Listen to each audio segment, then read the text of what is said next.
Real clear here. You are the 419er. You, manipulative liar, are the 419er. Is it that you can't face me on your own? A coward? Igbos I'm not a 419er. Igbos are not 419 people. Nigerians are not 419 people. If you are saying that Igbos are 419 people, what is the proof? Let me be real clear here. You are the 419er. You, manipulative liar, are the 419er.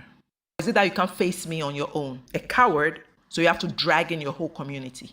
Hi everyone, welcome to Ghana Observer, and thank you all so much for stopping by. So this man, who calls himself king, came to Ghana decades ago. He's been here approximately 30 years.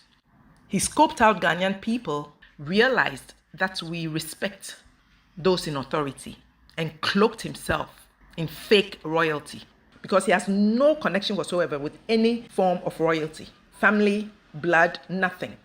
So that he thought he could do whatever he likes and not be questioned, nor scrutinized closely. That's what he thought. Wrong. And his own traditional leaders in Nigeria have told him to stop prancing around pretending to be a so-called king. But first, let me explain what 419 means, because he seems to misunderstand it and why I refer to him as a 419er. The term originates from the section 419 of the Nigerian Criminal Code, which deals with fraud and obtaining property or royalty by false pretenses. And fake means something that is not genuine and is an imitation or counterfeit. A while back, I did a video regarding this topic where the Igbo monarchs in Nigeria, which are the traditional leaders, are in contention with the Igbo in Diaspora, telling them that it is wrong for them to be calling themselves kings on foreign land. As you can see, this is dated November 25th, 2020. And now here is the current one where they are still being told that they are doing the wrong thing. But is this man who calls himself king listening? Because he does whatever he wants and then lies about it with impunity. So I want the whole world to know that Ama, Ghana Observer, and Ni Tete are giving wrong information against me as Igbo Ghana and against Igbo people that live in Ghana. Which Igbo people? It's you that I say is 419. It's you that the whole world is going to find out that you are 419 and fake. You should be facing me instead of dragging your community into it. Are you a coward? As a Igbo outside Igbo land, a threat to Igbo culture and tradition. Aren't the Igbo culture and tradition the very things you claim to want to preserve? So why are you being a threat to those very things? The recent emergence of the concept of the Igbo outside Igbo land, for example in Ghana, particularly in the diaspora, has sparked intense debates, with many discerning that such a development is not just unusual, but also a direct assault on Igbo cultural heritage. What do you have to say to this? Mr. I want to preserve my Igbo culture and tradition. The idea that there could be a traditional ruler and eze outside the geographic boundaries of Igbo land challenges the very fabric of what it means to be an Igbo. So everything you're doing is under false pretenses, and that's why you are 419. And like I keep saying, I am not the only foreign chief in Ghana. They now went and bought 50 acres of land. What next? To flood the terrorists. Before you know, Ghana will start experiencing what Nigeria is experiencing today. Before you know, Ghanaians cannot walk in the night anymore. One sister said this thing just now. An Igbo guy go to Ghana, start videoing, making videos, claiming he is a content creator. Start telling them that, oh, Ghana can walk in the night. Oh, Ghana can, white people can walk in Ghana freely. Oh. He's trying to attract terrorists to Ghana. Before you know, the whole Igbo will flood Ghana and start doing all sorts of nonsense. They say they are Biafras, but when you catch them, that oh, we are Nigerians, you understand? You see how they are. Let me tell you how the Igbos operate so that you will know. An Igbo man will come to this platform right now or walk up to you face to face and tell you, oh, we are not aware that this man is claiming to be king in Ghana. Oh, we are not. he is a liar. The Igbos, they have groups where they discuss everything they do. Do you know this thing that is going on in Ghana? Majority of the politicians in Nigeria are funding it. They are aware of it. You see the reason why we don't want to vote for any sorry to say, you won't believe that former governor of Imo State came to visit this man, Okosha. Okay, good. You see him? Former governor of a state came to visit this man in Ghana. What is their motive? Hold on, Josh. See, Ghanaians, there is no Igbo, big or small, that is different. They are all acting like, ships. Ships, when you are leading ships, they go to one direction. Mm-hmm. That's how the Igbos are. Both big and small. Both the ones abroad, they are sponsoring. If, there's one of my friends called Ikwere, I would like to bring him to this platform. You try to put him on big screen. He will show you a lot of things. Do you know that the Igbos went to import guns to bring to Nigeria to empower their terrorist group? You see the reason why they don't like Buhari, because Buhari dealt with them badly. He dealt with them, the terrorist group. They are in Igbo land. There are some communities in Igbo land that you cannot go to. They have unalived so many people in that community. That's why you see them running to Ghana. This thing Ghanaians are doing is paining me. It's making me angry. That's why you see South Africa. I love South Africa people so much. Ghanaians are coming online to talk about this for what? If it's South Africa people, they will take action straight. You understand?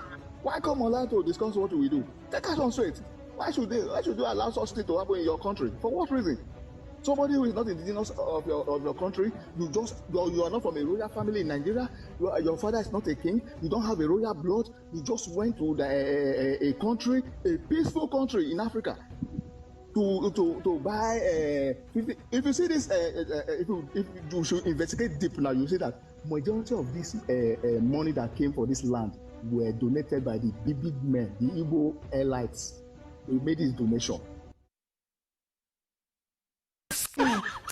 Bankers amoye ma ohun accounts no ohun say papa sika won accounts uba women bankers kasa no be kasa.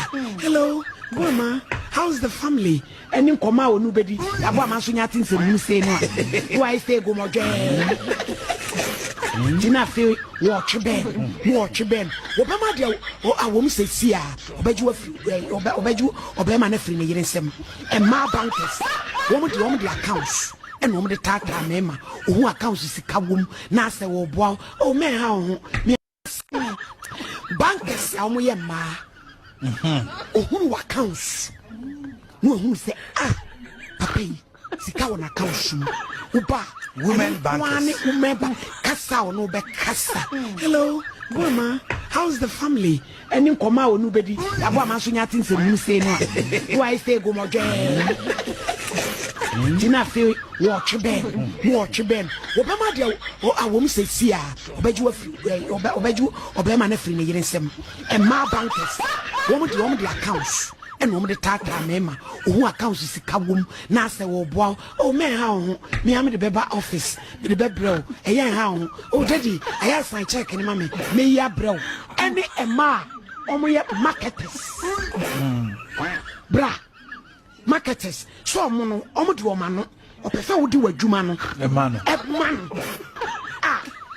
Jordan wo ba hyehyɛ wa ma wo yusu setia the profession ni bi wa bra wo komu anu ai wadwe sɛ ani adwamamɔ ɛna ɛko odama wo de na wo mu nyina ma no de wo mu guest prefect ɛne nurse fo adai yewe enua be abetra konwa ono onya nurse but wo de hwe mi shape body well sorry ye kwame nurse wo ye nurse ya na wa ba teacher no omo beje private room no mema no beje private room no yeah so mo no human anatomy and physiology e to mo nim baby mema no point to point saka wo mo ho be dede wo mo aw baby ayo friend awurade to bana ayi special room wa da mi di nsuo na ba na opepa ho na na so mo nta na nya asem gitu eto igwe kire me na me di ma mi example na wo kwanza na efo no so ntade bi se ya ya pam bi se ya ma no wo ko no ma hye ochema yiri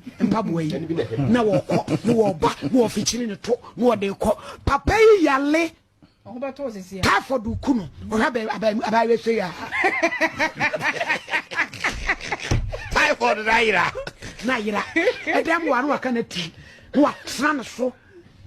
Let me say, Madame will be a Niku. We could be a Bajil coffin in some companochi. Hechimai, or Yalin and Niku de number, or that private room hobby. About where you can hook up a who ya, Nabrady womb. 80 elderly woman, 80 woman you now get prefect. Hey, senior. Juma, ya Jim Crofok, who dear, and no dear, a nurse for ma. I would have day to a banner a special room wa da mi di nsuo na ba no pepa ho no you say na nya asem gitu onya nurse but dey shape body oh sorry e kwa me nurse we nurse ya na wa ba titru no mo beje private room no me ma no beje private room no yeah so mo no human anatomy and physiology e to mo nim ba bia me ma no point to point saka woman who be woman. I would have to a banner a special room. Da, we didn't see ba no pepa who no you say. Na nya asem gitu e to igwe tre. Me na me di ma me example. No, once an ese for no so ntade bi say ya. Ya pam bi say ama. No ko no ma she ochema yiri mpabo yi. Na wo ko no wo ba no ofichiri ne to no de ko. Papa yi yale. Typhoid do kuno. Or have I say ya. Typhoid Naira. Naira. A damn one work on a tea. What son so? Let me say, Madame will be a Niku. We could be a Bajil coffin in some companochi. Hechimai, or Yalin and Niku de number, or that private room hobby. About where you can hook up a who ya, Nabrady womb. 80 elderly woman, 80 woman you now get prefect. Hey, senior. Juma, ya Jim Crofok, who dear, and no dear, a nurse for ma. Because so many men and baby almost so more, a cow woman. As what Papa one with me and you for no doctor.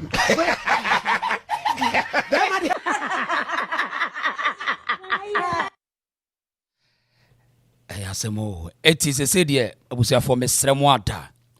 Me yare, me yade, Miss Ro, me here Nessini. Me yade, Cecilia, me yade. Abusia me sremwada say information which am say essemit me yare na me call hospital kakra me ba wi asokra me yare da wo me call hospital da he say hold this Sarabuache say hospital hold wo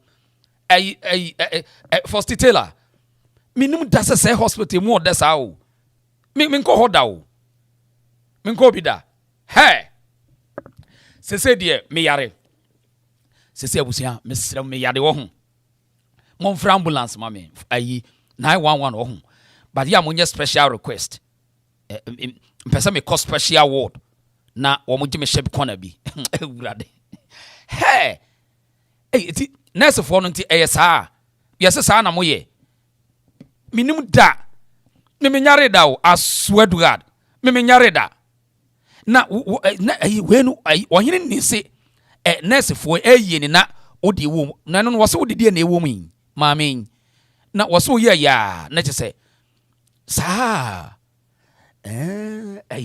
gurade Vivia kuma minim se ho no fela no ode maame me hunu bi da o me nti bi da se nurse for no wo ko ha wow me ba wo dem me pesa me tie ho fela no wo de ma ho no ase ho hiam ba I would have to a banner a special room wa da mi di nsuo na ba no pepa ho no you say na nya asem gitu e to igwe tre me na me di ma me example na wo kwanza na efo no so ntade bi say ya pam bi say ama no wo ko no ma she ochema yiri mpabo yi na wo ko no wo ba no wo fichiri ne to no wo de ko papa yi yale Typhoid do kuno. Or have I say ya. Typhoid Naira. A damn one work on a tea. What son so? Let me say, Madame will be a Niku. We could be a Bajil coffin in some companochi. Hechimai, or Yalin and Niku de number, or that private room hobby. abawe twa ho ko batwa hu ya na bra yi di wom enti di wom manesi no enti wom nyina guest prefect senior adwuma ya gye nkrofo kunum ne de eno de nurse for mama asem na no woten oso twa no ho kakra bi ayi na apagya menyare da o ene me yare na nse me hyeda yare echena mo anteme nka me yare wai mesremu a adwumadu ha echena mo anteme nka me yare mesremu we de me mam notice we notification am de mamo echena me yare kakra na we no Ghana for nurse no na se nurse for ne wo ba bia bi sa nete sa ba bia ana Ghana ana min twateke na min ko Ghana na min kase me yare ene me sabi de wo ka de experience no e Ghana echena me yare echena weekly ana weekly asa mitimi shada me yare na me ko Ghana hospital ni bi ohun ti grade mo do say enti ma bi da bia wo ya o say mo fa me ko hu me nurse me doctor ne doctor no so aso we nurse na o ya ne doctor no yo ba enti wo nurses be bra ya tende no da bia ta area wa na papa yi o pese wo ko sella bi o sella bi o because o ye ya wo say mayi no ba me pressure na ba mo ma me mfa me nko sella bi o mo na nurse for mo ho nurse for mo ho nurse for mo ho de mesremu a mo ha ma me ntom nka mo ho nurse for mo ho we register na me bobo no nurse for mo ho ma me ntom nka na say yes ya ne mo de saa ye mo ho nurse ni a ho bia ma me ntom nka Gabi TV nurse for na wa nyina ka kire mo se me pese omu UT na mesre wa UT wo de wo ye nurse na UT se labi wo si ya na mo ni mani ni yi na labi wo se nti mo ni mani ni yi na nka mo twuma dwekura nsusu kakrai enti la we mu nyina wo ho enti mo na bi mo ni mani ni yi kra we de mo anye ni yi kra we de no we de mo anye yi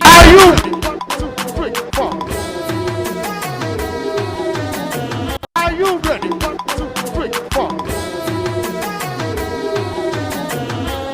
Oh, and this year,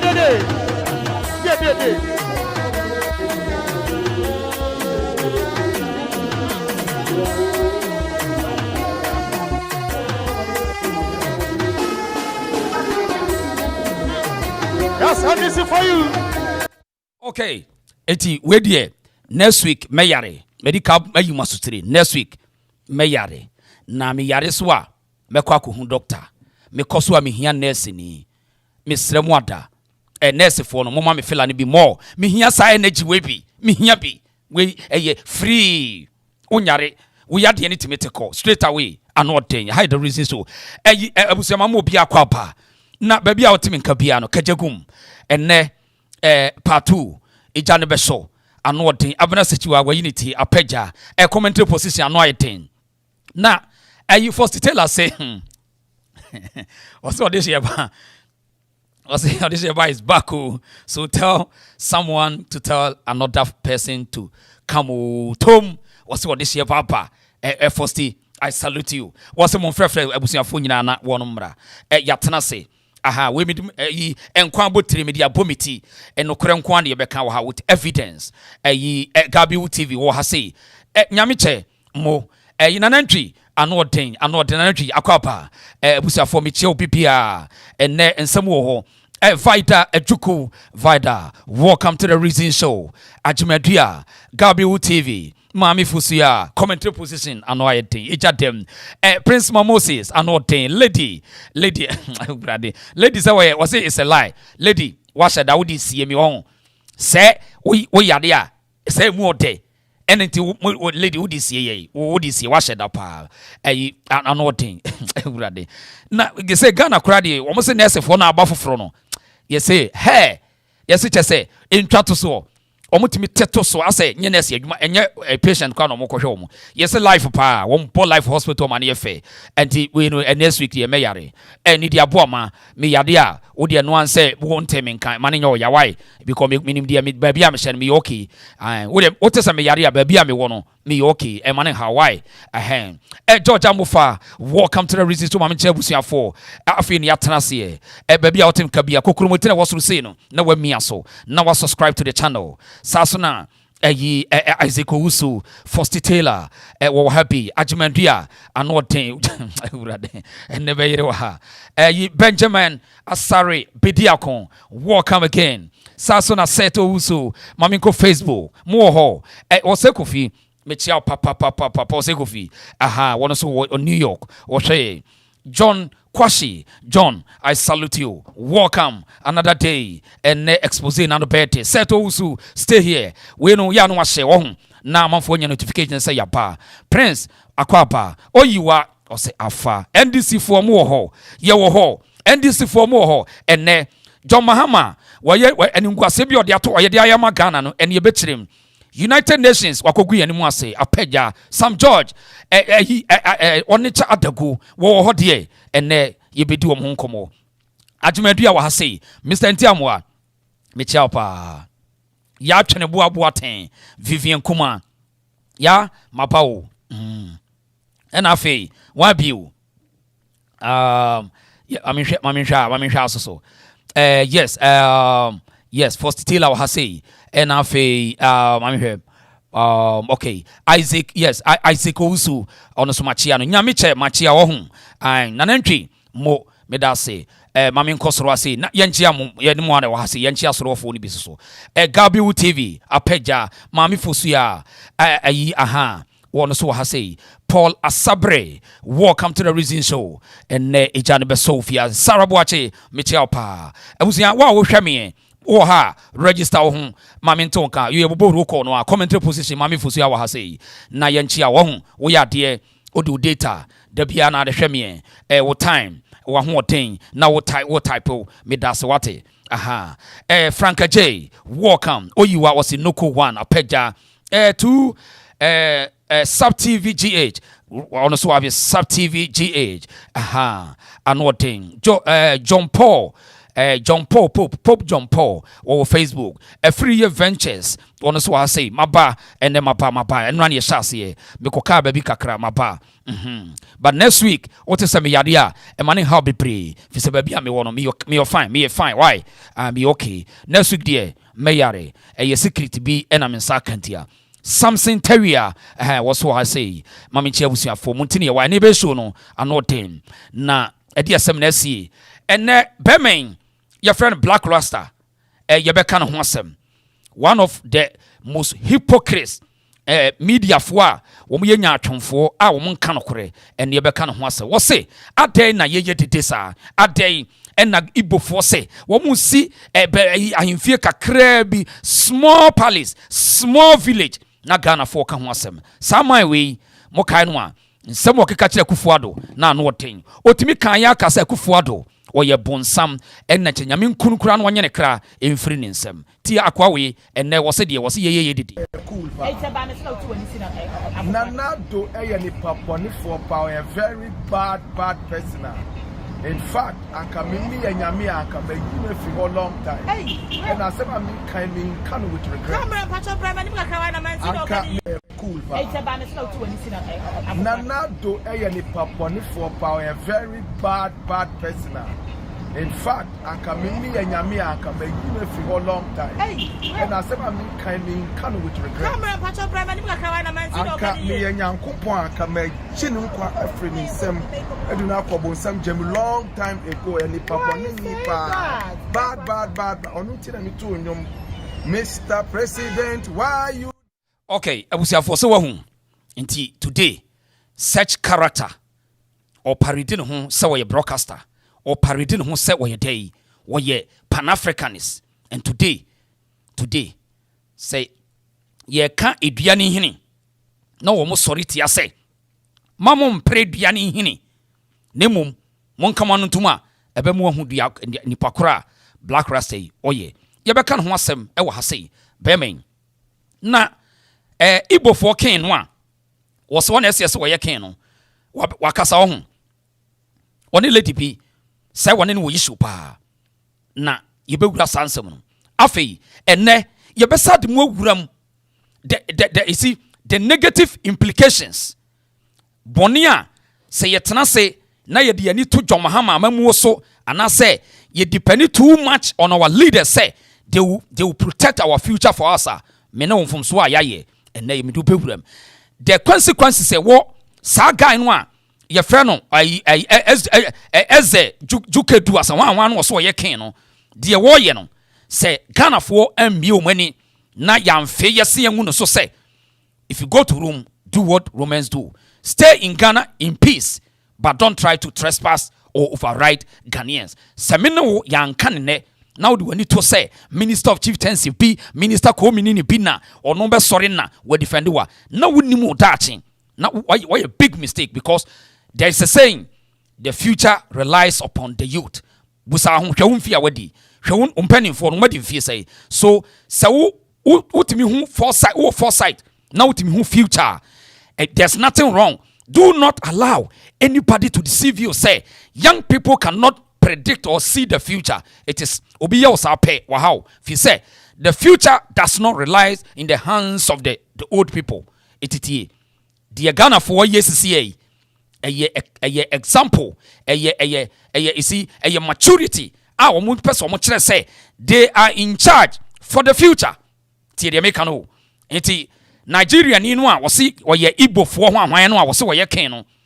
We don't care and we are not saying say Ghana kuru no Nigeria ni ntimi ntenem na on have any peace and happiness. Obi ankasa but we are saying say no any other country and be allow for other people to set a system or standards beyond the country rules and regulations. Whether penina hunu wo hu ye it is your responsibility to fight against this nonsense. Ti the American. Share page in mami. Why? Share page in mami. Now, yen shasi na yen tuaso. And me onkrofobia melecha wo mu. Ye wia ANAS are me yaw ANAS samo kai kwa wi. And now ye beka kire mo se eye sikani brenti e na wode Kennedy Agyapong ekogina America court. Okoye no ne bubo no na anko yie me no ka sei wasa kosi Kennedy Agyapong bio say up $55,000 the report is coming stay here ANAS are me ya ANAS me no ka sei wasa asiu Kennedy Agyapong ye pick intelligence see ye be kosa asem no na say e nipa bi intention say let us do this to frustrate Kennedy Agyapong say bia yate say opese wo ye president nti ye nya dia ene nipa kro wa wija Kennedy, our fighters our fighters because we are fighting Ghana. Nti here so be my diane kuredi. We will continue to mount pressure in any individual obedience him etia Kennedy Agyapong. Enti yebe wura sansem no ene ye to say ANAS aya appeal against Kennedy again. Yebe wura sansem no na ye wia di obi aye dia pro. Saso na John Mahama ene ne NDC aban e de Ghana adwene di agro ma scam Ghana. Omo ka kire say homosexuality trumu ade a omo di ye campaign ti e bi kurati a Dr. Baumia seriously. And today United Nations pass a resolution Dormaahene ye hwena wayira NDC fo ayira na ye free bi abstain from vote omo say haba no nya de ombeto eti this you be wura sanse no wurade he Ghana pa de yaso de akwa we onichan adago hwena say no to trumu no to trumu no to trumu. We need John Dramani Mahama to come and sign the bill into law. Ayazu.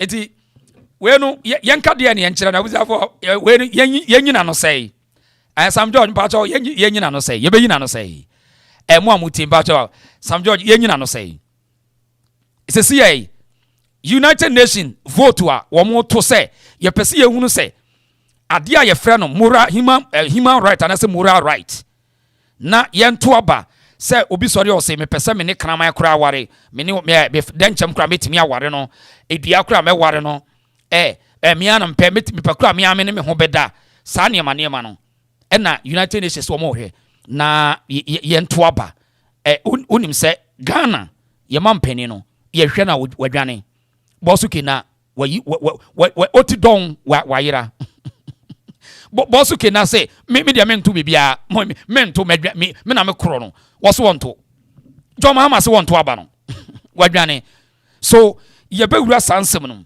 na political scam at the NDC e dia ye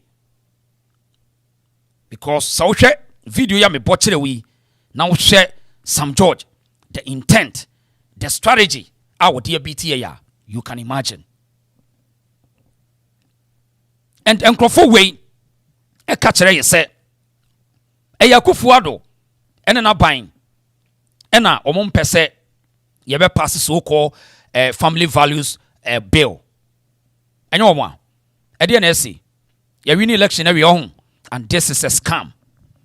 And today John Mahama affirms his support for LGBTQ community by abstaining vote from UN. Because say no say Mahama so a Christian and it's against the Christian values. Say it's against the Christian values indeed. And na Ghana, your ethics, your cultural and traditional values, against ya. No one can stop John Mahama from voting against it. But today, the NDC echo ya almost say yento ye Mahama yehwana wadwane. John Mahama running away. Odwane dentia. Sana damfo ni Andrew Solomon. Moka Andrew Solomon na damfo no. Nti wokoto ade na beba. Obenya asem wo ni se we ya moka ya omu. Chairman ni wo ho. Andrew Solomon e da kira he. E bosu kenani. Sana damfo no gefo nyina peni woni we. Nti Mahama adwane waso wonto aba no. Eti campaign no a na wo mo ye no. Sese nti mekoka sa wo mo yakodwufu anu nti still no mo de mekokoto ana. Ye mo kakra ye ntie we ni ye communication minister Sam George woni ye de wono ka ye ni. Say no to trumu, no to trumu, no to trumu. We need John Dramani Mahama to come and sign the bill into law. Ayazu. And say no to trumu, no to trumu, no to trumu. We need John Dramani Mahama to come and sign the bill into law. Ayazu. Right. Enti where your communication minister what they sadi we year campaign massively. What the year campaign papa kesiye Emma Ekotia the then government MPP aban Nana Ekufuado Dr. Baumia Ekotia womu no womu yo muhanu bebi enye yie fi se na asem no aye very delicate ne kan ye kana. And today aban ye babem wanya kwan aba na se obai na ade we da ho a watimanya kura se you say beto aba ne ye hunu wadwene opposition ne say. And today you see the scam ayawo obi si adana umpen this for asem. These are critical matters. There's no way I can defend the NDC party. Anyway, so the National Cathedral no. So ni $58 million bruha ne buy no. What did you see? The SC say eno so o mas scam Ghana for. So who do omo ye abrantia fo kan bi na waye ni tri mbasa bi no akobu buda no ni ya create news na nko kominini some kaya no say omafa a legitimate and in fact credible auditors akose monkoye audit ni yenhwe say Ekufuado na ban oforiata ya say yede ni nko yemfa ni nko Ghana na yenko dinas yenko bona se nuem no sikadie bi koso ana and the report on say sikabia obi no wadi sikabia sakwa we se no waka ho we no waka ho bi enti Me, I think say enipa bi take advantage of the media ho. Na mo so no a mo different side no. Mo nyina mo na ye overcome wo because oma yache. Ti de me kano. JJ Rawlings pencil. Wo mo decide ye no ana e control akanfo ne asantefo ne bebre because see American wo mo sorry tia ne ma bebre bia ya na akanfo ye ni ba bi obi afi eno na me koka wo say ade na wo sa ne ye say ye no eye sa de no mo de ye mu sa no mo de ye mu isim say sa asem bi fa we mu de ame yenka ne mo say we mu ne hya se ye e de ne mo yenka eno tira me ma ba no me de me cheche mu straight away sao. And this is the government or person among for respect here by we. And these are ni charlatans, ni crooks, wemu, apparatchiks, black rasta, another sycophant, another puppet to lies and propaganda. Wabura them as one or pretend to say, well, you're rasta ma papa. Jack, in me do be a bit me, mimi, on me, no. Ebru be 17 years emenwi ne 10 me say me masada wo hwini mo eyenwi tie masada na magina nwi me bo ho ka keke wo chichire wuti a kire se wo yenyansani tie de yaka no wo na me rasta man na ye dey enya nka hwe tie de yaka no very bad. And this are sycophants our more country nim and they are almost dominate to media no so and obi antimi nkom asem. Because anyone be so complacent. Complacency anyone be where you come from no why you no bully woman. For where? Impossible. And today, Dormaahene has come Ghana for with this bill or the year campaign. The same thing. The National Cathedral. Rented press in the year. Where the year be meeting in country. Your friend Maxi. What me telling catch pa ya my ento nka wa Maxi or say NDC rental press omo disturb Ghana for adwen and today we are here gay form issue versus National Cathedral na Ghana for see nya na emu akufu ado asenuem because omo so no communication wise no omo ye so slow rather say come chechire mu yi no omo chechire mu yi and omo de ye mpa ibosem na sofo omo dum kodi ani musu gu a president ani mu ase so ko ma sofo akuku dam no entimi an defend this ade we egu akufu ado ani mu ase enso ne ke ye business enterprise ne ete ho won na media no wo mo de manipulate nipa no adwen won yes sir na ya ne creative bia betu na mo di akire na substantive issues on de ato nchen yes sir your problem Oma we big problem because ye nyina ye part of the issue. Eti sesi aban we papa we ye friend Mahamen the mama will less respect what man political life and say omu use dirty politics propaganda and omu di equity enipa no adwen the ma NDC we me de kura nyama kono ne bi no enye say we omu se o we asante nti na umpen this na dey ye ni asante for me NDC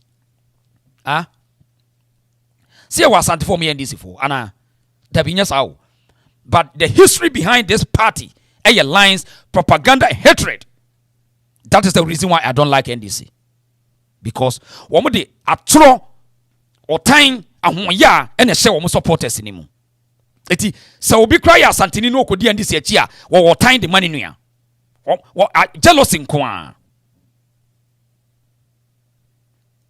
eno sapoma akwaba. This is interesting.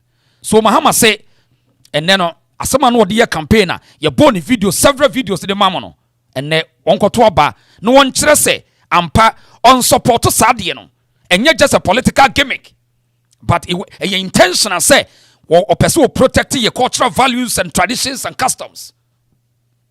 Say ne John Dramani Mahama, fake, or you be on kanokore. This man. O respectina enye ye to the sense say or the Ghana for adwiniti agrododo and opani bi ote se bia no ubu na enye ye.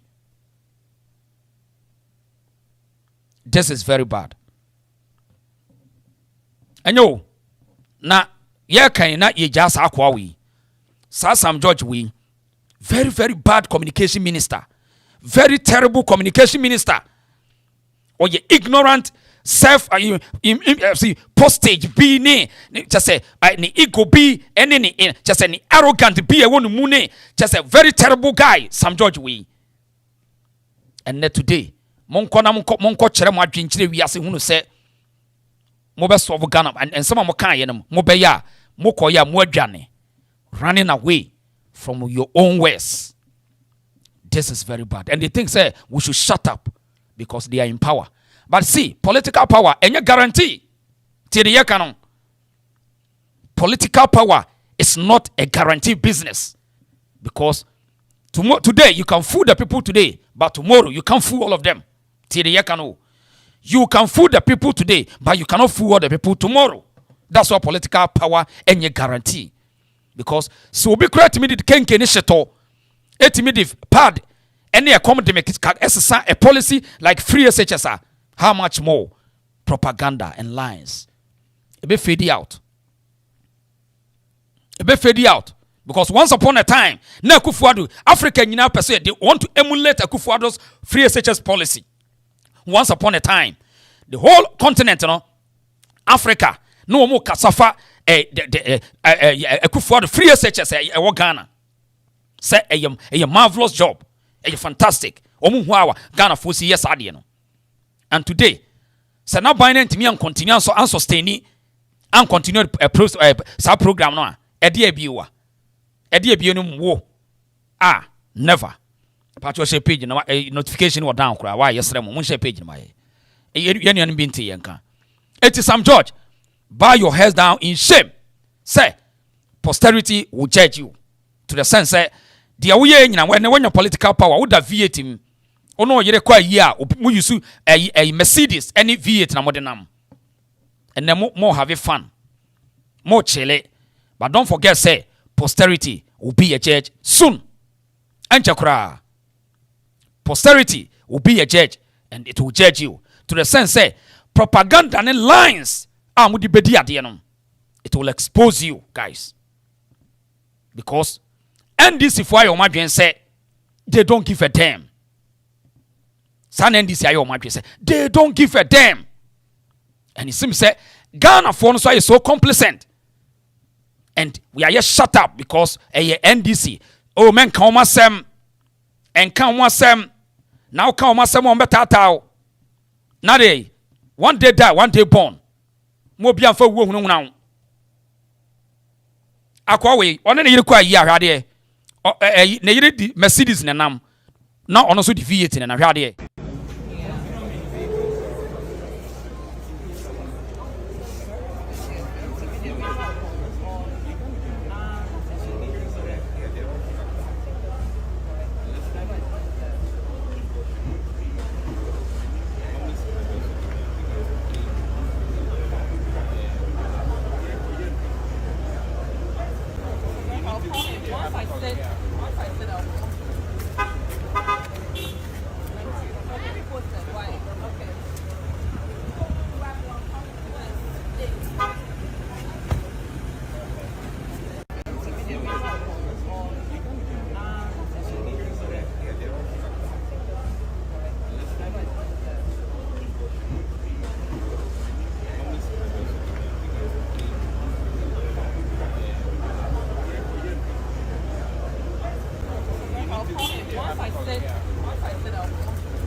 So this is your communication minister. Less than 6 months in power. Almost a bench, yourself as a compressor on or tenem no den yide so atenem na wo de anante. So you can imagine say wo no yire timi nam na mo de cast mienu ne nam na senka ye wo no opposition anka MPP ni MPP na ye wo ya the next day e be content with TV3 Joy News they will vibrate. And posterity is a judge every day. The mediocrity, The sycophancy in this country is too much. And they think say, oh, don't talk. We are whining. Here. See, and yes, our first no. Yeah, first no because it's a certificate. We know what is scare Ghana for and yet today. And you know, here. Tell the yakano. TV stations in one more they are no better than anybody. Tell the yakachano. Media so no mudu omachi. Omunya better than obiao. E ye teamwork intia. Na yanko etimi try ye production, ye videos, yanko ye play, ye preview, ye kasa ye trans o person omu ye better than wine. Tie omu time ne nyansoin. Ghana for ne nyantini ma bia sentia. E be kakra omu hwe omu agede. The power ne kura ye no omu they can match. Now the whole TV station with a lot of workers. Woman, match individuals are yet match. They can match. One person your production obi anya maye.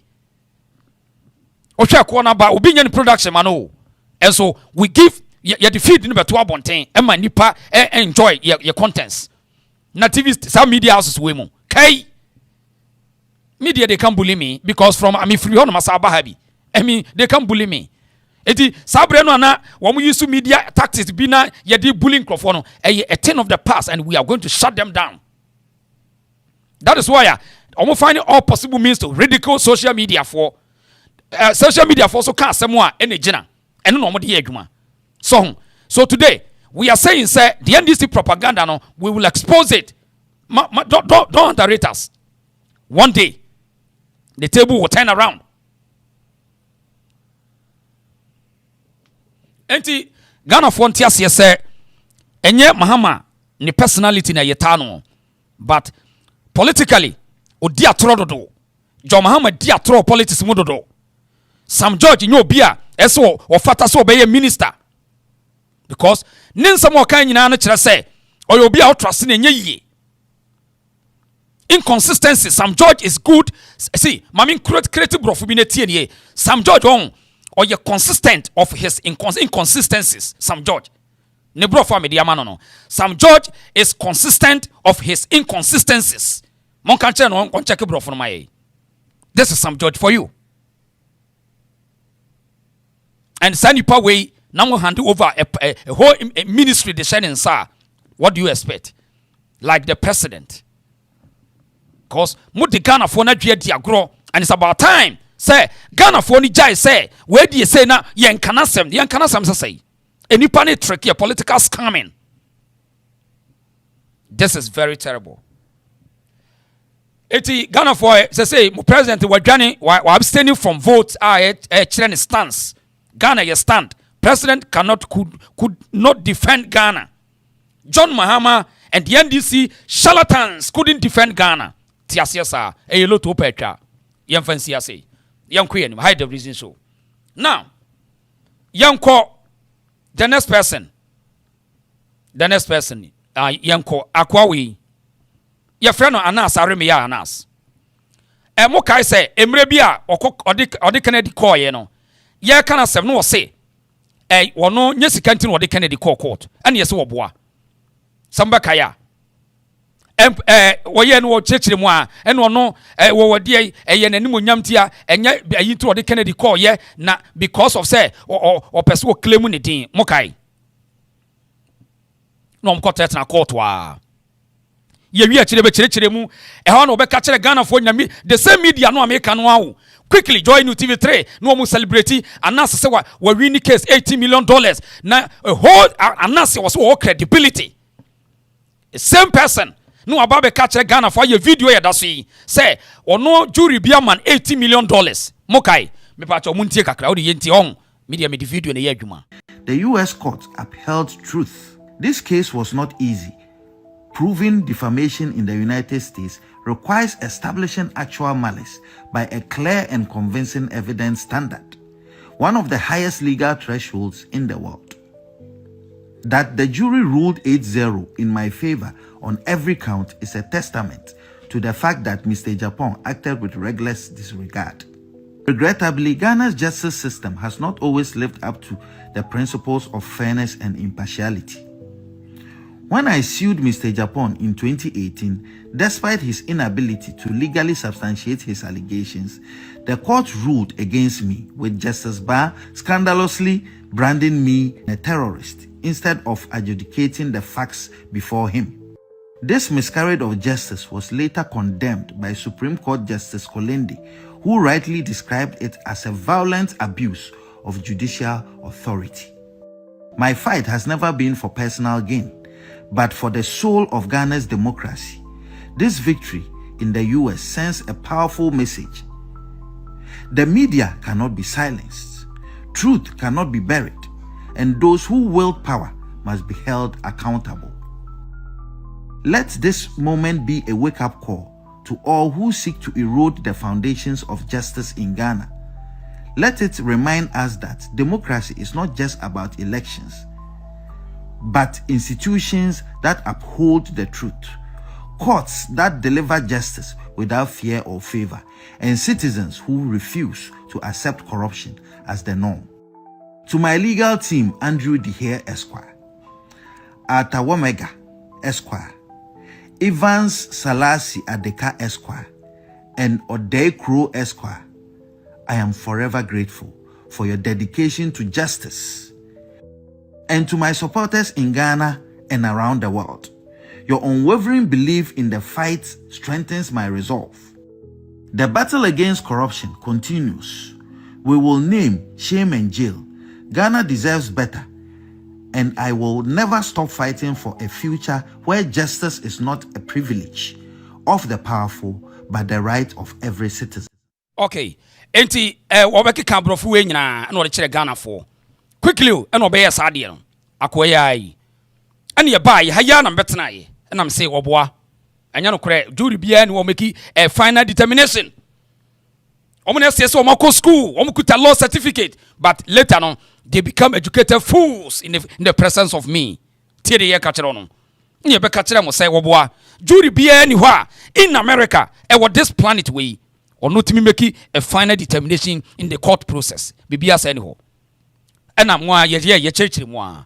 Eti ye wo ha and ye say case no o ma say nyane case ni bio. Ye nti asem woni ento aso.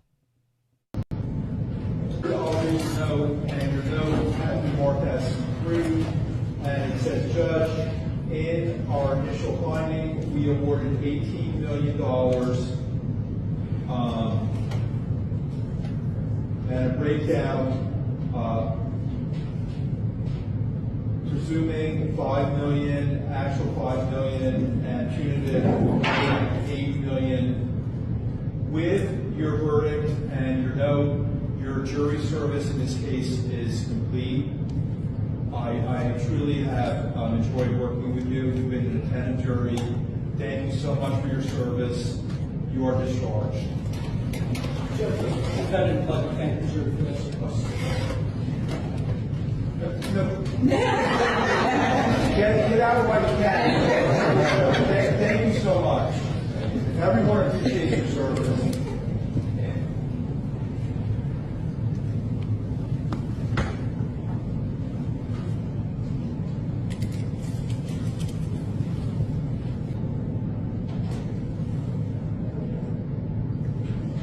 Okay, so the court's decision, if we start at the end, the court is denying the request for mistrial, and everyone can file motions at the appropriate time, and the court will address everything after the motions are filed appropriately and then respond appropriately. Does anyone have any questions about anything? Okay. Good luck to everyone. Thank you, everyone. Thanks so much, Brett. Right. Eti ekoba ne say no and eti say ya discharge jury no and omde koye news kotena Ghana. Ono ne di mu kan. No okoye no and ye tricky ya tricky wo as usual. Tibon koso and rental press. And omkoso sa asem we and ko gu Ghana for no kro so anwene for Tibon koso for no so ejigina mu. And yes moboa enya no kreda. Asem mo ka no enukura bia anim. Na obia ni ho a obetimi di Kennedy etiko aka fom say enya kwan papa so ensi da ene ye ka che no mu fi si ye di agro akwawi hwe ne kakra wono ani ANAS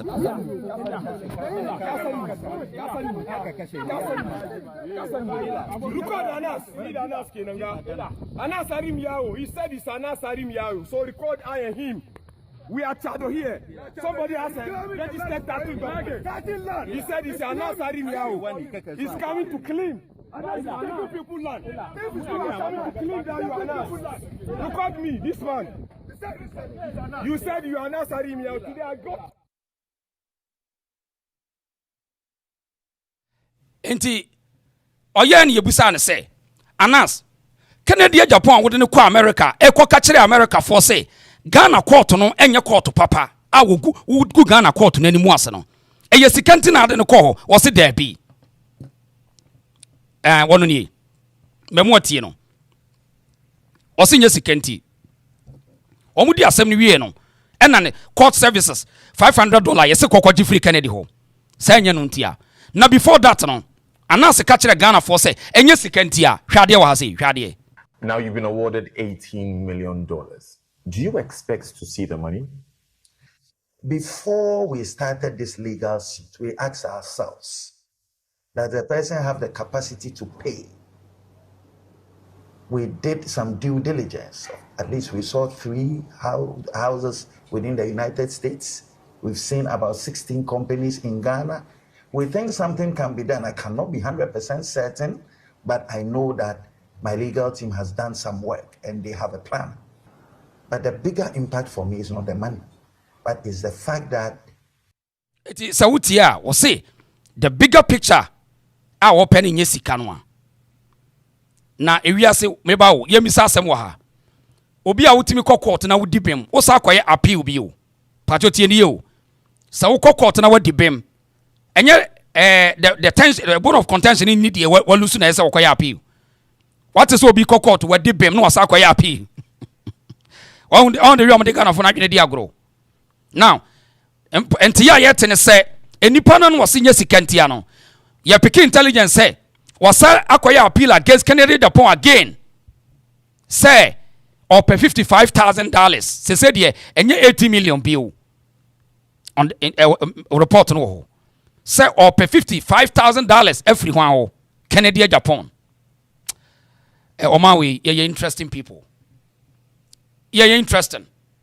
Who will be no catch say or your Pan-African say some of them no very dangerous. Very, very dangerous people. Eti was in the Sikantino or the Kennedy kwa America. Eko gu Ghana anymore ase wo ho. Na ye be catch them say eti mumusa ANAS say the next time obeba Ghana obenya problem nti ni busu ye nya problem or the be call Ghana court ana. Because said he was running Ghana court down. Na ye interesting. Any person was wo here sika no. Wo dey yentie ni bio.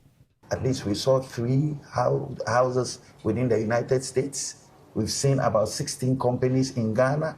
We think something can be done. I cannot be 100% certain, but I know that my legal team has done some work and they have a plan. But the bigger impact for me is not the money, but it's the fact that young journalists are encouraged to believe that no matter how big you are a politician, we also have the capacity to stand toe to toe with you. Once we are honest, once we are patient, our day will definitely come. You lost the first defamation case in Ghana and you won this one. Do you think the Ghanaian courts are doing enough to protect journalists? Yes, there are elements within the Ghanaian judiciary that are good, but there are many others who are doing nothing but tilting the scale of justice in favor. Right. Eti ye me boy nnuanom nka ye se onipa bia no woje ANAS di. Onipa bia no woje ni di. Sa video we nko ano esese disregard ANAS to the sense that winim. How say obi also a lawyer etimi ye cut and paste video from a court documents. Court no making ruling, but oye video be catch them say what ya wodo $80 million. Awo nim say oye lawyer say we asema obeka no enya no kore. Eti wa mo sorry a ANAS oye adwuma papa shame on you. Odie me say can Agyapong what say once na ho. Odi opa fa no ho bufo ho.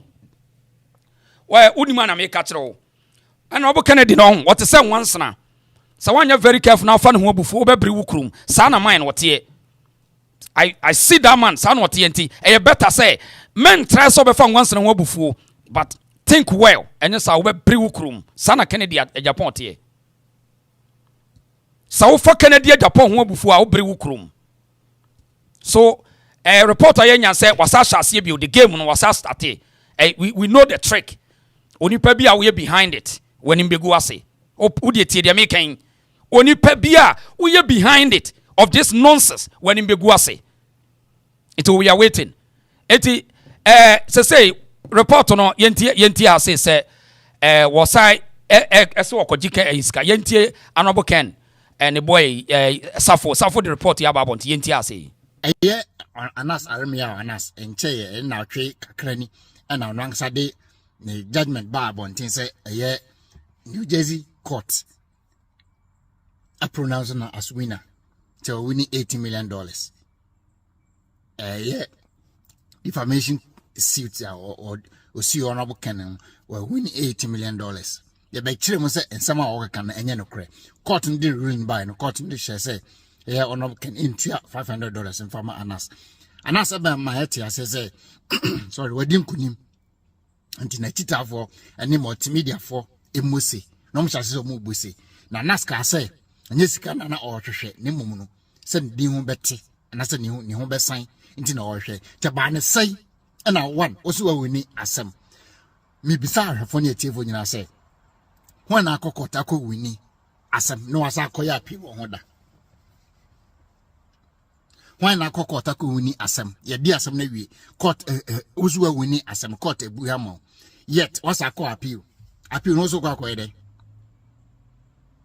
So na say ANAS no enye bibia na ohwe sika na no ohwe me no ka say judge court judge na say court ni ruling by so na can into $500 ma na say obigwa na num say enye sika na ohwe no me no ka say ANAS akoya appeal New Jersey High Court New Jersey Court obium Friday no na deadline say ke court ya na can na ka up to Friday etwam so be ya appeal na ANAS so ANAS ante no wase yet also we pay Canada and was akoya appeal Friday ya edem gidi and strong voice network be sim kunya okay eti strong voice network and do report about bonten na quite interesting say baby ya duru no ya wishing all the best. I mean this are democratic system but in Ghana yeah side in there political gimmick and political strategy to, I mean, ways and means say you fan destroy be our building business because utie ya was said ye Wama stadium second was 16 houses, so much companies, so open is can be edi. Akwabiasa was a big bow three so no pampa so. Obed Sikani yet masudia wunti mini. Yes, a big bow three so no pampa so ni pabia or the Adrian Bonnie epic and the Japan sikedi. Tear the catron. I am said a bre yango to ya da eti ye train ya fee anything ye ready your coso it say $55,000 no sa $55,000 na wo pa ye train na we ni ye nanka wo ye no no ken wo de wo kra no wo de ye pekakra ma me na me fanku didia me jide se na sika Kennedy say no e bi ni $55,000 bia oni agye kakra na wo de pekakra nkanya sa enipa ye nkreti permanent enemy nya sa ebia wosem me ho akyere me onabo ken me ho akyere me ho ntu de pe kakra ma me ba se chinchina ache se me fa kwa bia so se me guma na nimu ase na magini sika we ya ne sai we ni papani we ni papani and tibon koso rental press no etimi trase makwa we manipulate wo madwen etimuntimi ntrase dinamo study game kakra se ade aga yiye sa woni ade ye wo papa enka obe question ka you bebusa na ade we doesn't make sense at all na to ye sure say abrofo na ye gije wo so no be pene ama akwa we e de cut and paste video at the strong politician bi omo mpre da na one Trump ene wo ene kra no wo ka no ho asam kra mutimi ka je say waka Trump ho asem ka ye je ofon kra hwede ye wo ka wo so ekuro na ye say America First Amendment no constitution say freedom of religion, association, expression, organization. And so ne people to me cap Trump once and no more home. And I only tia. Yeah. Now my transfer out the cut and paste video on. Now hold the abe almost I know my penny. Oh, you're funny. Oh, you're a funny person. Yeah. Oh, you're funny. So a more be a man in your day. Oh, the effort someone pekere dia se a man in your day. Where ye pure evil act. A ye obi or person ye and ye may ya be some so abon some a bro some yes a bro sunny you know. And yet the papa. A very, very sad and sad intentions women and solve my problem. Joseph wa mechiapa Joseph akwaba mechiao. Ma Patricia mechiapa. Eti yenu ya friend ANAS areme ya ANAS no. DM obi ana uchinidi sa video when kwano and trust in build that because only any credibility. And a kwanya no dem amase welter Kennedy mukoka chadon some ni companies a judge etimi kasa kwa we di oye de oye terrorism oye terrorism no monfa na sa mo bia nyimfini sa na tie obi an obetima achenyi sa de no. The US court upheld truth. This case was not easy. Proving defamation in the United States requires establishing actual malice by a clear and convincing evidence standard, one of the highest legal thresholds in the world. That the jury ruled 8-0 in my favor on every count is a testament to the fact that Mr. Agyapong acted with reckless disregard. Regrettably, Ghana's justice system has not always lived up to the principles of fairness and impartiality. When I sued Mr. Agyapong in 2018, despite his inability to legally substantiate his allegations, the court ruled against me, with Justice Barr scandalously branding me a terrorist instead of adjudicating the facts before him. This miscarriage of justice was later condemned by Supreme Court Justice Kolende, who rightly described it as a violent abuse of judicial authority. My fight has never been for personal. Another position here, omodi BT media no Justice Kolende ne condemn no ye no. Obi condemn bibi does not overrule. The High Court decision, High Court ruling is still pending. It's on court of public records. Do not allow any charlatan in the media to confuse you. To say, I say, court to overturn the decision from the High Court. Never. Do not allow anyone to turn your money for arguing in Yagro. The case, Yadini Ghana, public records. Case in it, ANAS a loose case in Ghana. Ghana, a sovereign state, and only ye can't want some CCA. ANAS the case in court will lose as on record, period. It will power video 1,000 times. Nothing and a bit me assassin. Eti omu use rental press to confuse the people. And Justice Kolende and Justice Kolende. In as much as a Supreme Court judge, does not mean say in fact case metu na no chere na bia a ruling. And you ruling. And you binding. Nkofo bi fi so omu 10 goals in this country. And oma build the cartels. Na eda wo bi beto wani no na abun se netie to wani ya. I had the reason so. We are waiting patiently. You're trying to also pay $55,000. Say no credit. You're trying to why? You're trying to. I now if you are not so see in politics on detraction is important. Once you are attraction, you detraction. So they want to detract Kennedy. On detracting attention. So it is because on matter so position yeah. But the say no there. Say no bia obetumi aka eniama se obeka say kro won view da me ma o lead why mo betumi aka bibia bi on view on so bi o ensida yeah into benya problem o kan obi ase no won view ya o che bibia so kan obi ase no won view ya pa yes et Kennedy won view no yes Kennedy need time man so just here only time eti ye twen say no crash pay $55,000 ye be a donation go for me near the amano so now one tenase no need why ye be man we crowd enye enya sa court we dey ha but the agenda will expose soon enche the agenda behind every plan will expose soon. Stay here, hide the reasons so yanku anim yamfa ANAS de no so ento nchen wa obegina di bia your own risk na me de me nyini ni one kai na yanku anim afei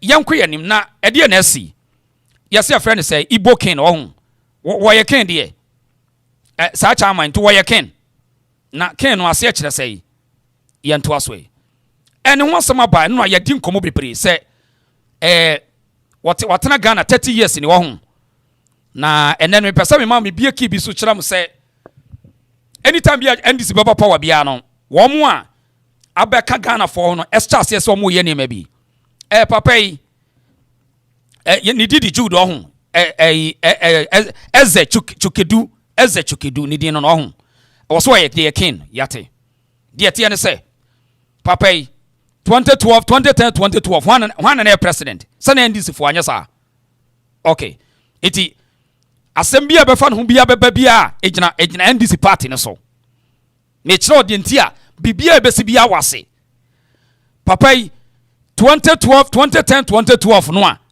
okon kranfo no mo si ne hene kranfo no ehu se o so obetena ye mu ye akwese ke ye mo obi nkoso wo hene na ye de waka ye ho no 2010 2012 one and power joma hama mo ho so oni atames nyesa okay now ye nuanom a omo yeti bon koso te se kwakumanu wodamaya ena na Romeo muntie Ghana ni bia ni ho a wo kase ma Nigeria ni ntena Ghana no live ni freedom onya ni freedom Ghana ni bia nka sa nemum de ye kan ye pesa mote ase ene se in as much as say your African boundaries and I say your African Union no country bia e won culture ni rules and regulations and laws tie de kan yo because mahuni say tibo nkoso for no pese wo mo draw the conclusion say and I say wo mo ye comparison about the European Union na o ma bon tie mi na me nkire wo mu ye nuanu ma mo Europe no ya mo mo ame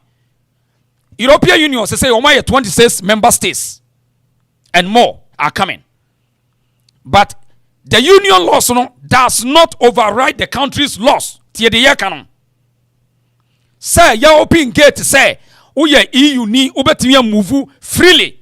Does not mean say the Netherlands for ebe sorry akoka kire Germany for say the omo pen on be no Germany. Eni was a enuntina say obi abon North Africa. There's no way we can build African Union and then a so-called ECOWAS. Yetimi build that. Because the obia ye ne yepese ye na na say the yepese ye no enye enu ho adesua na yepese yesua me pato me busa black rasta mo ne sa ne nkrofo no me busa mo say yesi ye ECOWAS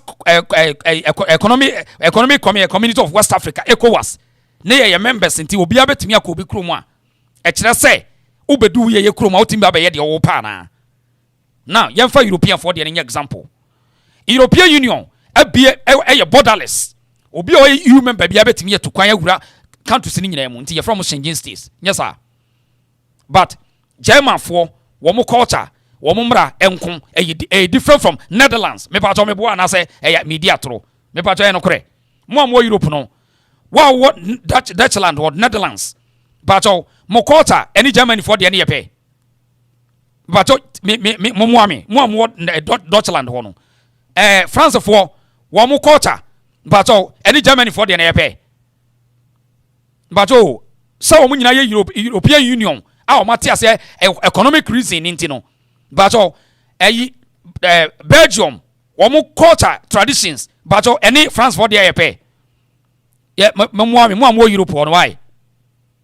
Yes, Aristo say, yeah, was saying no credit, and no credit, and your pet, Ubia one day. Europe for in a way, the Amwami, Munamoho. Mr. Mwada, but Netherlands ni betimi asore na wakotena Germany na wakokate okwa no akọ parade no say ono woko impose ono no ayi wo a certain area bi na o mate ase ama no say omo ya European Union ntia na o mepene sa you see the me say me Pan African for bi emudi ati kura because wo mo very dangerous for African success sana me kanon omo very dangerous for African success because unim African yetenom we are different people living in the same area. Tio, we are different people which we live in the same area. It is our person build African Community ECOWAS ya and African Union. Say we for passport and move over Ghana and inch say ubedru Ghana ubetimi ubesa wo chire say wo ye wo de na Ghana for ninti any baby ya udru Germany no free France ubetie de Germany for kan udru Amsterdam no free Belgium you will listen to Netherlands for them almost the open obey you can't do what you like. So the reason why African Union ain't mean progressing is say your intentions be say also the NTS eti say mimi ya Ghana ni na me do South Africa pese me kire mo say ye nyina nipa ba kuti de mpebia pese me ye and only the mistake so called bogus and you see educated fools almost some Pan Africans cannot tell the young people say it is not true say your borderless country nintino ubedru yade opebia utimi ye enya no kreda emfa because the entire European for now is successful. Omoye very successful in this economic reasons for borderless countries in Intino. Because they respect each other. They respect each other's culture and traditions and their laws. So Emre Germany different from the Emre France. Amsterdam formra different from the Germany. Ultimin kase me a German citizen me do Amsterdam me the Dutch for you German for culture enko impose and asa me the cause ya de bia German for no empreso omon prema da you will have to succumb to their laws on the land but we European member on the Africa for yenko no yentimi nkoda because yentiase it is okonya tibo nkoso rental press no a they pretend say na ye nyina ya Africa na ECOWAS no obi abetimi abantu eno asem ne yeka we are saying say enipa no oba no oye ya educated wonim set ne limit say me betenem me ma no mo mepre ubetimi aba be ye obi say you can't fight them say wo no mo bepre baby and to say yeah your educated fools who are they can't even distinguish these lines. No mutona and some tantai. Papa no was say we Igbo for hwan no. What so what na Ghana no? Ache no when they we citizen no nkyere say ubetimi build a kingdom and I say a community now was a community of separation say my build a community for my own people. It is not nowhere that you can do that. Na brofo no a papa we no akwa we eze yi kan ye no tibon koso Ghana for media for bebre na ntiase ono ananimu asam say magia asase 50 acres na me de be kekere kuro eye village eye brofo no waka ye kuro na me wia me twansase ni bi di ama Igbofo na ma organize Igbofo nyina na me de wo nyina aba ni yaduadua ye enua ye wei yaduane ye bibia eye separation. They are separating themselves from the Ghanaian community. Now, they will make sure say they will elect an Igbo president in Nigeria. This is a very dangerous statement. And this intent, I shall say 2012, and they are working on it. So that is why or making sure say or paradino or then home to tumpening for or making sure say Ghana will take you over. And untina ye can be muntiase what take over our Ghana from penifone people adwenim. But today the future ni we the young people we are not like in penifone sao there be and into mo hye wo no. So dia me pese enu anom ntiase ne se opani no eze chukedu no obetimi atena Ghana ye bibia bi obeware Ghana for train no krobia mfa ho. But the ade na pie free na no ye ensaka no e kire wo se one day, obe take over. Never done in Tokwa to say the ABC was Israel and Palestinian. ABC war Ukraine, Russia. Because the intent, no, everyone be say why you need ya. The intent, everyone say why you need ya. So one day, ombe sorry Eden Tokwa etem say means so higher media. nanso ho nya ne dia oye dey obesoja o mehwe nkwam. And this is a big challenge. Enti my way adia wo ye no me ka kire mo say there's another guy your friend no Mazi Kanu wono ni soni Mazi Kanu in the same Igbo for and wo pushi a separatist organization you from Biafra. Now why trying Nigeria and work. So that is a reason why akwa we no so your friend no eze komini no wono so parody no say or ye Igbo king only any bloodline because sanka ye kenka Igbo for king no na ade na on sorry ma bonten na ye nuanum Ghana for no ntiase ye nya sa so called hwanimu hospitality ye nyai hwade wa hase papa yi o sini sub kings no ni so called sub chiefs ono sisi enkofo a ehye na se no wo de hwade o certificates odomo money o say we the palace of Eze Ingo Hwan Igbo Ghana Republic of Ghana. So me busa mo say certificate ono na aye and na waye we no ono hwan na man say audacity to use sa Republic of Ghana no say tio ye mpani fo ne de mo forget wo mo me de mo forget wo mo certificate wo ye no ono na eye na ade o na Republic of Ghana no esemu say ye dey Ghana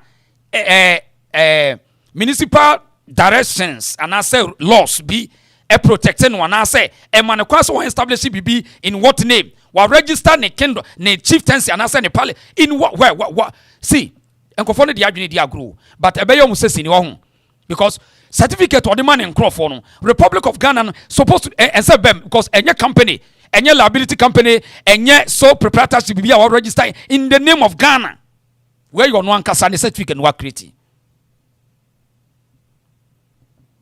Yen you no say ye kan o monte ase no omomra no makire mu say we no what yen what Republic of Ghana no we wan pede wa say sa Republic of Ghana no ne certificate na wa ye no certificate of kinship as the Igbo Eze Igbo no we Republic of Ghana no pede wa say because enye registered in any Ghana institution bi emu oni satumi no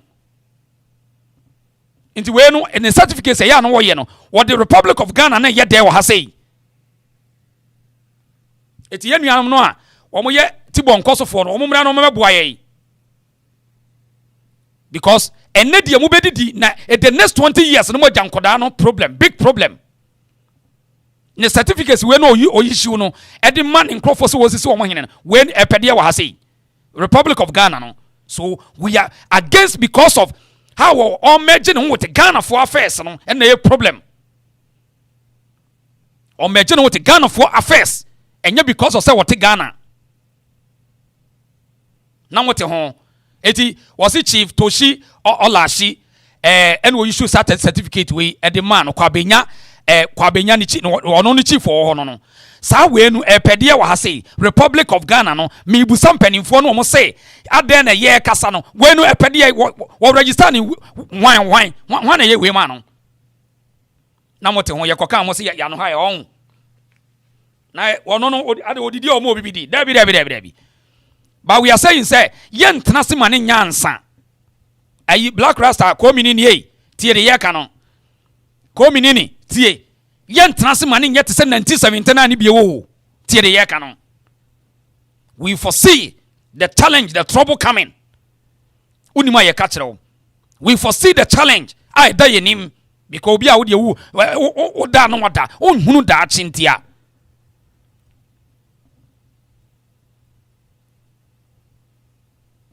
eti enipa no a wono say ono we just a citizen what be Ghana ni ono tini ba bi ono timi issue certificate Republic of Ghana when why the man because no any other jurisdiction now betimi issue certificate without the authorities concern now be or register we say enye say ne wo ye ne say the certificate of kinship really sir eti Ghana for mo ho na ye we nyina wo kro num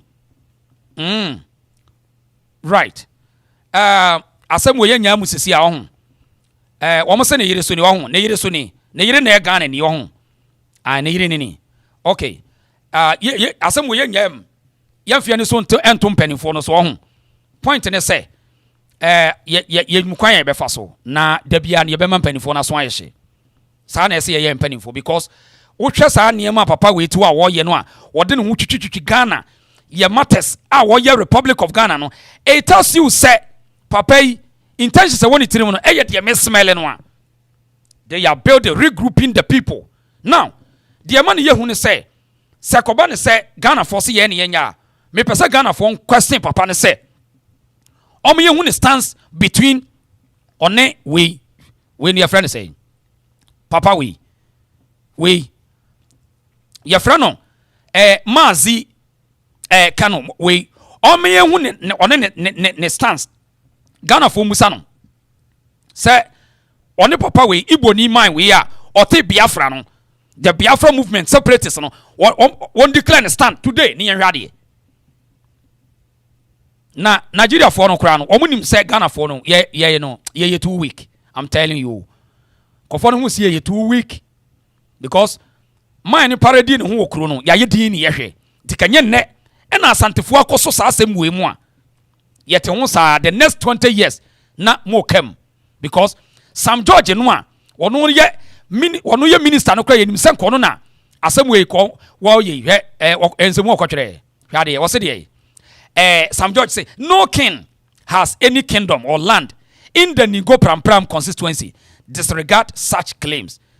The Asian kingdom is welcoming to all who visit, but not none welcome to lay claim to a kingdom here. Sir.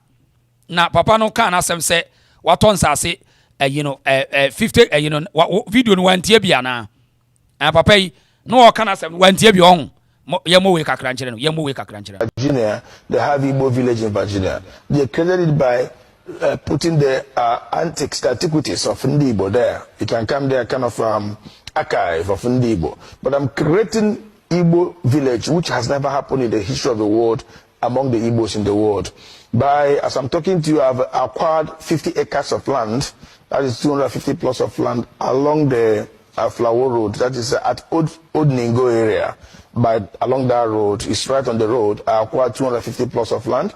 My reason of acquiring this land is to build Igbo village in Ghana. I call it Amandi Igbo in Ghana.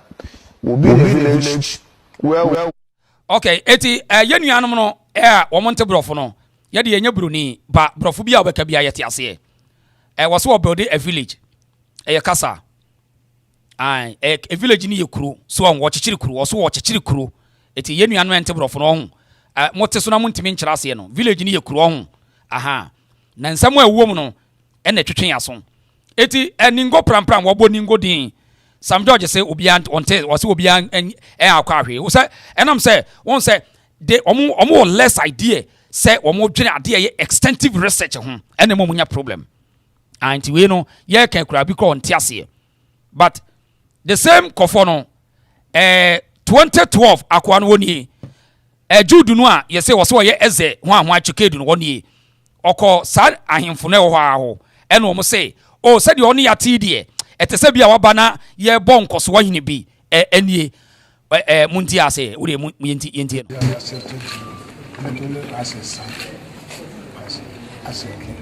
Thank you, sir. They are going to build your family. Your country. Give you a long life. Wisdom, understanding, tolerance.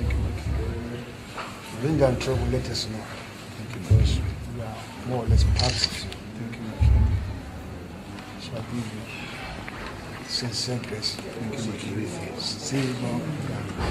This is your home. Enti 2010-2012 ena okosia enknafo nananom yi ena omo ehu se wo ene ye bo abaso na wabeka ye ho fi se makato se enknafo no bebre no omo nananu firi Nigeria bebre so ya asantefo bebre enknafo no bebre ya asantefo ena omo mixe with omo ebra asante edi akon bebre makati hwe ntokwa dodo wa wo esiye no asantefo bebre ekekere ene ka nkran asantefo sojafo bebre ne ka ho enkranfo nanano bebre asantefo emo bia na dawo eti ha sei na menkyere wade ti ha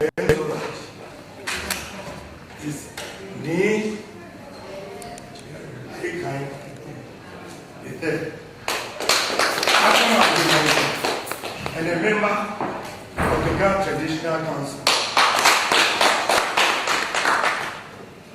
If I should continue, we have me, I take this man. Me, I take Robosaki.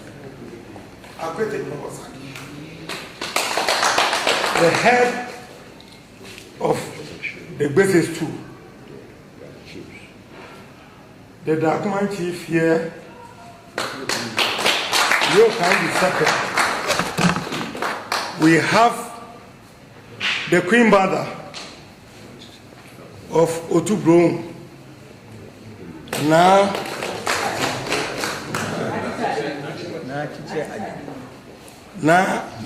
Chiche Ajiman. Okay. Otubron, Himan, what was your friend saying? Na otuche ajiman otubron sa kuro ni nyina no ewase sa kuro ni nyina no ewase ena no kra nanano bi krache kan yebe odi ba kope sa otubro no eye kasa otubroni otubron eye otubroni asantefo ne kotu abrofo anete wo hwe Ghana kuro no ho eya na nanano wa asante na ya no mo mpe chinchina atwa bebre wo mimi ka no kore na akyerem ya nanano mpe chinchina atwa bebre ekuro na tenk eyan kran asase no hwe ebra na asantefo ko di akon no be ma bia nte ba bia wo na be ma bia nte ba bia no be ma bia nte ba bia enti enkranfo no me se won dodo na nananom eya asantefo dodo no a ekuro na wo mubodin no ekuro na wase ewase na ya ne yempes ba bia kese wo yom so ba bia aduru no ayam udi mu yenya empani sem bu ese ko mo kan straight away na kuro no di wo mu huni wura no mo kwaje kuro no eno ano no okoka no modwa eti 2012 2010 no be men eno no mo de ne kire Ghana Traditional Council so me kan ye ho ba wo man ka so wo ye ken onye ken bia ena woni a blood lineage e just waba be kan na woni yete na uye ye nyina ye business asa enkoso wa hene bi onye emoja ehene enti otu bro himan ono so se mutini din no ni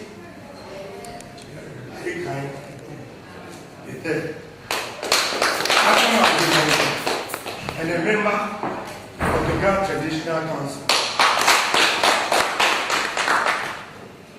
If I should continue, we have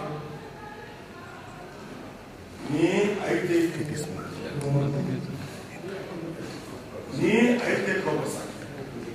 I take Robosaki. The head of the basis 2. The document chief here, you can be second. We have the Queen Mother of Otubron. Now,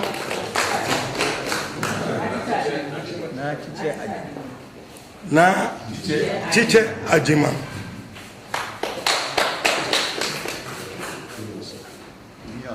We have Niafua as Facha of Dakuma. And then New Okai, a member of the entourage. And a lawyer of Akwete Krobosaki. We have Na Adokali,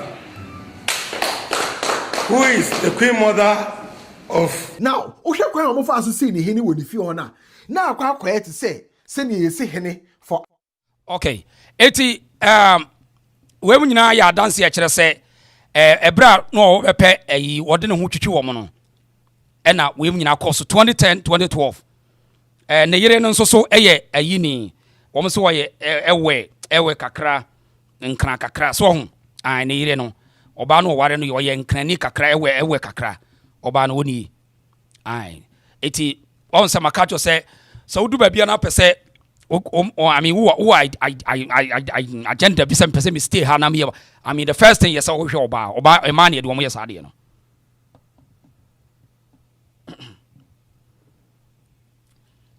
a man, you don't want to now, near no crime sending papa did what a queen, new papa did the queen. I or young Kranika crana, not even so as was I young a yikakra and cry and I feel where I'm going to cry.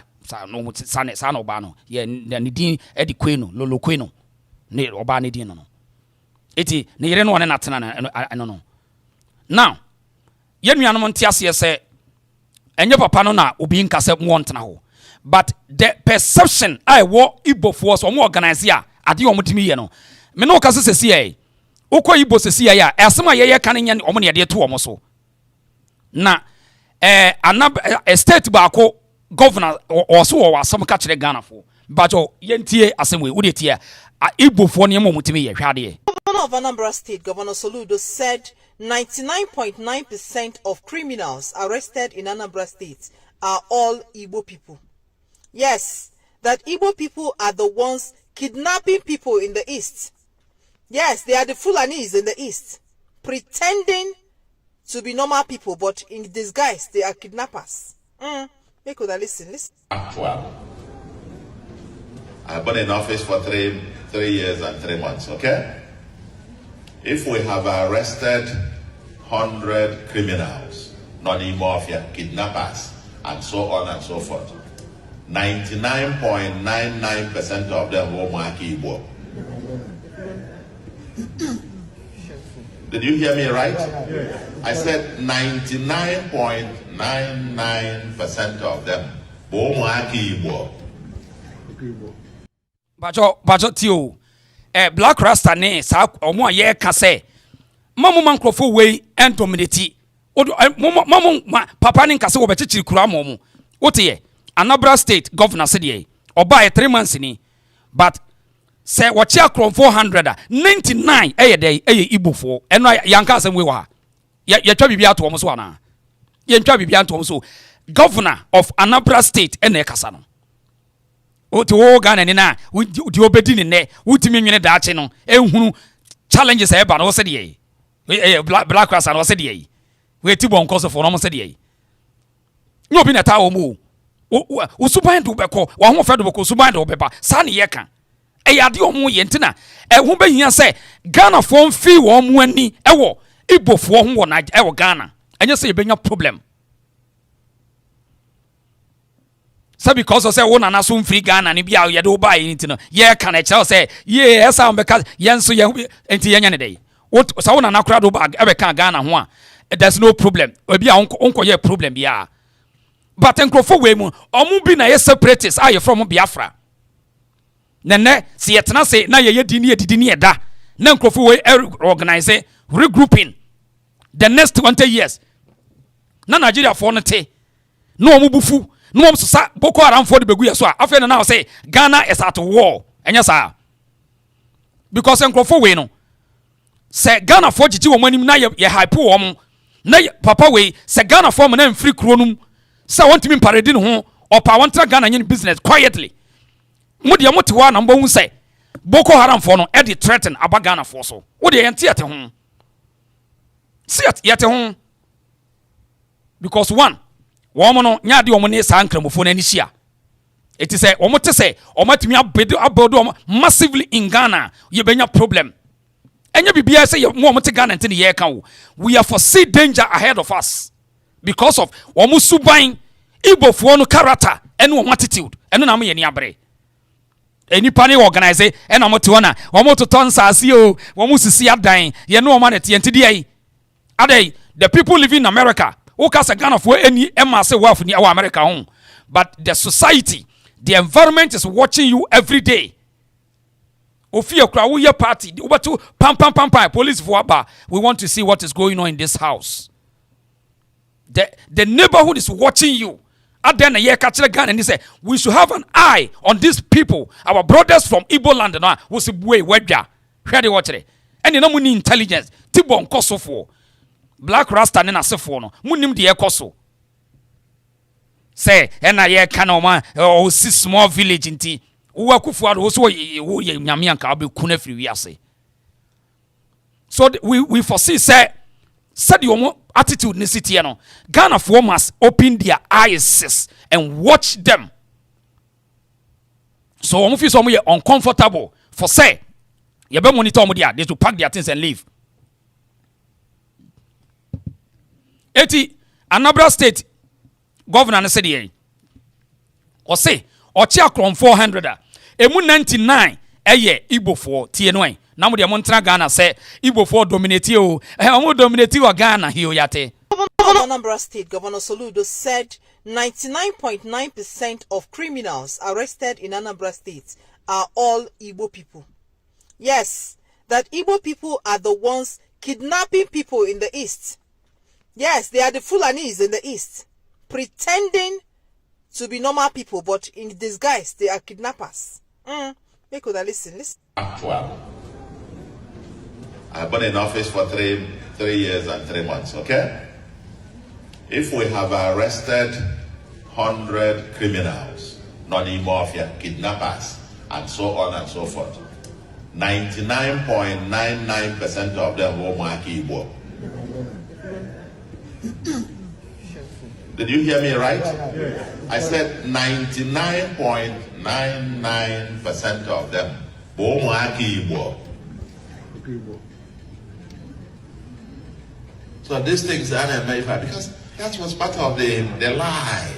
Well, if this is coming from Soludo, an Igbo man, that 99.9% of criminals caught in the east kidnapping people are all Igbos, well, what can I say, right? I believe he's in the right position to say that.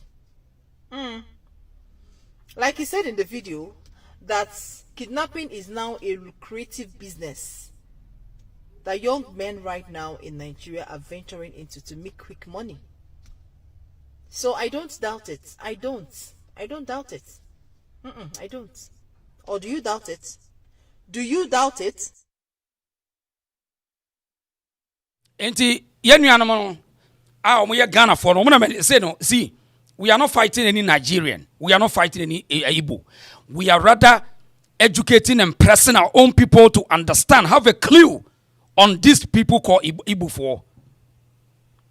Because one track record, one record say what we are seeing one kasa country ni mono very terrible. And they have massaging strategy, and they will massage you. By the time I realize they will overtake you. So they think that they are smarter than you. And see, not because of say you will lead us into na yentimi predicted you betimi see you. Tia some Nigeria for more TikTok no more kafa Ghana for yade. Tia some more kafa Ghana for. Ghana people they not get head. They not get head. Ghana people not get head. They not get head. They not get brain. No Alabama, what's happen? I said fix your light generator republic. Fix your light and stop disturbing Ghanaians. We don't have time for you. Alabama, you know go better for you. Prostitute. Ghana people they not get head. They not get head. Ghana people not get head. They not get head. They not get brain. No Alabama, what's happen? I said fix your light generator republic. Fix your light and stop disturbing Ghanaians. We don't have time for you. Alabama, you know go better for you. Prostitute. Thunder, fire your papa. Hey Ghanaians, make una dey respect Igbo men because without Igbo men, una don't finish. This man, this is Zendi Igbo woman they talk. No be Ghanaian woman go open toto for. No be Ghanaian woman go open toto for this man. To tell una say without Igbo, you are finished. This man go dey Ghana, you know they go anywhere. Una go cry for social media. As now they cry for social media, this is Igbo. If they build what they build, they go. We go beat Ghana, beat Yoruba. Alabama, There is a woman called Nana Agrada. On this television station, instead of news, they will be showcasing their ritualists. Alabama, It's a for some Nigeria for no say Ghana for we no get head. Igbo for no na echere ya niti enya za. Almost we want na echere ya because odwana no kire ne nkrofo say o control your penny for ampa so o control your penny for no ti emrantie ne mabawa wake up today. Mrantie ne mabawa nyam sorry. O control Ghana for penny for won kana ho e no moye din. Omoye din entrase man kokorafo no enkase wo na mo twen wo mo. Wake up, speak out, Ghana for Munkasem, and Penifoni nim the Eba. Woman the Eba. Would you for any 2 penny for Snare? Shady or to watch it already. Every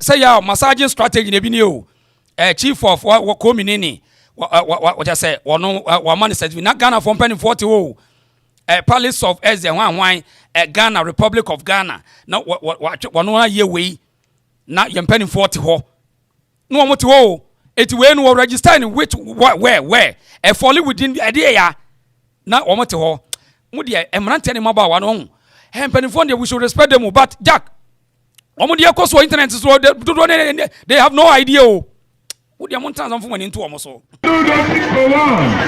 listen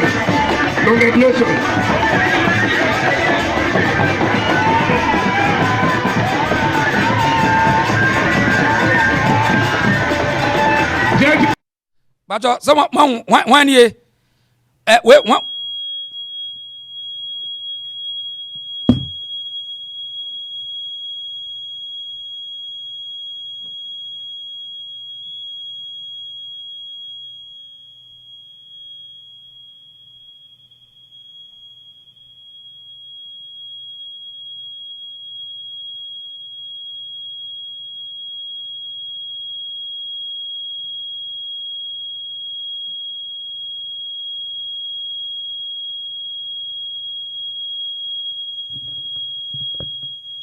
Okay, 1 year where chief imam on.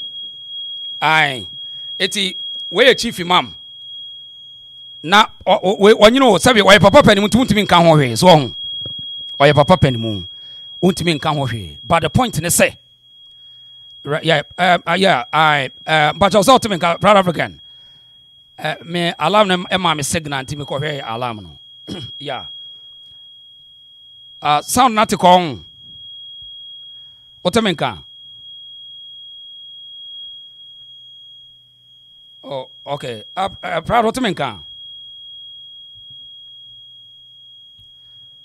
But Otemenka na. Okay, yeah, Marvis Otemenka. Okay. Yentuaso. Marvis Otemenka. Marvin, that's a part. Nana man kwasi years. Eti where chief imam on said o massage Ghana penny for no. Yes. A class, thank you. A class what Temenka, yes. Yentuaso. Eti, one said here, what did Doko say, a massage Ghana from penny for. Eti, oh, dear, said it was here dominating Ghana from penny for an argument. A shocking, a very shocking. Mickey Polo, Reverend Major, I'm not dang. It's where a chief imamu, Yakokre, Oman International, Oman and that. It's Ghana from 2010, a ban on the year. A Juma, why yen Ghana from penny for, so idea, and Kaweti the year can I say. Why ye Juma what the penifona Junet dia grow from 2010 ABC ne and this na our power it will take advantage of that system. Eti chief imam ni wahu. JJ, wherever you are, please report yourself. JJ Communication. Number one, listen. Congratulations.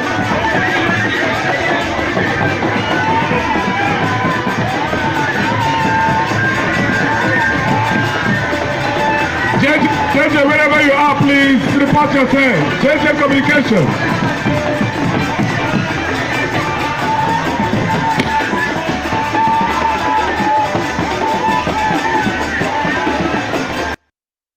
Eti yenu ya namonti aseɛ sɛ mpanimfoɔ no deɛ yɛbu wɔn paa ho. We respect our elders. Yɛbu wɔn. But the point is say ɛnyɛ nneɛma nyinaa na yɛdwen sɛ wɔn mutumi hunu n'akyiri. Because adeɛ a yɛkɛn the next 20 years 30 years na mpanimfoɔ no bebree no wɔn ni ho. Obi te sɛ papa chief imam wanyini ɔno kura na wanyini kyɛ na wɔn afa. Wɔn Gandhi yɛkɔ so wɔn ma de kura yɛkɛn. Oni mo hwee. Oni mo hwee ukobusa kofoɔ ono president kofoɔ wote ba bi dwene ne ho. Oni mo hwee akufuo ado. Eti mamo ntwɛn sɛ mo twɛn mpanimfoɔ no menyɛ saa mistake no. Omo nyina wie the future no enyo mpanimfoɔ ne dia. Dia yɛkɛn the next 30 years na papa yɛ fɛ no Judy a wɔso wɔyɛ di ho anwan na ne nkrɔfoɔ dominate wɔ Accra. Na omo expande. Afei omo nim be sie ni. En na ho na mo be hu sɛ anohye na mu wi a Nigeria for so ni Ghana for benya problem if you say the same Biafra for no a na regrouping reorganizations on benya sika now they will move the entire papa and na wotimi control pen for no say so why dey wo beton enema spare pass waton ne manya sika kama and wo control nipa program bi ase and wakɔ ne yaye enkunya we alomi nkunya we ni ayama no and na waye ye ne mahu na wo dey scam wo mo adwene ne saa. Yeah, funny. Eti Ghana for mnanti and say, Monkasa, the people must speak. We don't need him, period. Or maybe democracy. Senipadu want to say, we don't need this man. It doesn't matter the investment or whatever in any country, especially in America. Say, Obi company bibaho. Neni pane say, ye hiano. Uda una so for trillions of one. The people have spoken. We don't need you. Nestano, ye hiya. As the no Ghana for say we don't need him. And no. Now, only let it be any problem. Your friend Ghana observer. Na papa so be yina no ho. Judy so ba be yina no. Yenti ase na yento aso ase. Our host nation is the Igbo people, the Igbo tribe. I'm not even ruling other Nigeria tribes, just the Igbos. And by the special grace of God, we respect the land. We submit to the authority of the land. I've lived in Ghana for many years. This is my 30 years in Ghana, in and out Ghana. Married a Ghanaian, also a queen mother from her community. And I have no criminal record in Ghana. I'm a genuine businessman. I have no criminal record in Ghana. Married a Ghanaian, also a queen mother from her. Iti ne yire ni lolokwe no. Ne yire ni your friend lolokwe no. Aha nti ne yire ni dabia na I'm married to a Ghanaian. He's a Ghanaian. She's a Ghanaian. We are not saying say you can marry to a Ghanaian. And your wife, you know, any guarantee say you can do anything you want. I mean, I'm so one thing you. I'm so official. What Ghanaian, you know? I'm a Ghanaian. I'm married to a Ghanaian. So what? Now we Ghanaians no quiet. You bet my idea. So married to a Ghanaian does not give you say you can do anything you want. No way. I don't know what you know. Community, and I have no criminal record in Ghana. I'm a genuine businessman. I have no criminal record in Ghana. I work so hard for daily bread. So you go and work so hard for daily bread, not sitting down behind the camera and blogging with fake information and the destruction of people's name. Be careful anywhere you are. Sometimes a lot of people ask me that they always see me most of Ghanaian programs, and some people also tell me they see most Ghanaian kings in Igbo program in Ghana. I tell them these are some of the reasons that Igbos have the diaspora thrown for we to exchange culture is all about promoting African culture. It's not just promoting only Igbo culture, but promoting African culture. In Ghanaian traditional programs I go in there with our culture. There you can see the two cultures blend together. The Ghanaian people also that come to Igbo traditional displaying culture like a yam festival.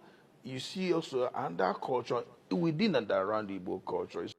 Enti what two are wodwen we e fake we ye nuanom na mo de mo emse mo nim Nigeria for ho hwe also movie mu kra no o ma fake ya proud African wo mo nim fake o they fake till they get it, they make it. Hey, Nigeria for no they can fake anything to you. I'm sure emse Ghana for no bebre nim wo mo ho wo mo fake o as wa jigia dem also wo fake it said the Nigeria movie. Now, you know, bit Nigeria for no. And what cause out? Bro, for no can be called a primary school one kobi. Till the year canon. So, it's faking, also faking life no. Now, Nina said, lady, and the catcher said, your friend, I'm a Ghana observer. And the quite challenging and said, oh, you fake man. Oh, fake it do. And now, obey exposure. Na yentia one, I'm a Ghana observer. Confrontation se cause so ewo sa ni hwehwe anim na wo ye ne nkran ho no ti ha sei. Igbos I'm not a 419er. Igbos are not 419 people. Nigerians are not 419 people. If you are saying that Igbos are 419 people, what is the proof? Let me be real clear here. You are the 419er. You manipulative liar are the 419er. Is it that you can't face me on your own? A coward, so you have to drag in your whole community. Hi everyone, welcome to Ghana Observer, and thank you all so much for stopping by. So this man, who calls himself king, came to Ghana decades ago. He's been here approximately 30 years.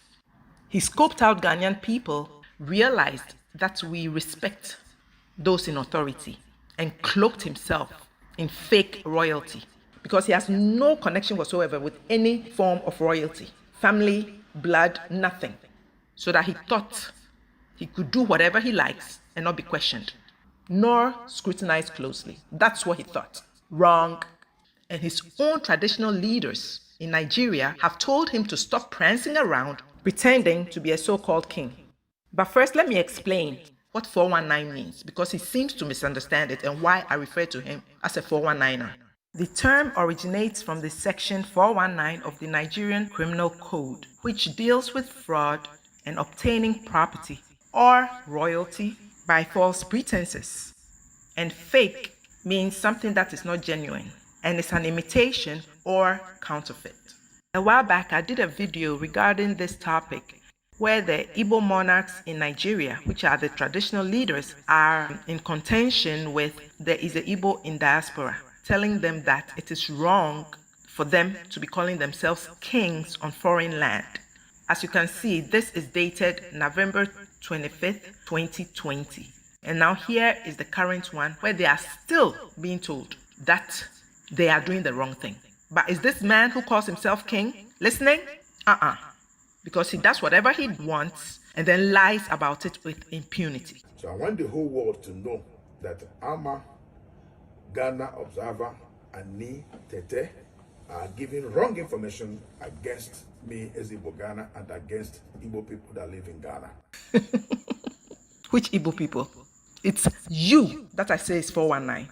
It's you that the whole world is going to find out that you are 419 and fake. You should be facing me instead of dragging your community into it. Are you a coward? As a Igbo outside Igbo land, a threat to Igbo culture and tradition. Aren't the Igbo culture and tradition the very things you claim to want to preserve? So why are you being a threat to those very things?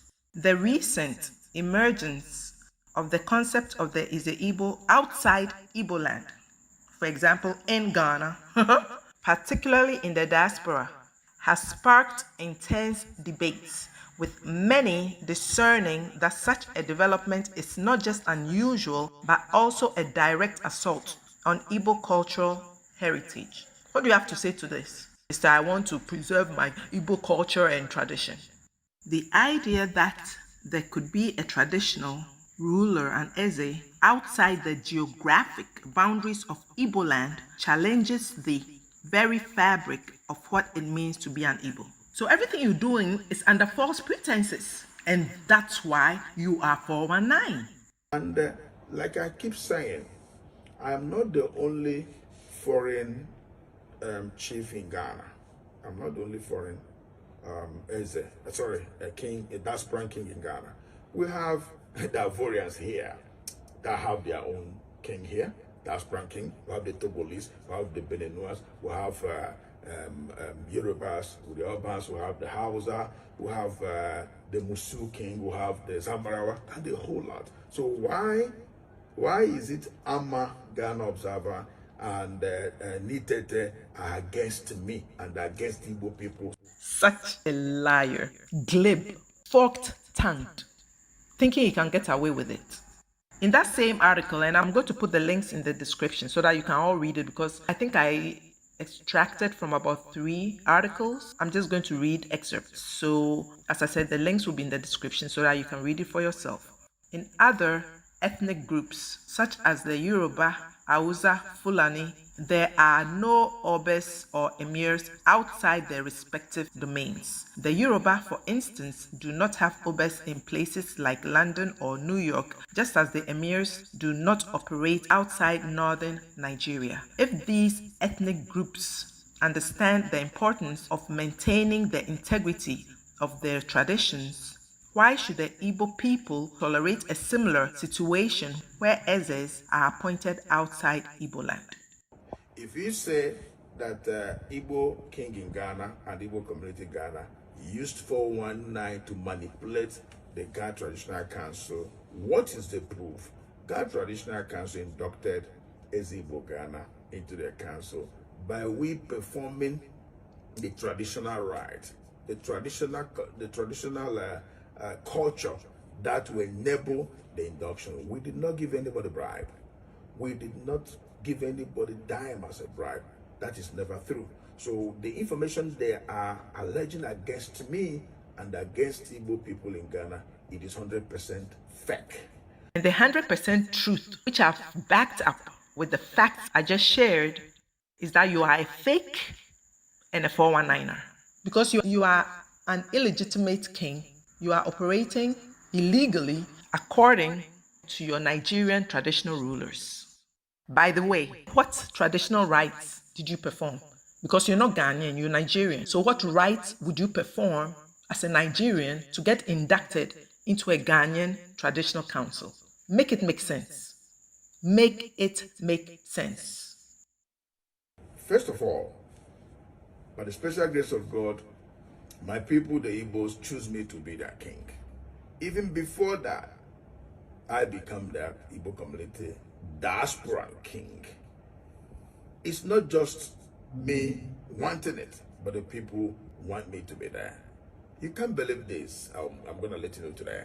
Do you know that an Igbo elders here also rose against me, that he also wanted the same throne, the same Diaspora kingship. And the Igbos here refused for that not to hold.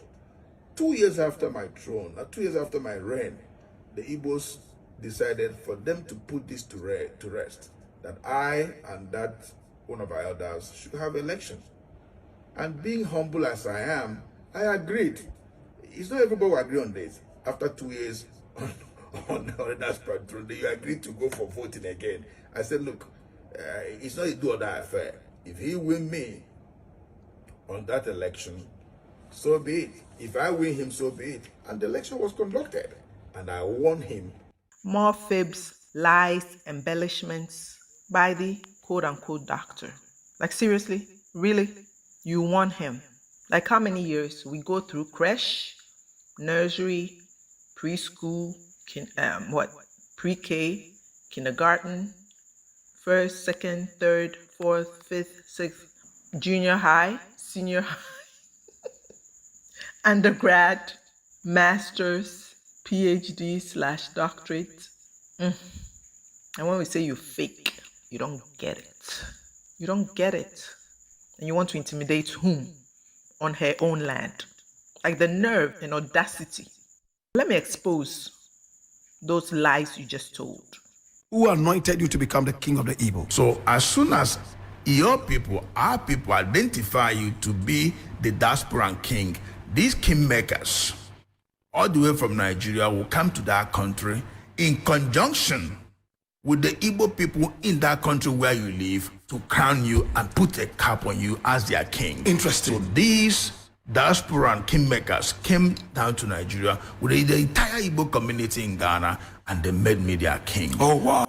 Okay, enti abusiafo afa de mo say onye emoja mu ahiniye ni bia eye abasobode ahiniye ni bi na chinchina achen wanya Ghana fo ni bi nso a ye de ebedie enti no ye gu ye ho anim ase na papa o paredi no ho eye niema what the but me ka say enye because of sa ne nkonwa no a wakoye ye ho yellow ni enti ada bi the agenda no bigger than that. It was no anenu asem say once a black cross say busa no ono ne no de okeka nsem hu no once busa no say na hwan na ye wo ken once say eye wo say onkofo bi free diaspora chi sabro chirefo a o maba o ene e bi a ekuru wo na hwa ene hwa amaye na wo say no ti wo ye ken eye ne nguase na ye be bia phone line no na ye mfa part 2 no so nsi ase ye be bia phone line no 0242073114 na oba Mr. Nobia enye ntintie my why. Hello. Am I on live or something? Yeah, you're live. What's your name? Shirley. Shirley, where are you calling from? Canada. Okay, so what do you have for us? We're listening. Because I thought this was just like your private number, but I just wanted to say something about the Igbo kin. Okay. I just like we living abroad. What can we do to help the Ghanaians back home? So, say that again. You said what can we do for you to do what?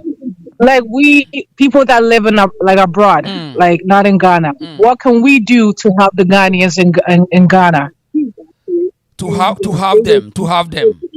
Yeah, how can we help them to like eliminate this? Yeah. Oh, okay. You know?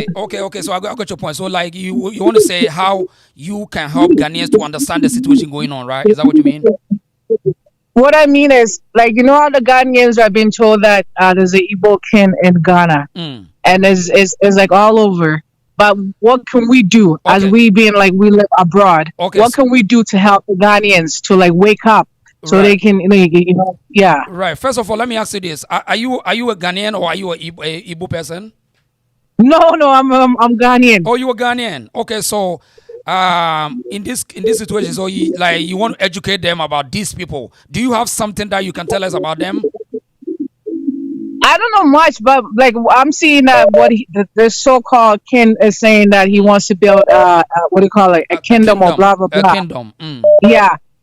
I need the Ghanaians to wake up. Okay. You know what I mean? Yeah, Don't sit back and just talk and just like, oh, we want them out of the country, we want them to come. He's saying that, oh, I'm not building any kingdom, but he's going to do something and try to manipulate them. Because this is how this government, they don't have no, they don't care about their people in Ghana. So I need the Ghanaians to wake up to do something, because this is our land. It doesn't belong to Nigerians or any other person. Okay. So tell me, you live in Canada. Do you have any experiences of these people, these Igbo people? Do you have any experience? Oh, they have no respect for us. They don't have respect for Ghanaians. Really? They're they don't have respect for Ghanaians. I've been saying this over and over and over. Nigerians do not have respect for Ghanaians. So when you say they don't have respect, what exactly do you mean? They okay, this is the example with Nigerians. Oh, Lagos is bigger than Ghana. Ghana is a small country. What do you guys have? I'm looking at them, I'm like, so why are you guys living in our country then? Oh, you guys don't have anything. And then when it comes with the jollof rice, oh, we cook better than you guys. If I were to guess like 3 Ghanaians to tell you about Nigerians, how they are in Canada, you'll be shocked. Really? So even in I have Canada, a brother lives in Malaysia. I have a brother who lives in Malaysia. The same thing. Really? So I'm gonna have him call you. Right. So okay. So you let me call me. But let me ask you this. So right now the reason why we are doing this is to do mass education for the people to understand that it's not just because we hate them or we dislike them. No, we don't hate them. Exactly. Yeah. So we just want the people to be aware that the intentions of this guy claiming to be a king or whatever is something different with the people. And I mean, it's not allowed. It's not allowed for you to do. His agenda is not what any society. Yeah. My thing is you're from a different country. Our culture is completely different from your culture. You want to build a kingdom. Why don't you go to your country and build it? Because the Nigerians are suffering. Right? And why don't you go and build that kingdom and have the hotels, have whatever you want to build there? Why in our land? Why in Ghana? Well, our culture is completely different from you. Like we don't do what you guys do. Yes, there's a little bit similarities with the guns and how the Igbos act, and the same thing with the Yorubas and the Ewes. But that doesn't mean that we're the same as you guys. There's no connection. And I'm told that they want to do a yam festival. Yeah. I mean, that should be done on your land, not in Ghana land. But it seems the guy have taken advantage on our leaders for so long. So it makes for so long. Yeah, it makes for so long. I blame that so-called Muhammad. Like, oh my mind, this guy doesn't have. You know what I observed? I when he was announcing about the kingdom being built in Ghana, I said I think Muhammad wants to sell Ghana to this guy because he already sold it from Harbor, right? He he doesn't care about Ghana. To Burkina Faso. Yeah, he already sold that to Burkina Faso. Yeah. So from 4 years he's done. He doesn't care about Ghanaians. He done his time. What does he care about Ghanaians? And his children, he's going to settle them in different countries for them to stay there. And you have to remember, Muhammad, he doesn't have a power. That is like his men being a president. He doesn't act like it. You know, he doesn't act like a president. I see him as a celebrity president. He always wants to hang around with the celebrities, shake hands, so they can, you know what I mean. This is how he's been. That's right. He's not a leader. I am so sorry that they went back to vote for this guy. And I think the reason why they voted for him is because he had a connection with the so-called Igbo king. The sponsors. I mean, the sponsors. Right? And they sponsor him to come back because they know he's cheap. He's easy to manipulate as a president. Right? And his people has been given money for not to say anything. Because you would think a foreigner comes to your country and say, I want to build a kingdom. But so-called NDC, none of them said nothing. So most of these Ghanaians also doing this comparison, saying that even in Canada, you can get some Ghanaians living there as Ashanti chiefs or whatever, blah, blah, blah. They do have that. So what is the difference? What is the difference? How are you going to convince them? I mean, you live as an Ashanti king. Doesn't mean the Canadian government is going to give you a land to go and build a kingdom. That is a no-no. This is the Canadian land. This is not Ghana land.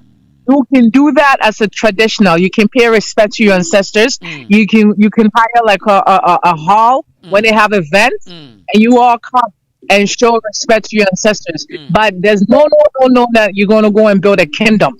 That will never be allowed on Canadian land. You can never do that. Okay. They are never going to allow you because this is somebody's land. And for example, too, if you're going to do libation and all of that, how are the ancestors going to hear you? You're not on your land to pour libation. You know what you mean? You can't. Right. I understand you. So let me ask you this. So do you foresee something bigger than what they are telling us, or do you foresee something bigger than what we are saying, that it will going to create some problems for us in the future? Did you foresee something I'm seeing in a couple of years, if they don't run these people out of the country, they're going to take over. Really? Because this is something about Nigerians. They're bullies. They like to bully people. They like to take people's kindness for weakness. You know what I mean? When you come to your house and you give them proper place to eat, proper place to stay, they think you're a fool. They start observing you to see how you move and how you do things. Once they get your weak point, they bring in your people. This is how Nigerians are.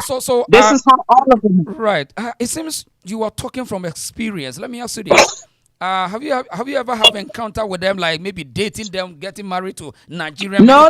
I'm just no. I'm very you are talking from experience of having some, feelings and experience from these guys. I'm very observant person. I observe people from all the African countries. You're like the only one that everybody talk about. Okay. And I'm very observant. I've been around them. I met some good ones that but even though they're good, they still have this hatred for Ghana. They don't like Ghanaians. Yeah. I don't know why. You're right. They really, really hate Ghanaians. Even the good ones, they will say something good about Ghana, and then they'll switch and start pulling Ghana down. Whoa. And there's always, Ghana is not big now. Ghana is a small country now. Where Lagos is bigger than Ghana. This is how they are. Whoa. So this is how Nigerians you support the majority of Ghana that which they are saying Nigeria must go, Igbos must leave. They have to leave. I've been saying this for years. Whoa. I see, like, I'm a person that see far, and I seen it, and I've been saying it that they have. When I heard that this guy wanted to build a kingdom, I didn't have peace of mind. I've been praying, and I've been asking God. I've been asking the ancestors to wake up. Yes. I'm not there. I've been living here my whole life, but I love my country. Right. I love my country. And what I'm seeing is the Nigerians are taking over. Come on, we have different foreigners living in country. Who are we pointing fingers to? It's always Nigerians. In Malaysia, they don't want them. In the Philippines, they don't want them. Anywhere they go, they have bad name. Because they took Ghanaians' kindness as weakness because we're too welcoming. We're very hostile. Like we welcome foreigners and give them more respect than our own people. And that's another problem with Ghanaians. We need to learn how to respect one another and stop giving energy to outside. Yesterday, one of our ladies called me and she was having a heated argument with me that you don't know these Nigerians. It's like, especially the Igbos, their men are so good and caring, and they take good care of us more than you our own men. She's an idiot. She's a stupid woman. Oh, really? So you disagree that Nigerian men, especially the Igbo guys, takes good care of you ladies? I would never. Even my daddy warned me to not date a Nigerian. My daddy doesn't even have to say that to me. I know Nigerians don't have respect for Ghanaians. They don't have respect for Ghanaians. So if you want to date any African, so you disagree with your fellow lady that was fighting against me? I do. You got some Ghanaian women are not very observant. You know what I mean? They're not very observant. Is what the guy could give them, and that's all they care for. I remember once upon a time, a Nigerian guy said, "Oh, you Ghanaian girls are very, very cheap because I heard it so. Yeah, we can just come and just show our fancy cars, and you just believe us." Whoa. And I lost it. I had to close my mouth and just walk off. So shameful. Because he's just basically saying that Ugandan girls are cheap. They are cheap. Yeah, they keep saying that all the time. Ghanaian girls are cheap. Ghanaian girls are blah blah blah. But anyway, that's their opinion. But that's your opinion. Yeah. So okay. So now we are starting this conversation, this education. So what I will entreat you to do is anywhere you see Ghanaians talking about this, you share your opinions and your suggestions to them. Okay. And then yes, let's all come together to expose their intent. Really, so that it will reach the people that they don't know anything about these people. Let us do our best to educate the people. Okay. There was, I don't know if you heard, there was a Ghanaian lady that was killed in Abuja. Yeah, at the embassy. I saw the news. Yeah, I saw the news yesterday.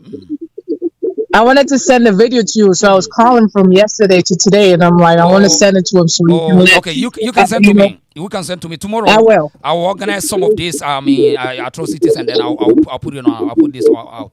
So you send your video to me, okay?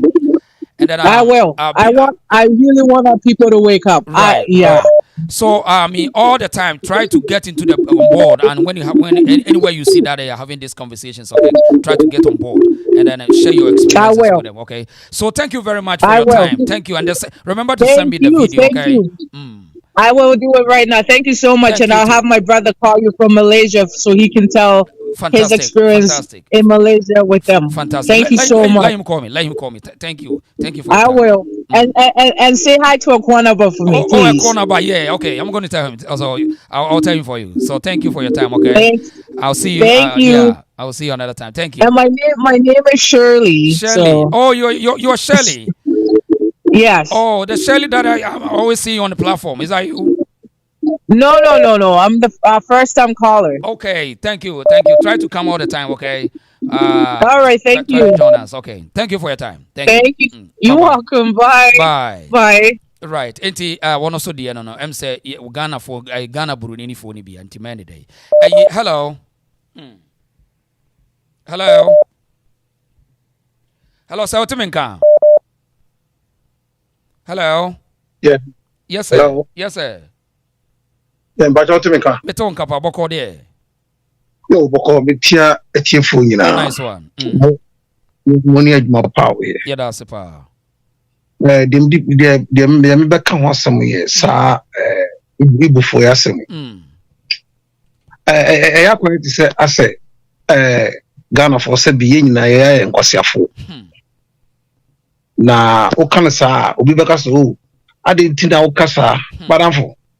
Sabi kama kra owu ne ma agunwuram on tena ho no ma pataku emedi ni mato ne da never in the same nipa bit is a Ghana for etena ho no obi si ono ye ibuni eni no ba Ghana no Ghana ho no ma wa ba no ba chichire ni kuro within Ghana no the gate ato ano na se ahemfo any mpanyimfo bi ti say imam president no mo ne ahemfo awo ehun say enfuso ho a your program asiedu nketia na to ahwede wode asoso no say Congo soldier asiedu nketia wona to ahwe no si wono eno na be kire wo say enye ngwanwa sa brofutum be di abibifo so abibifo strategy ni ya cho na sa wo bibini na wo ka bibifo asemo a obi be fi se dia first who betray a before we bibini na who betray before Jimmy ya che enya safo kaka omo ba before mu a omo yeso mo sore tia anema enye no wo mo ankofo sore tia wo ene ebi na ye hunu na de meka nyina ne say Nigeria for Ghana for some daw okay so we Ghana ni ba na say wo Jimmy na say wo so ne Nigeria ni ba ko wo enfo bia ho but in America say Ghana ni ba Nigeria ni ba ma beka so opel say because of say wo bibia wo ye no wa obenya bibia firi ho and this how they madam forget it or do try the time now maybe so call the baby na the mum say Saturday we ekoso now because ene embrante ne maba Ghana no woman ye densene woman nananom mo sisi no enti no mu say sa adwumadi we nya ade betima koso na me ka sama kire enkrafo asama thinking na baje sa asase we and o say oh me chichire school bi na aboa Ghana fo ma enyina enkrafo ahemfo beka say gashipon gamanoni just enkrasase enkrafo dia so to umusa nkrofo nya twumfo ahemfo e omgun kran a e be kire o otan ne tan hu na omo wo masantefo keke bibia ekosu bia because of say ahenie baako a e fe na Asante Kingdom enuti na enema fun we nu nyina ekoso na nka me hwese ka akoi ko ma na fifa so na nka de kokumase ya ntimi anya hwe a na nka ne Ghana fo nka mo ka na nka area kan no to because eyen kwasiasam say oban ti say Ghana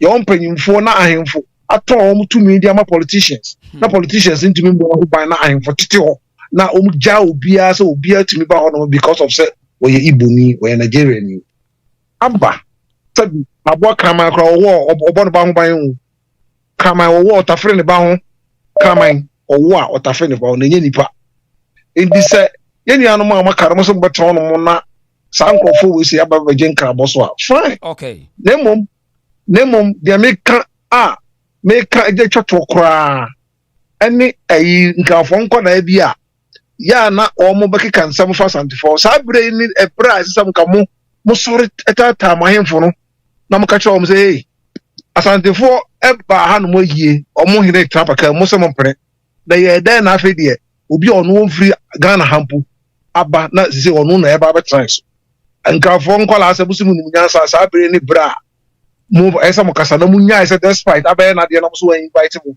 na mo na mo bofu am kasa we don't know see ko buso kam name Asanteman ya no say kutu say ba medase ano de nti yenu ano so ayi no me person me ba hello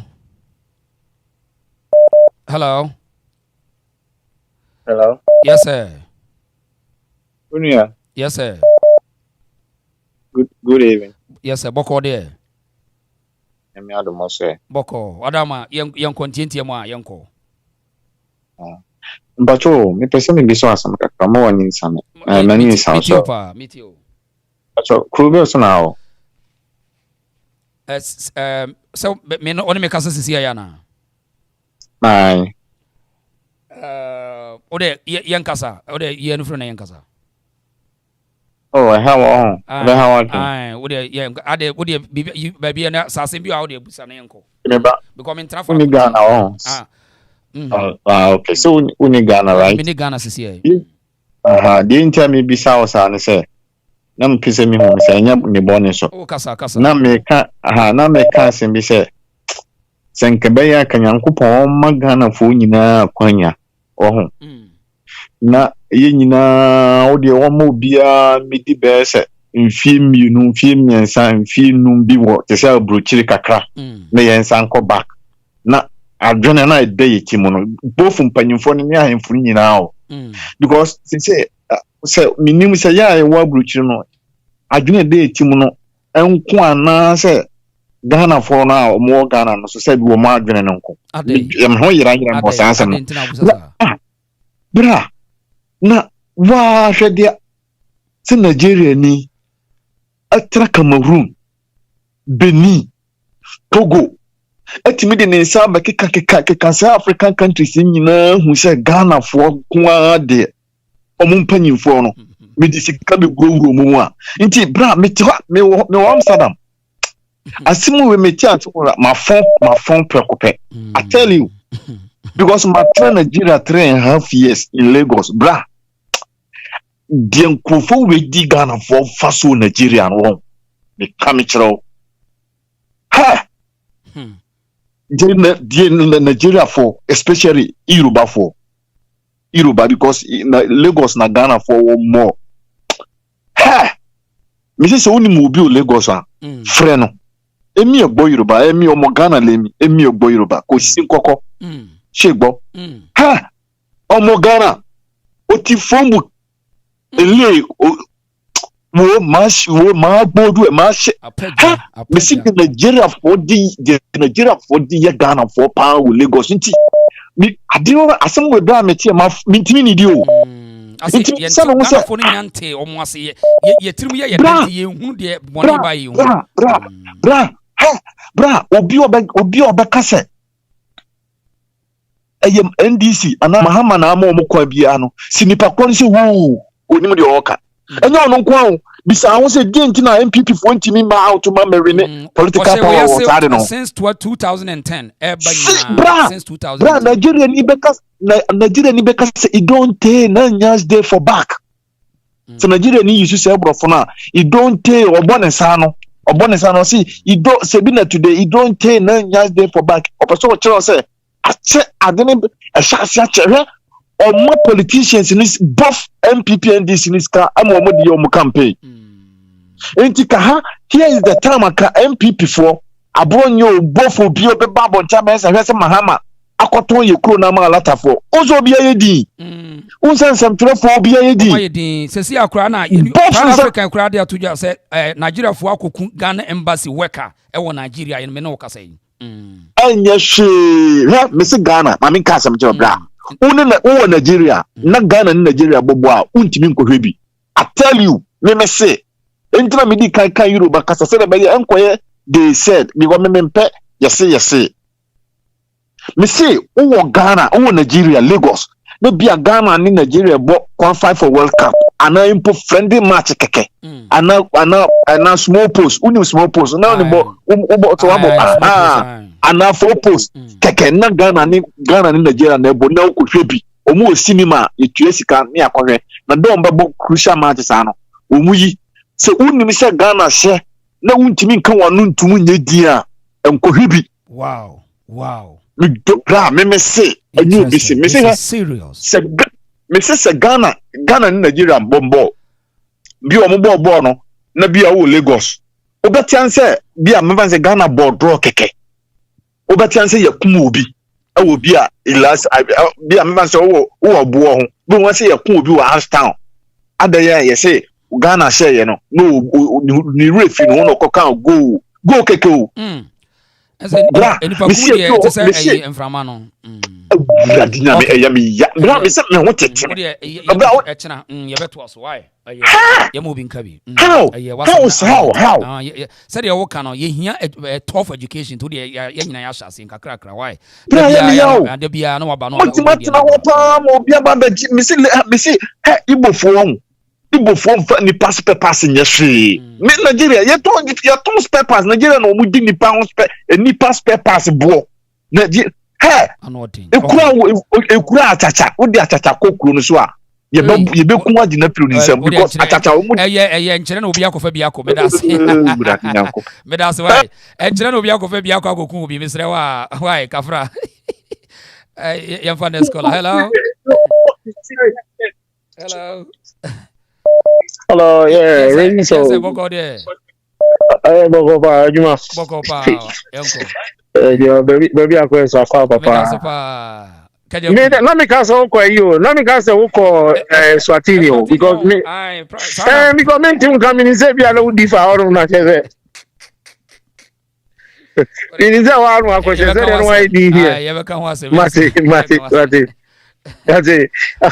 yeah I as me the abano the nyina we the was say nyina the youth no when is we this say yes we be you crowd youth o understand yes sir okay babu we ya but the nyam pay boti what is happening now me who say oh say adia ya yenya yan crop for ye media now almost defend this idea not just akwa no what me awura media no ma media no be scared last 10 years no dey argument no 10 years no dey argument wa obi a dia no we me nwanwa Sadiq Adam sorry na da bia na na me nyansa dia be program be o si nyansa po oboa Sadiq Adam who penipa media ni ani hu pa was so no Ghana Sadiq Adam because why you say pretend bia hu wi ase pretenders are very yes omo pretend me say Sadiq Adam ni hu esi obi a oye no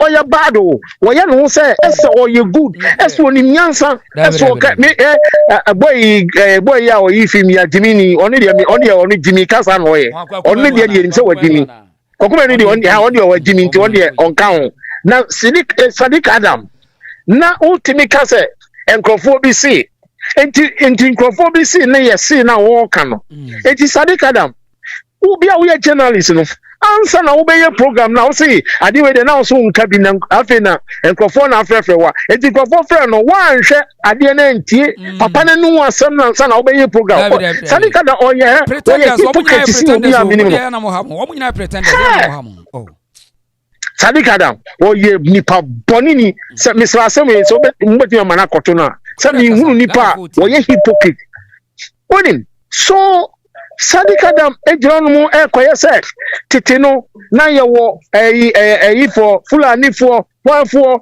ebebesi Paris wa Accra sata mu no onhwe sa yi ano sata ne obuko haram ho debi no ni Boko Haram o wiase se yo Boko Haram Nigeria group efa omo fighting if in Nigeria for na nkasa kra catch Ghana for say hey adie na kwa ne ye no someone here. Ade e be kwakwa abrem no ye nyini yo because any young crown pony ye hu crown ye de yasim e wo Ghana ho nti no media massive nyina ne say I was say you to know where the young can china min kasapi I was say you to know sorry now ye see one cause because Ghana mpanyimfo no the my cake said the okay no the ombedia won here omo but omo nwini nchirima ho so enti ye time media ye nuru ho enso ye bedwene ye ma ye so awo omo no ene omo ba. Okay. Ajamida say ye mo bin kabi. Media yeah mo bin sun kabi media for no. Woman am pese dey ani si omo so. Na Captain Smart. Kwa mi tua kase pa ye won wo wi Captain Smart no kata ye say. Nya Captain Smart no kata ye say ono Ghana first. No ye na nkoma yi na Ghana na media me do Ghana. O do Ghana. Ajamida say ye mo bin kabi. Na the last one mekani hostinadoye. Hostinadoye. Wo ye hostinadoye ye pay for everybody ya wo Ajaba mi nyabotre na so me ha gele. Hostinadoye ye pay for. Abotre why moving kabi. Hostinadoye on ne yiri ne ye kwa na de se no gina ho. Me da say. Anyway, o de mami nya Robin kabi. Hello. Hello. Hello. Yeah, the reason. Yes, sir. Bokopa. Wadama yenko ye mami ntiwa. In the boss watch nothing. We the first program now in better me education can say program so far Igbo for no. Yanko 2 minutes yanko. Igbo for no. Among for we say the Igbo for no. Ko fu bia ka ko Nigeria ti fi aka na. Wonu say omo na e won say first e for no south for south omo mo soro ho no. Not there's no ha again any Fulani for any ha again. But Igbo for no up to now, that's only Nigeria buying a contact. What's almost about Biafra? Among for we believe say Nigeria and Nagata more state, almost only state when inside Nigeria from Biafra. Our more freedom, a free Nigeria buying from 19 to who, and then nothing. It be 1960 money. I thought Omabina independence, mean no money, a buying a contact. Giddy, almost Oko Nigeria say you are be the president when in am the can. Makan ho asem wa nyina asese. Yeah, oda them put him say because of Biafra anything of them now up to now buying person be down. We separatists, one of the separatists they were in crop for no na akoba ko Finland. Akoba ko Finland friend Simon Neta. Ono so Finland na buy nothing. On the next supply a tour from admission from Finland to Nigeria ho. Ono na ka so na kwa commander. On the next and they the for her. Ama me no can see or try or Finland. I action Finland about action. Because of say peace. Even the Nigeria sit at home and then Igbo for the land and so sit Monday or be shop. For no reason. For no reason behind him.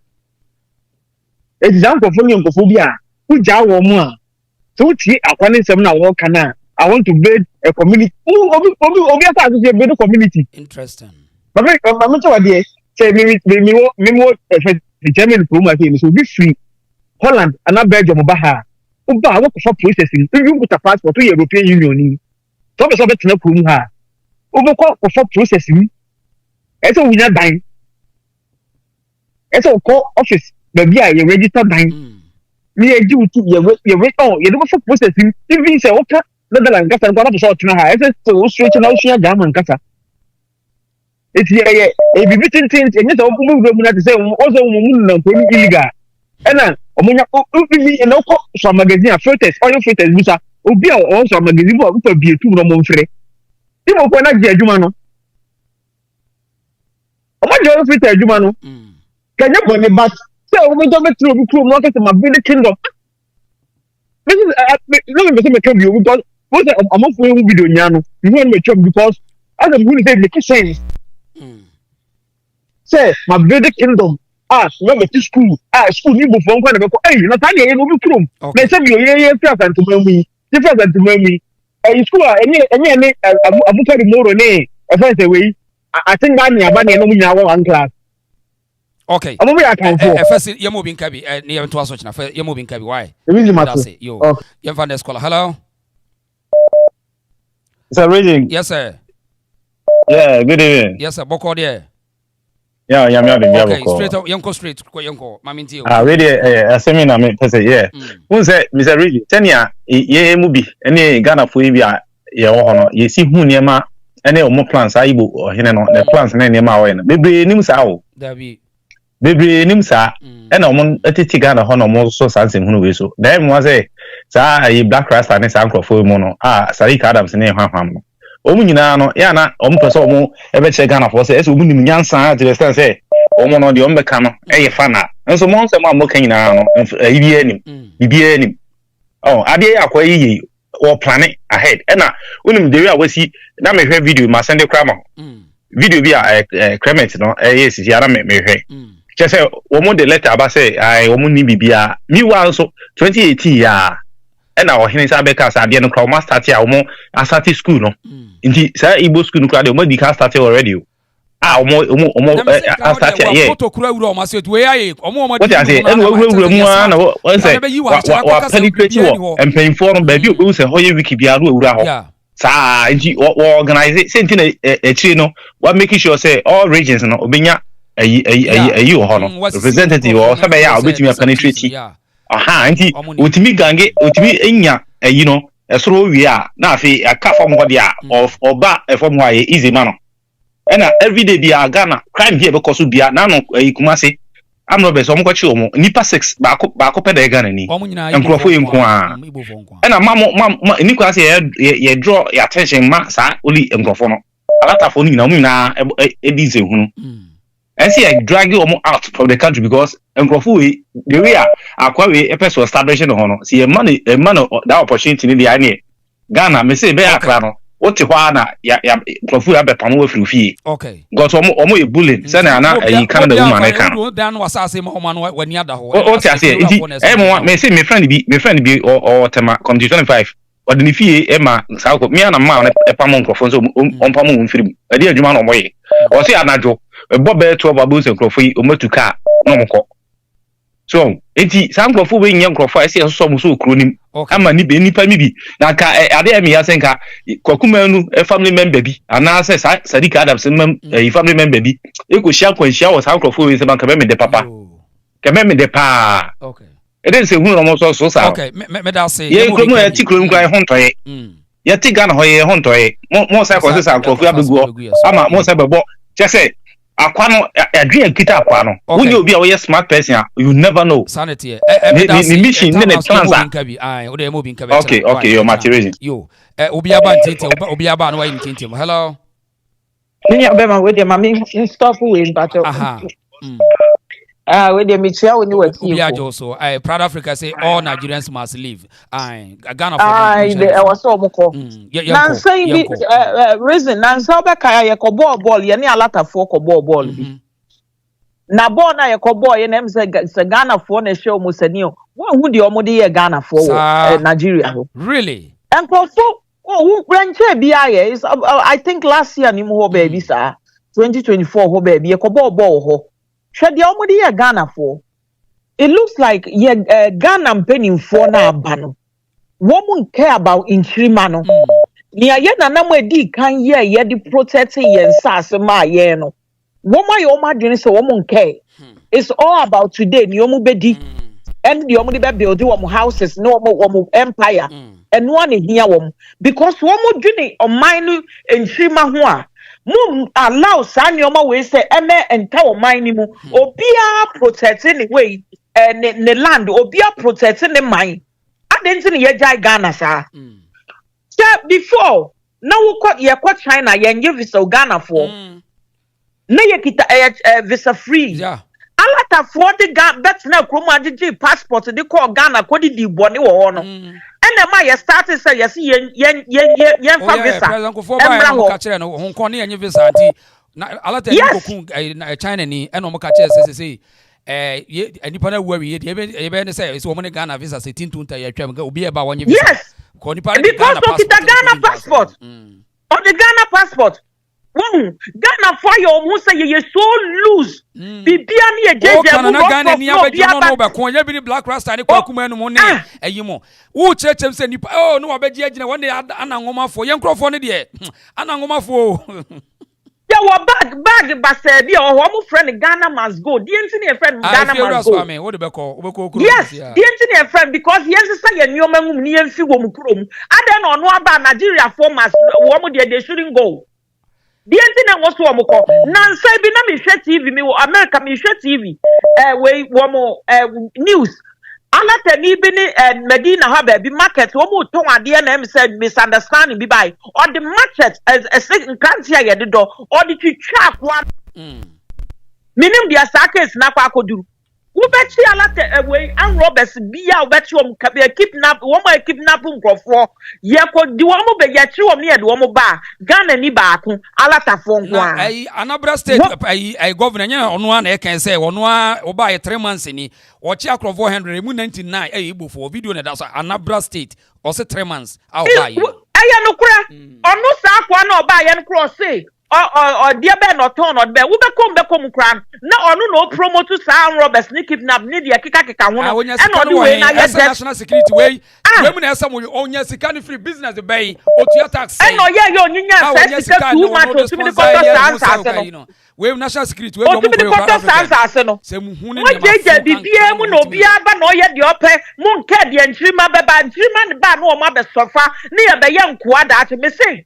Senyamiam patapa ni amom paye within 20 years. Mube unse Ghana ye mind beam. Setanis for meji or mine and Nigeria for beje. Mupa mufan send the bianche. Okay. Say selfish leaders and continue to not to yet the omiyana in 3 months. Sorry, I get demonstration. Petition no the akika kawuna man stop on your way. I'm not a boom penny for who said your moya money in you if by 20 years Ghana yamu dia biemu da. Because take you over. A China for take half of it. Nigeria for take half of it. A dear Ghana for more yama muma in Chima. Okay. And ANAS. ANAS. Me say also would here ya me catch you. When you go dada, you'll be disgraced again. When you be see guasibium, I don't ask yes where we need case. Now we need case is sound the cockle to be. Ye really case as uncle yapi.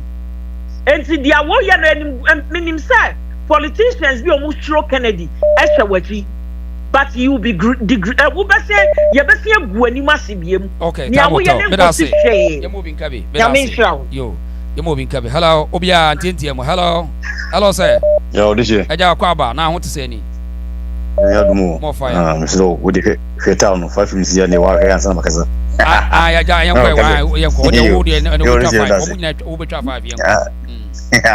yo this year say no I can say Ghana emlantie ne maba wa no say obi jai enuboni no ne yese red na obujo no white tintan no na omema omani ada ho na omahwe omuma ne da ahye a omuma omani na ho mo mfo bani ntu panni bia so because titifo no eduma ho wodi no moja ena gi asase ne to ho wodi ene yese hwe so keke ne bo ho ban it is a wo transi am obi asa be jefru nsam di a na wo sole a wo aboro wo ti ase wo di ane se ye ene ye twisoroku na wo di ase no wasa no nya nsanwe na wo digi no akoda de a e de na Ghana wo mu bika eno na alatafo wo bo no wo se o se Ghana fo ye niti ye nwene obekira me na wo de se na me ra ho se alata ni kan asase mu me ra ho papa because e ya sempa no waka no mo di dia tem complete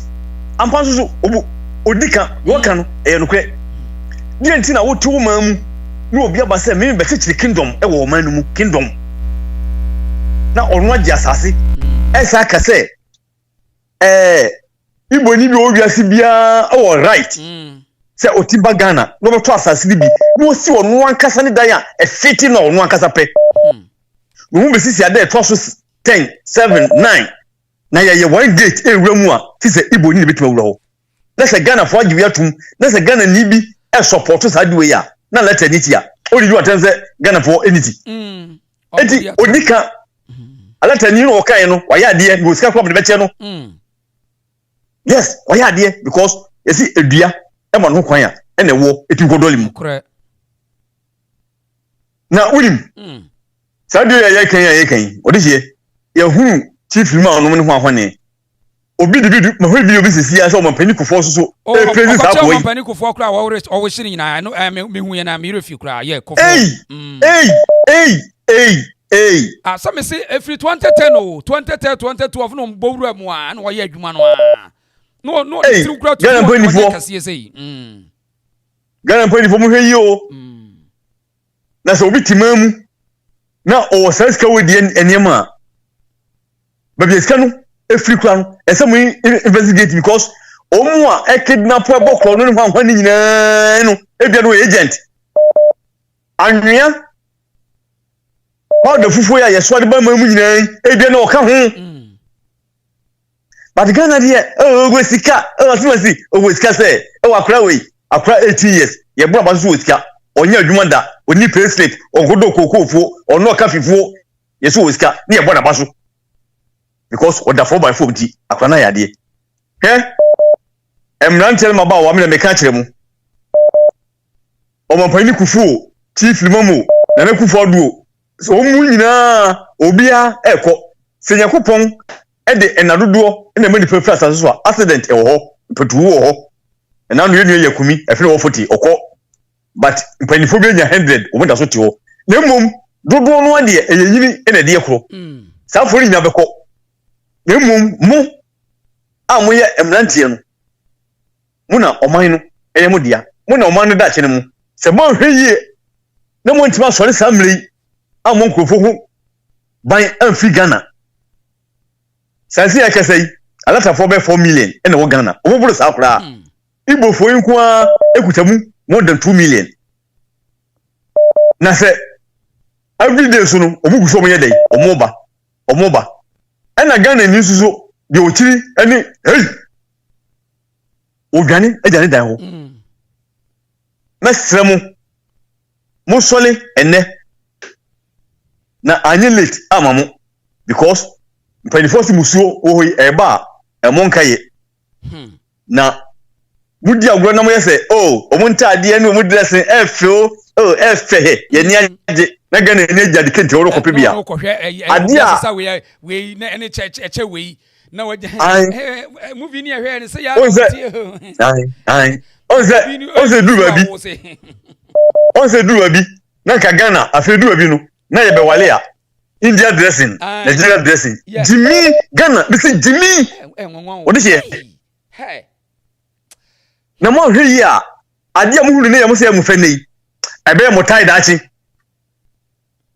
ade am huru na ene mo say efe a na enya wadma ya num a mo die enya sika wa ya nwe hwibiem ade a aye mo fe ne no ebe ya mo tie dachi na de ehu omnie wadwe ye say ya bo hene ya bo hwane efu de onfa hu ukonu yemfa Igbo che atade nso na anama na du Igbo di show ye Ghana ni when you come to smart when you admire when you obia ena woni mu busuani na sachira ohu ni pabi kwa victim o muzamu a won tro kekan kwasa asem na oto akekan say yenya wo mu Ghana formula nche mo sole ese mo pam wo mu a mo pam wo mu because Ghana yente eya he de bia kwanwan da mo se ya da se pa yemfa next caller hello yeah hello Auditor yes sir boko there boko afide se ma boko kakra ai kaja gu wende kaja so yanko hwa onim machin komo na do she meraho hwe America yetia ye nyina ye tisui Democrats become the Republican become the but America territory and kasa pa dia oboa. They don't play national agenda, national security. They don't play. Go and check the quantum of money on your budget on the coho. National security. Go and check. Almost said that for ni pa ho musuya science emo ye aircraft ye machines ye de kwa kun identia. West America majimiana. They are protecting their land. They are protecting their territory. You dare not. Oh, America, you now to America interest, they will assassinate you. they will assassinate you. And he within foreign and domestic. You swear within foreign and domestic. Foreign and domestic. Who American who betray now country cry, they will find a way to eliminate you there. I didn't hear about saying Sikao or this year, Sikao. Sika, you discuss to media, you discuss to software. You discuss to Mokabia, expert almost on school. Ya Tomunina,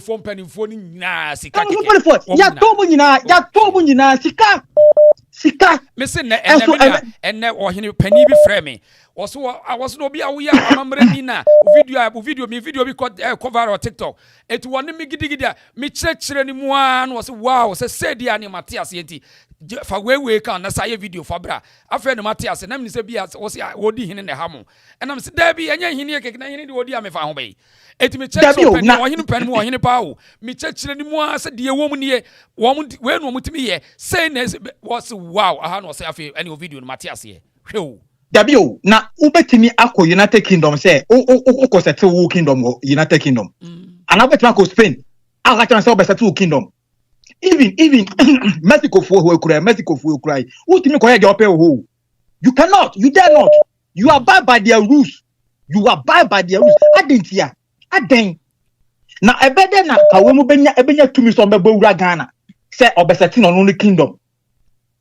Ama ono watos asie Ghana ni ho or hini bi ho watos asie Ghana ni bi ho. Enso ti krom ha. Mo si yeni kim bia o Ghana. Yes, sponsor obi ama ne tena afidie so edi obi a tradition over 400 years Asante Kingdom obi tena ho say there's no king in Ghana. The senior aboa ne kwase nyina na ya wa kanfo a ye support. See dia ko nyina no. Akan people you must we must come together and protect our land. That's right. What the Asantini Atimuni one fantini yenya sase na doso omo kosirem ho omo tanka ho no yes and then na etela na de bia me frɛ wa na so obi ka me say nyenya NDC ni omo ye na yenya no na omo no matopa hwi na omo no sikanti omo di grofo bi echi a ye di Asante ni akanfo ye di Asante eni akanfo atem no yenyi omo ma no mu say yes baby omo ko ye twoma so o de say ye twoma so omo ko. They are the people we should attack. Share any who can yasemo. Jawahia untumi tuni gold. Since neti ko bi ho. Ababi ba also untumi galam say. Ebe no. If you as I say untumi there, am so ofri Sunday is Somalia. Ofri ayi aso ene or this year ene ye wo journalist or tena say ono do your business me pato untumi me pato obubu more. Untumi obubu more. Onya Ghana ni echina ye be wura Onya Ghana ni edisika to wo mo a ye disika or this my tip of be na ye investigation national security issue ba menka eye national security for no adwumafo no omo wo contribution bi omo ye as omo personal yi unse adwuma we omo ye adwuma ku omo ye anti no o contribute to certain years na wa apply ebi a loan na ebi ama bia 2% per na atete free wakatuam or this year enkrofo bi afre me kamu obi ni medical way aso so okoye operation ontimi obi amese o mortgage or tususu na tuatua se obeji loan no da kotua ne rent me no ka se enra achi adwumafo ni bi na gye 1500 ansa na boy en onya ba bi edi ne tiato yesi dg na obodwuma mu ho no sika na nya ban sika o eye workers na sika ana omodia kogu ho no mo like uhia bia na ama obi na watwatua with interest na amodi ya da investment e fi say abanfo ba ye be 3 months ni okay me pa cho di huduma mama me pa cho say ye chana ye be disankomo why me da se pa yo ye from the scholar hello this year Akwaba. Me to so me jo so pa mama na what to say ni. Adunya na yamba na papa. Wasanga. Sagana fo ehu. Sanya we free wo ye ho da ma president kan na. Nchode embe that video bi ebe nchode obi aso. The president boy na no ka de ne fa ye Nigeria nyinti ne papa no ekusin. wo bi be ne papa no mu gwan e kɔ hɔ aka yɛ na asam papa wa ma yɛ hu da fa ya adwene yɛ adwuma wa kyerɛ yɛ no chi da asam bi ba onye na ebusua wo bɔkɔ na yɛ na yɛ wo men na yɛ bɛ yɛ mɔbar akanfo ma yɛ ndwene na yɛ adwene go fom wo ma yɛ ndwene papa binom enyenye nyina binom ibinum wana wo support better show wo support ya show background Mr. Wanya wa kan fu popo akan yi bia wa jirma support pepe bia ne fa eya ha bimpo wo wa batena ha na wa ka bebe wo tena na wa ka mo ai no da kan yi no ya kan yi black rash nature wo ho wada maya nature wo ho wo bia support bia kwa kumenu nature wo ho obi a wa je jim support bia brother Munya we chiri wo hwa asem so ogbogwanda ma ejoma ma no dom so ogbogwana akom wa aka ehudi hwebe be mi fi before mananto amokokodo afase na buko aramfo onkum before mananto ekodo afase na mo cross akwa agriko so buko aramfo ekum na won so gigira boko na ade e wo mo won ho da wo wuro no ma na worokọ ayi wo found that ayi no of ayi water fi wo si aflawa wo nyi bush na worokọ na yen so ye na ye ba fa nti wo ma yan papa ma yan na enda ho na da cha faman enyi ho na wo chira e bas wo we na wa so fa ya mo bro ye o papa wo so la be refi mo to ho na wo dibodo aha nti ye sro ho na wo ma yan ai onu po ho na na worokọ na mmo obi ofinu krom abada orba so they tell the same or better chief. Okay, I know so we just a king. Cheddar kado your chief unpo someone. Oh yeah, ni year do for do your chief. Obi na no baka o say Ghana chief. One no done no se na Igbo king. Okay, Igbo chief no done na no say Igbo king. Nto okay chief no po someone. Ni to do wa be. Okay, brother. Much we said when you pan what in no Central region I had a swim him from the view papa. Ye can swim on the what to do papa. And when you could Casanam Gajan Avente, ye can nay once swap hand and fasten Libya while behind the fine a young son of Apple, which is a man a gun of years or day, ye pede kingdom or Igbo land. Nti epede ke kingdom ti so ya yakode ya kajen sase ya kingdom which no so so young girl onye na ko ni na kwechi ni nyanko pawo okwa okudu owokunu wamba ena na ansa Ghana Airways lady wekun she eraboro tanado was to be free na ade ti akawe nti a watche so kan waka from kwafo watche so kan wa Ninya Ghana food no must Ghana nyi bia wa Nigeria nyi bia kwa adwenya Ghana nyi besie bia wa aka wa Ghana bia kwa adwofo won pedre nti po fi ko fraud na wa besika papa abesa ebo ko wo dem hwinyo young boys bi baje madan wafa was the table tin so computers be 15 nyi petu na wa baje Nigeria nyi wa fund Nigeria nyi Europe benyi na from Kachem na menyina chef fans of from Kachem there mumbo tunkofo na nyipa wo den wo 13 I'm passing by any petals in a water fear when I'm but one from Balance. Make I make a better. No, my balance than for museum, no obiant no matter. Toilet where the waka coat or toilet no walkway. When you got plastic case also a laptop, some puts in also see. You know the men I make a better. Men I make a boy no budget one way you go. No, why yoga? Man can from one seat better. Go from one year you found one go. Okay. I no papa no pitching so okay Ken. It's Ghana for one quadre na wo peskan ko te one pay nyim nyaman. Bye bye. Me da se mame. Ye fa next caller. Hello. Hello. Antoinette say. Odiseba. Mame. Yes, what mo. Na answer. Oh, yentie wan tentiem. Yada wase. Ani adwuma pa wo ye. Woni ekona ba nyina wonua. Namisra mopa. Odiseba San George meka akra. Igbo fo nko ena me beka dia nenso mesan aka. San George wa shada no waba you dey say media ho.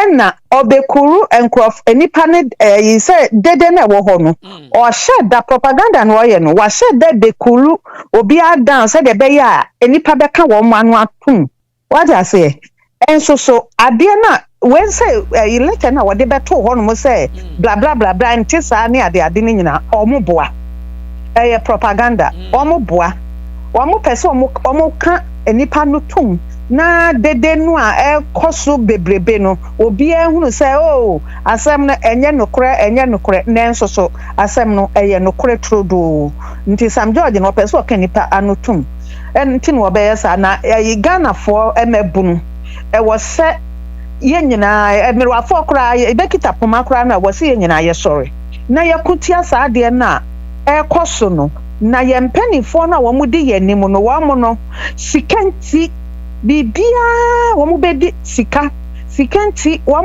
kyerɛ sɛ wɔn nhwɛ baabia ɔman no sɛ ɛbɛbɔ so ɔman no bɛyɛ dɛ ɛmfa wɔn ho because wɔn NNC road so wɔn kɔ enti no yɛn so a yɛba no yɛba bɛhyɛ wɔn anan na yɛma nanan mo nso so wɔn no nso so bɛyɛ dɛ so ahu yɛbɛtena hɔ ama saa nkurɔfoɔ aba bɛkyekyere wɔn kuro ɛwɔ yɛ kurom mesanka bi mɛnura mekan ɛnka ntete no na yɛyɛ susua no yɛ nana no ɔmo kɔ afuo mu a edua bi yɛfɛ na kɔnkɔdeɛ ɔmo se mamo nkwase o mamo nkwase na atete nkronafoɔ ne aba yɛse atete nkronafoɔ aba ɛyɛ weinom saa Igbofoɔ wɔn so mo hu sɛ ɛkurase hɔ no na ɛhɔ yɛ din kakra no makɔtete wɔn sɛ ayi akɔnkɔdeɛ na ɛso aba bi nkɔkɔ na nkɔla yɛse sɛ bi di agɔ enti akoda wokɔ hɔ a ne akye wahye botom ɛyɛ weinom weinom na ɛyɛ saa deɛ no ahu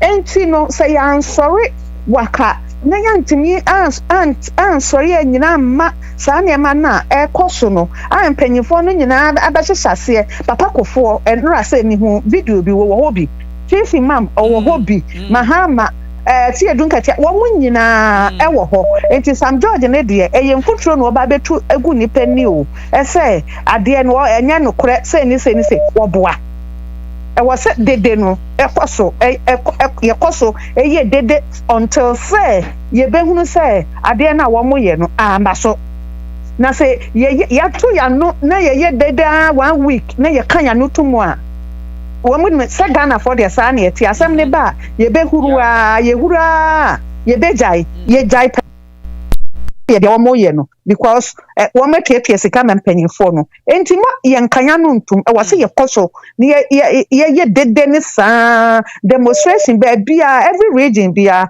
ɛwɔ sɛ yɛyɛ wɔnya nkrafoɔ nko na ɛnyɛ wo ɛnura meka ne the same thing asɛm na aba na ɛnyɛ nkrafoɔ nko na ɛnyɛ wo yɛn nyinaa because Igbofoɔ Ghana wɔn atwa sɛ wɔn wɔ baabi a ɛna wɔn kunkum yɛn ma no a ɛnyɛ nkranman mu nko na wɔn bɛtete yɛn nkɔlaa no baabi a wɔn wɔ nti ɛwɔ sɛ yɛyere yɛn ho na yɛtu wɔn so sa na yɛtu wɔn ase ante saa deɛ yɛbɛhu no ɛnyɛ papa ma yɛn ma ne yɛn ma nananom ɛnyɛ papa ma yɛn koraa nti mi deɛ ɔde hyɛ deɛ mɛka no no nti na the manuals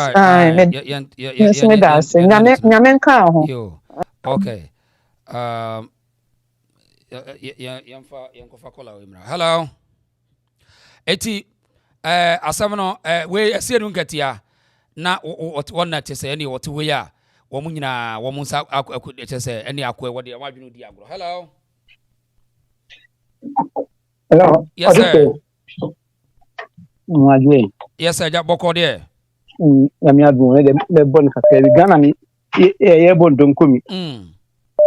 Na hunim. No compete with the Biafra na to so. But strategically no. Some the to to create a lot of affairs, diplomatic issues.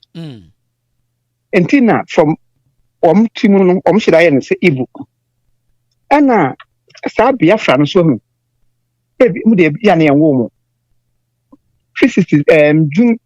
July 6 to 13 January July 6 1987 to 13 January 1970 ekunwe shaase 2.5 years war ipe wuye ne ho no ma na wonim almost flag of you see yes woman. Horizontally red, black and green with yellowish sunrise. Any kura omuli da kanu no any kura na ya original hay ono original ho no. And on you soon 1967. Now once a separatist group at this civil war by millions of Nigerians died. Question in Kuala. Party I said what one now who praise Hitler. And then more year we are see. Now Ghana am informing Arjuna, especially Dormaahene in this for who mutim. So I'm going question I said ye. A baby be able with diplomatic issues because we are giving these people the chance to groom their people. Say the war in the back same day. Bonnie Pia so course war sad and then once in America say and then we book harm for a charge. Forgery. Chrono your friend say internet fraud na as handkerchief. Won't pay you more, Igbo from pay you. Kidnapping, kidnapping, it came to a time na artist. Film artist, so many people in Ghana. Because man money. Here, so do we cross in so no? Enjoy you. I feel never copa, more musa. Can a pa no na over Ghana. Who do Accra be a who fight Kaukuri Junction? Kaukuri Junction, who do what? I do Obuga first cap Kaukuri. When you be a man on this Obi or the second one, you know a second, and I say, baby, I can't say home. The fee set 83. Yeah, Pam Ghana from or we import to these Nigerians a bag Ghana Nigeria for training be. Bakaya German Chancellor. How to say Schmidt, you couldn't and Nema or Ghana. Imagine time, okay, someone. But I'm robbery be a one signal the number to and to be said, see a CFM which I did helicopters namstro. Not car, I'm a car snipping and I'm from. I'm to show me 8.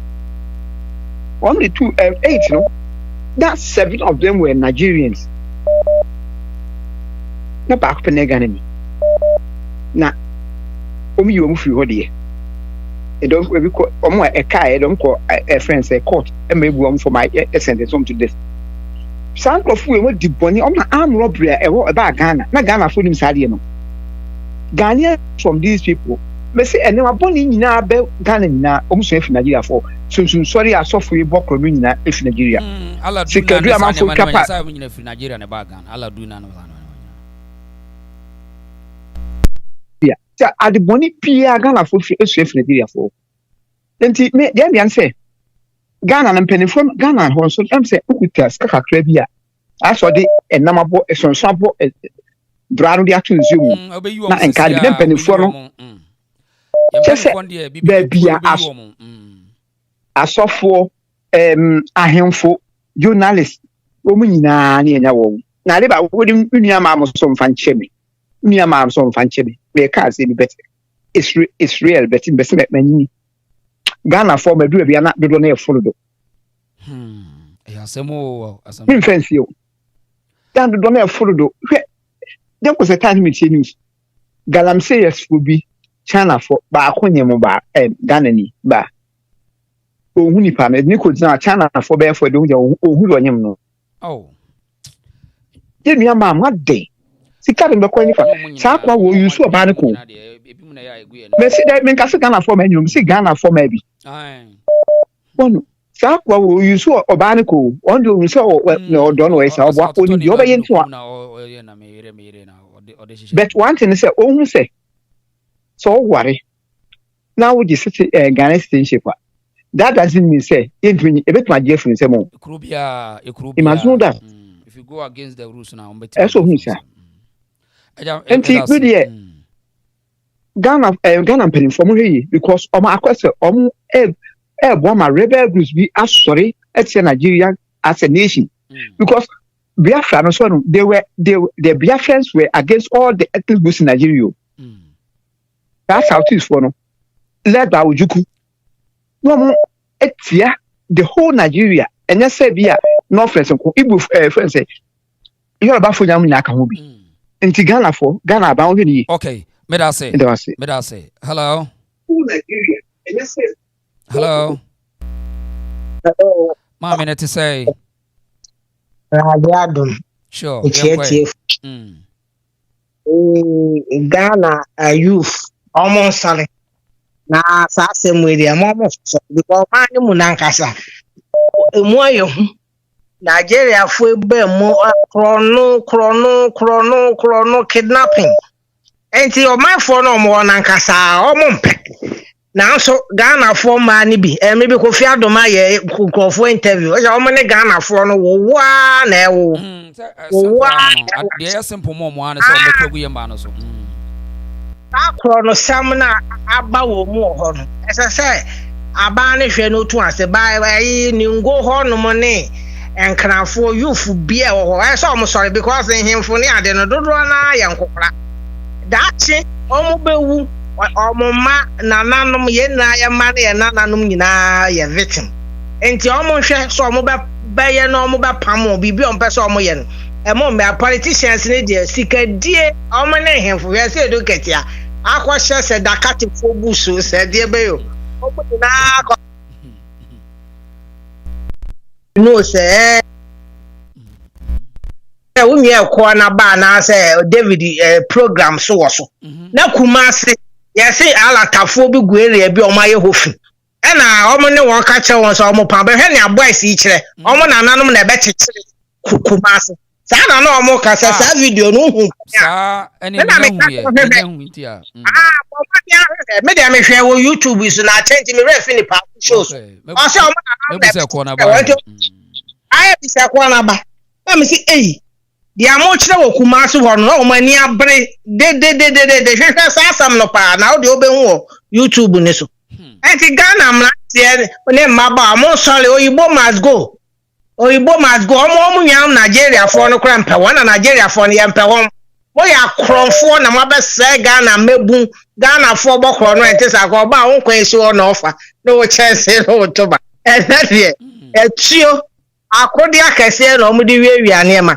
so kokro be Eastern region o chehin ye so sole asaman kese go ma ye so makogu kro ni mu a enya asam keto a asaman kese na na sa otio woni mu na won hu na won te ya ekofo fi kro ni mu eka mama te no bebre ti asaman kese mo sole na ma na o mo be gba hye wo ho no mo ani nye ho na o mo ne o mo mama na mo ankasa mo ma na mo nananom e na ye victim enti odi sheba kakra meka no Ghana youth mo sale that amoye demonstration change mo ka che Dormaahene ene won aka ya mpe won nko omo ya kronfo awudifo omo nko obi ampe won mo wia omo ani enwu Ghana kete mo be sha Ghana so aye de mo kro kakraka mo ase ho mo be sha Ghana so mo ani enwu mo ani mi bu mo sa lecture bi so be yes ade no no treni our friend Esuku for catch up say Ghana kro kete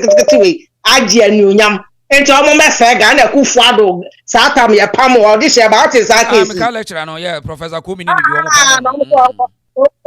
enti omo ba no omo agenda o omo ye 7 million population awo ayibo check Ghana yi na he last omo Lagos nko akura te say Lagos nko akura ya compete Ghana to omo enzere da bi omo se Ghana ya kete Ghana de set se Lagos na akura kete wasamo mine na mo tu mani omo ba so be destroy o be kwa ho ya na omo de tan Ghana enya adwen papa ya na omo de aba ejo omo nko ye mpanyimfo no omo ho ani wu omo nya o ma no na youth no mo sole sha won youth mo sole sha won na mo mwa won ni bone na mo daachi na mo mbe hu omo de omo nya sika ya pop ma betra brochire na o ma na sei odi she ba ni yo ayi bacho wa person friend number na the screen as no why number na the screen as no number na the screen as 0242073114 with my friend number na the left side the screen as no why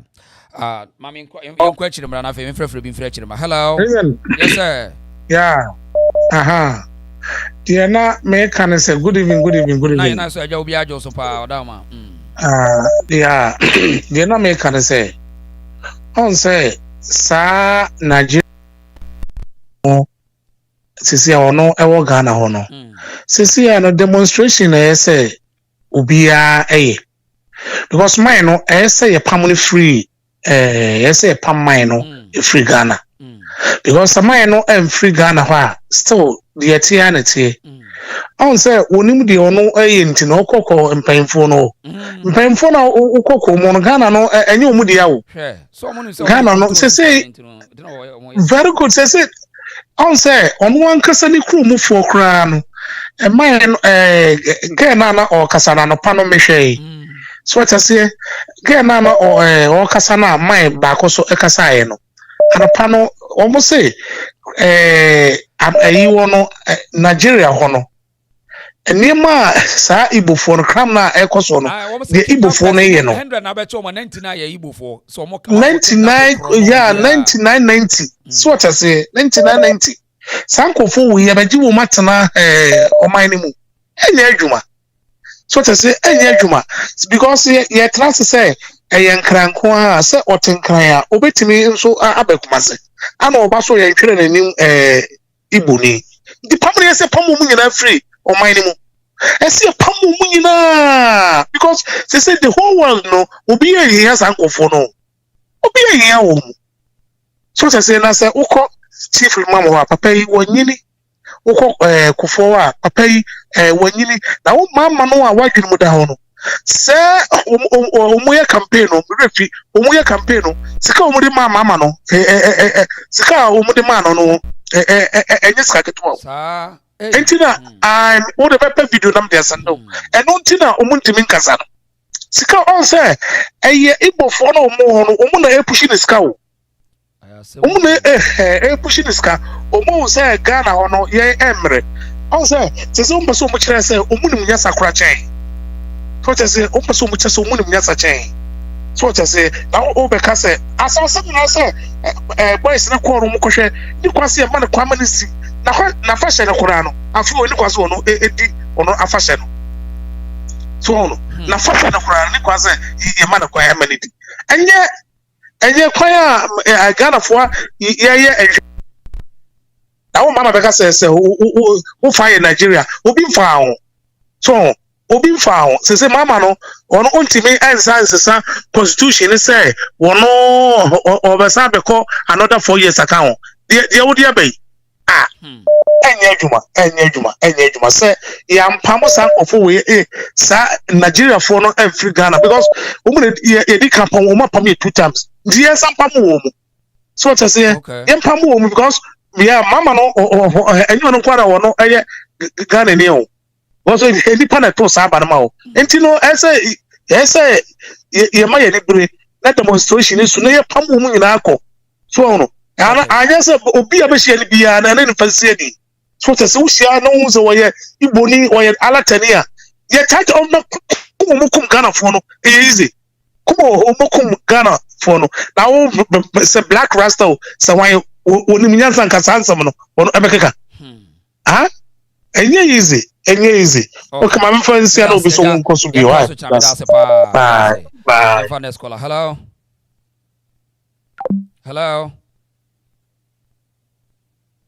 hello okay on timenka yam fan scholar hello okay, on Temenka. Hello. Hello, Sheba. Yeah, my minute to say.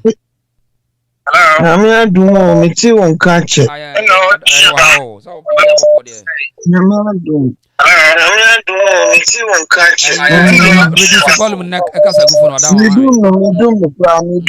do. Okay. What is Sheba? Me chia etie fo nyina. Asem the same way na aba no eda ho no emfa ba akofo ehun mfa mienu mfa mensa ho efa ye nyina ye ho efa Ghana fo nyina ehun eche se akwa no omu agenda because 16 regions ni nyina no osisi hene wo omu nim de omu ye adenti no wabo obi krom na utimi sisi hini wo Babia minti the whole thing as it. Utimi sisi hini ewo kuro ni nyina menka say region ni nyina so. Edi enti na se otibi ya saa de no. First titi wono na wo mu si abagim bre. Enso ye nananom no se no mu nyansa pa. Wo mu nyansa ena amagana etwo. Ene yeni a omsu mako school no omumum na agimi Eyasemo me to sabi because say edun katia etimi kwotena agro we yase ana akwa we na ase na mahama pemu no asusu no a said wadi president edi assembly manum ni de ho nkro ba na otimi kokutu wa we na ase a na unyansa wo yene na adentina ye nananum ye fro mu abagimi bre menti ase because me dwere ho ana wo mu nyansa papa ene ye ge yagimi hwe Captain Smart hey gift you say gift adoyo say hwan obesia ko bi du atem say wo to ho na wusu woni brista de nyankopon aye ani to kura nyame de ama wo betiri adidi ho akopi wo wudem ani na odi skeko amunyina se mo to Ghana na ya da ye na gu abontime Eyasemo etu odi she ba asem na abane de mo bia nka se eye ba akofo ana ye nkrafo ana ye anwrafo ana ye pantofo eye nyina asade that asem o ebi ani e de ye wuwu ko mi tuwe mabrum fie be adresia na bokura bebre ebe wu akọ na yema dachi ani yakuru nsanu na sankrofo we atimi asisi ahemfo 16 region wonim nipa sese wo mu dodo wo mu hihye ase na si wo mu nyina bu nkamfa yeso a yebe denti aprosifo ni asojafo mo sori Sagana fonkola ni ye demonstration mamu nkobu wo mu munta wo mochi na musumu mati ko mu obi musumu be wu akona mo mane mo nananom eja pade ene ekodi ba o Nigeria for London London kedoma land usiwa ade kra na wokoto no wo mu wokra wo busa ade anokra ni bobo nti mo bibi ye na mo amwa no a mo ka bi ewo mu no a mo anu droti no mo ka ni kana fo mema na ma ni mema nyina sorry okay sorry me da say I proud Africa lady first Taylor say and them like video no cry ni pe ba ye nyina ye sere mo bia kokoro mutrimi aso first Taylor bomon kaye akoso aboate wo say omo disika na mema ye mpanimfo nti na abasa no proud African wo say asebna peja hello yo this year ya mamumbo ni adwuma wo ye tia busiafo sapma pia wadama mienti o na the attorney say Ghana journalism no say a very disgrace ayaka omo na international platforms so and local platforms so enye dwuma petitru bi omo yo oh twa esa say we kwaje we no aka na no atum enti woni pa bi ti say okatachi afrifa wo hoi enkrofo work against no oh yeah so what you say oh yeah because ona obeba beka na enye we so man na yetim me no ka say Nigerians no Niger I invade Ghana ho oh yeah so wo ba dia meme wo ya stores akese ni nyina ye Niger ne Nigeria for dia the same thing apply to a what aflow because aflow no I want to me papa free nti me ko stores akese wo nyina ye Nigerian stores wow wo na we Ghana ni no wo ko pe bi ko ya ma wo be nyu Ghana ni a obe wo wase ya ma passport issues ya mo kekan me say when opportunity akọ passport officer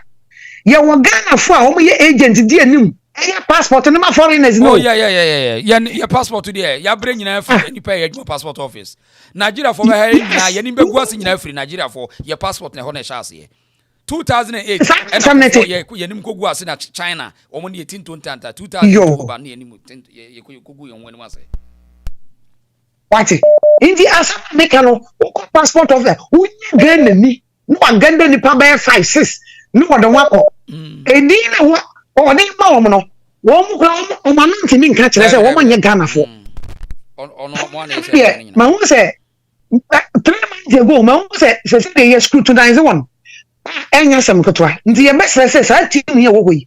Wo mu continue scrutinize na kululu ni do so wo Ghana ha. Wo bia wo ye traitor bia ye ntwi ni pia fa.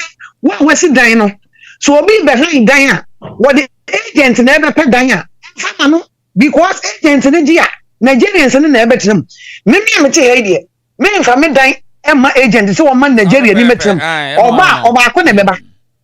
Oba ko na beba. Ebe wi ase na obe hu kan na omo so omo bag na omo ba. Enti omo esisi fie me yesra omo mada wo ma. Wo bi behind dan omo ni pa ko oba betina fie. Enti audition me ma no asi. Me da se pa eno sapoma no. Bomodin like video no kokrumo tro so mi aso na like. Kwadwo na te say na me adam boko obojuma na nisha me kali bi kata ya sha Ghana wa hu ye krom ho so wo sika like ultimate tobia like wo sika enu asa wo sin kofo na e kofo lata fo na so no mo adwuma bi o omutimi plan se bia ye fe hu ko obetimi kwa sha ba enu Ghana so wo dress na wo she coat na wo da kake se mo ye hu se wo no ye like we ni pattern ya emu be say bia 2 penny betima ka se no car bia ye rent cars ya car ya o de baka kraka kru bi ko akọ rent ni pa mu 2 penny betima ya critical ye kro no it doesn't matter ano bitimi ko car obitimi na car ya na japade na obi akọ rent car na odi abeso na nipa ni wade wa bobra hwe ni car wato na wade adi o ya hwe unse Ghana no se o de upesu biti request bibi na wura mu anaso ko ba bia wo de dress na she coat na high car just ube biti security ya Ghana sana ye nti amafo so hu ana lata ko so hu yeah omo Ghana for weak points pa omo hu yes nti omo ba mo se de mo muska o de omo keke ko fo no mu Ghana so mo no de din no yes as a Ghana no se won na ka mo na se won niska anaso won dada dan se mo se won mu dansa nti alata fo na hu se no nkofo yom kasa radio so no me escape anti yan fa hu mo me fa na adanfo e bia yan ta de mecho ye no ke alata fo na o boss hey Sole your friend Sole ti da bia obekoto won da bia obekoto ye captain smart so o mo ni se na no de no to o kana she nti anja alata fo no o mo ba mo so kasa pa na no mapa e bia o mo heda ba ho ma obe mo high cam ka kasa no mo to iPhone latest one aba no e be 10 o mo ba mo so ye tun how ya de radio so anto de be present ya ama Ghana for so after the president sama no be picture alata ko no mo take pictures e bi o mo be see hospital e bi community no mo de ama hen for no mo take pictures no mo so hene e bi mu kura allergy e bi mu kura me yesa e bi bu abofo no omo be mu ahen for Ghana omo bi o mu dem oh yeah na say Ghana for national security we Nigeria for adwuma mo ye nyina e so mo hwe mo adwuma e di adwuma mo business da bia me businessman I run a business e di business ya nti sada no mso we ohun we ohun no omutimi di bia ebita bofo nya na bofo so mu ye traditions we ohun ya omu so work credibility ba say dey say o ayinfuni to odi no say ayinfuni mo nyam says first na ka o nti alaka ni na abetina Ghana also we ohun we kin no if acho o betiba ye Igbo association e wo Ghana but who to be nka say we ohun we like bibi how be on kasa obaye area mba o ba betina ho so eno de enye mra won se wo de always journalists feel me na o ma come on work because o mu disika o ma teach o mu sika o ma teach diamond na ye mpani fo no so no the politicians no so no e bi o ha fa dan fo bibia no we free o wi ase o bi be che wade a enye free o pe o pon ho kwan aba ase wo wa for security ni kan dia obi o ma no obi ma ni sika o gate na no obi ha ka say radio e good o ma na kwa ma na wuram so what as mpani fo na la fa e adwuma papa enticement yes alaka wo de hejena zifori na yato mu nyina iPhones akese iPhone latest ones na dia bro Also, person capture the young people into umba no dom watch entertainment mti. Uko Ghana, your entertainment in Nigeria for on a chassis. Ghana entertainment do no on a chassis. Anyway, they say the times you have see Odogu and away the one way Odogu and Odogu. Who the 22 form? And Odogu sa Proud Africa yes we be Odogu. Yes, don't celebrate the 4 man of TV is no more. Yeah. Is it omuna? Yes, we be Odogu say the boys and the girls no and away the Odogu. Say ya, who dey miss penny for the amudi do obeti a omu dey ko. Yeah, Odogu sa na want take over. Yes, man can last one. Who the share? We dey have some na we man no more mo to akese no mo ho no kan news na celebrate akese no. The brain Nigeria company for the out. And no matoka akese am. And no mo pictures. Almost pictures no mo picture because celebrity. Almost no mo the first e go amanfo. To Ghana for so you say when celebrity make a picture. Or you akabontin e bia o person obugo ni bi o bia o me no picture me come me kan no abo internet ni din wo so. No mo do omo wo nyema nti omo ba Ghana mo fa yes. Set okro daimu, ye de okro daimu Ghana. You go come say oh yeah hospitality yeah. Who lose security complaints I was say yes. Oh yeah. Who dey but who for me say. Who dey celebrity for no mo to akese mo kan news e ma no. Won so bi aka ho asem bi. Who dey for it for.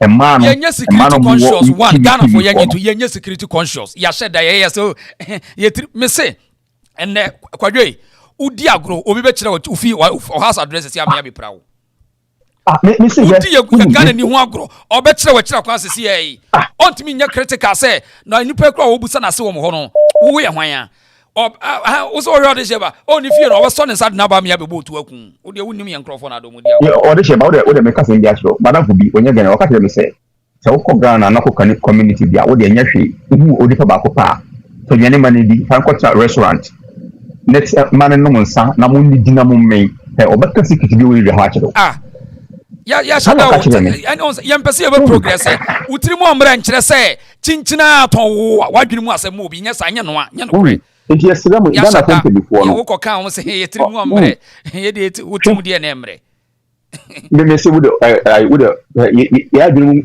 obi o security o Ghana o mu se won dress ya odu gate na obekwashi no kwa wapamon ai won never do grant intelligence would be obepamon say yeah it say enko for na say Ghana for no security for no o ma gene no ebinu mu agene ya smart you know ko be coach no the cash mo kunu odu obe na kwa na koba yen she dika na me she coach no me gina me do gate na mo say obe stop me na so mo nu say kokko na mu say sa na etie nti yesro mo akwane de obetuma kan Ghana Igbo association that don't be your community on ka say community and yeah but obetuma kan Ghana da ko do me da say yen ko ne fa na school hello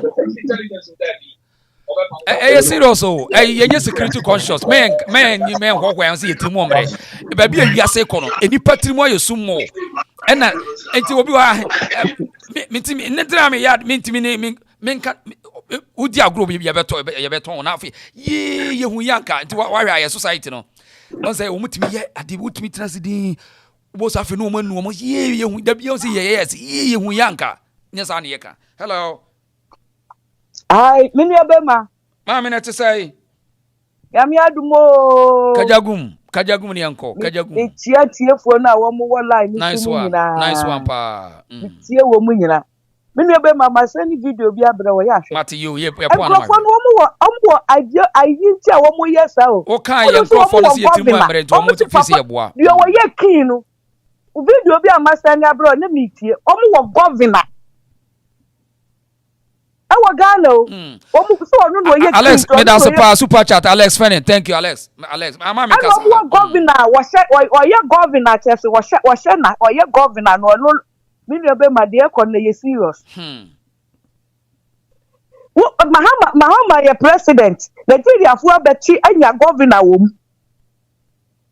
E wo mani. Omo so mu hu de e kwaso. Me chase me be ma me trust you ho amenti ase na Ghana no I don't know say ye jimi ye di jani kanifo ni bia na say ye de ana yesikatuo ne abobobobɔ wo mu na afofo wo mani so ya sheda me dem hu no say ya sheda pa ye ne ye mpanimfo nyina ya sheda sa wo mo yam festival na wo mu di no ho no eye insult akuapemfo di yam festival wo so wo mu di bayere foforo afase ebunu ho wo mu so di bayere enti na wo mu timi promote no ma ne nye kese na mo ma hoho ba be promote ono no kotira na nye kese it making sense. Ya was a coach a festival na ye di ba yire ni bi wo Ghana o. Tribe me dey minim say crapin for this ba yire foforo no afashe no mo ye.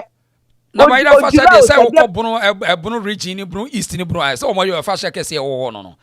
Wa mo ye tamponate ye timi Ghana mpanifo timi promote wo ho ne de no wo man ni mu ni ye ka ye de ne se. Me dey am nwa kra eye me nwa mpo tiasi o me tikete profo e dey ya panimfo we mu dey hey mentiasia me enti se Ghana panimfo ye pese sa ba yira festival ni enti to mo timi ma bun ayi friend say da bun ko fi aduma kuro mu wofo na wo mo wofo no kwanza ne kintampo wo mo big ayi ya no ya fa bi ka test trade fair na wo ne wo hosan ni ya ma coach na bia me showcase no no ne de ya nya ne kese do mo ma yibofo ni mo mu ya mo de kese wo because o mo na wo sika na ya wo mo tu sika ma mpanifo wo asem ka okoka o mo na be che so mu ade ye mpanifo be che so mu ade dabi o chese mi unim de ye mabufu ye mashi ye me kan say enkra he na ono watin kra konwa so ye fre ni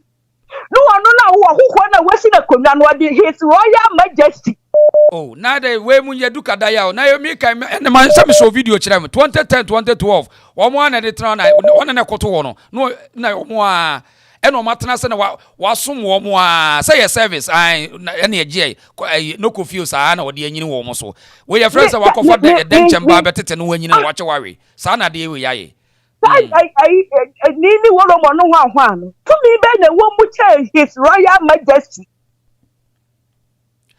movie o yampa ne fo no de omo yi movie o movie we no ye won sa de omo ye ne ye movie no mo de eyo no ha aso ko no mo kita agenda me see die tia ma me frɛ ye kura ne sɛ me na me wo customer bi a wo ye Igbo hene wo ye sa omo sub chiefs ni wo mo he da ni king ti sɛ de ye mo wo king wo omo ni king a wo di wo mo so ti sɛ de Asanteman ye was ye ebi emu ni bi enti wo mo no ye nkura no na me sɛ wo mo no wo but pani bag or you know your professor will krom ha and we call retirement.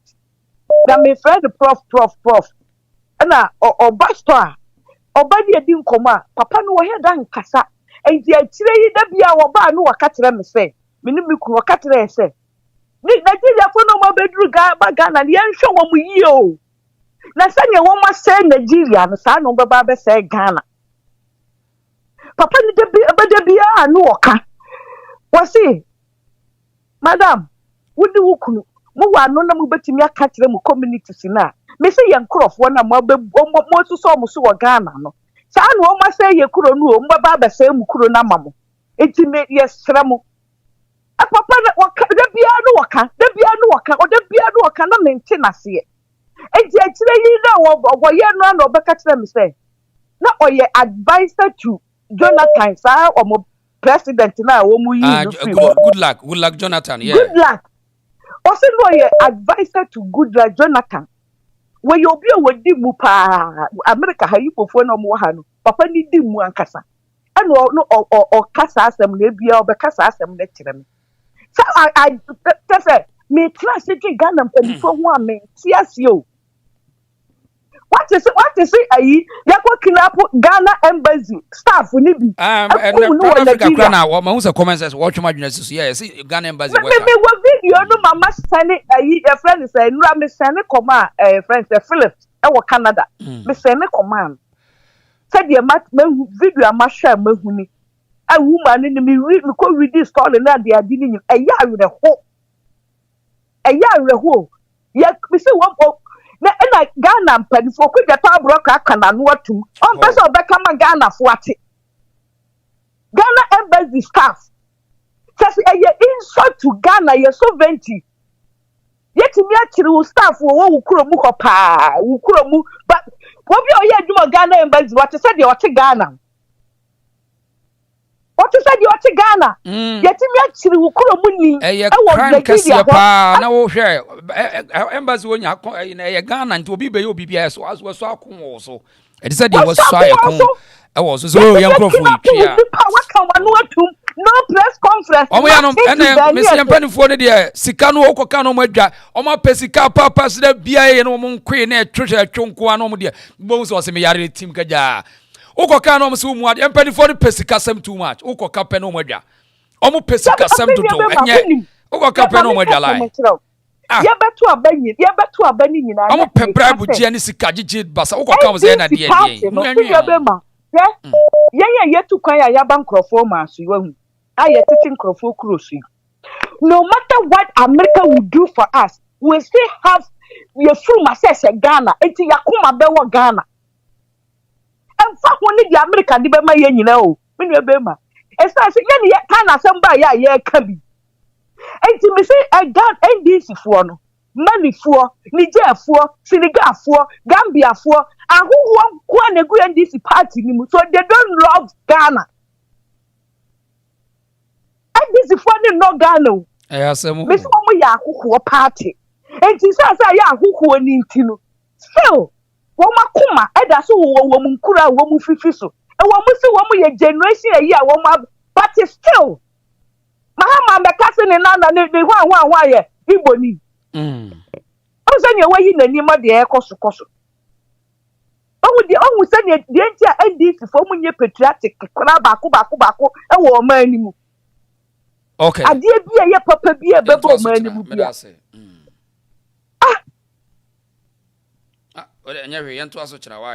Nina Bema.